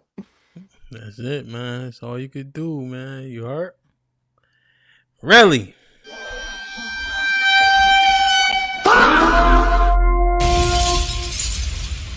Any final thoughts? Yeah, this is a great show. We know that one is ownership, and then we got to dissect ownership. So that was great. Thanks to everybody that joined the panel and super chatted, etc., etc. Shout out to Hamp. You the superstar. You ain't got no neck, but you do got a big head. So you know what I'm saying. Oh yeah, y'all have got a live event this weekend that he's been telling us about. You know what I'm saying? You about to be in front of the big lights this weekend. You know what I'm saying? Nah, man. You being coy? Nah, What's man. up? Check my Instagram at DJ Man, Hamp, I've man. been seeing your face down my Instagram. You know what I'm saying? I'm like, oh, you on the flyer? You got live shows in Houston. You big time. You know what I'm saying? Nah, man. I'm doing what I do best, man. I didn't realize I've been DJing for 20 years. I didn't even think about that shit. You know what I'm saying? So, you know. But we're doing great things. We don't mind. So That's a fact, though. shout out to y'all. But this was a good show. Indeed, man. Salute to everybody who attended the show, man. I hope you caught the substance of the conversation, as we try to mine through what is success. I just wanna hearken against this, man. To make everything so subjective is to have no standards and to have little accountability, right? It is important to measure yourself against the best, right? And it's just understanding, hey, if I'm looking to achieve something, who did it before me? How did they do it? Did they do it right? If so, I can be duplicative of those efforts. See, it's not even all about competition, Admiration can help you grow too, but we miscalculate this, Devin, at one point, he was like a workout connoisseur. Hold on. At ask_F donated $49.99 through Super Chat. At Mr. Williams, take them for ice cream team on me. No doubt. I'll send Mr. I ain't sending Mr. Williams. How many of them is it? 3? Oh, listen, man. I send enough for one to get ice cream. And you can't go to Dairy Queen because it's overpriced. One time Devin was a workout connoisseur, right? And there was a way he was working out that was like, I don't know. I never was able to get that. I usually work out for bulk, But if I was trying to pursue that, I would follow the plan, right? And I would say that he was more successful and better than me. So in that gamut, I would deem that success and then strive for it. I think you get better that way, So. But the hell of a conversation, man. Cheeky, that is an interesting offering, bro. What you said, that deserves its own scrutiny. Like, the things that we would make us successful, who's leading? That is a fucking interesting dynamic. And if we made it the show and went about it 1-to-1-to-1, how would it bear out? That's interesting. So it'd be interesting, like you said. Yeah. So, get your tickets to Houston. Join the Discord. Get your workout on. Boxing is fucking awesome. I love y'all. I appreciate y'all. Be safe and do the right thing, man. Like, share, subscribe. Tell a friend and tell a friend. And we out. Oh, we can kill all this. We can kill all this. Say do you want to be next? Anytime you ready, baby. I was supposed to be there. Ooh, I'm with it. I'm with it. We can do it. Knocks out everybody and no one can whoop him. That's when that little Cassius Clay from Louisville, Kentucky came up and stopped Sonny Liston, the man who annihilated Floyd Patterson twice. He was going to kill me. He hit harder than George. His reach was longer than George. He's a better boxer than George. And I'm better now than I was when you saw that 22-year-old undeveloped kid running from Sonny Liston. I'm experienced now, professional. Jaw's been broke, been lost, knocked down a couple times. Bad. Been chopping trees. I done something new for this fight. I done wrestled with an alligator. That's right. I have wrestled with an alligator. I done tussled with a whale. I done handcuffed lightning, throw thunder in jail. That's bad. Only last week, I murdered a rock, injured a stone, hospitalized a brick. I'm so mean, I make medicine sick. Man, dude. Fast. Last night, I cut the light off in my bedroom, hit the switch, was in the bed before the room was dark. Incredible. Fast. And you, George Foreman, all of you chumps are gonna bow when I whoop him. All of you. I know you got him. I know you got him picked. But the man's in trouble. I'm gonna show you how great I am.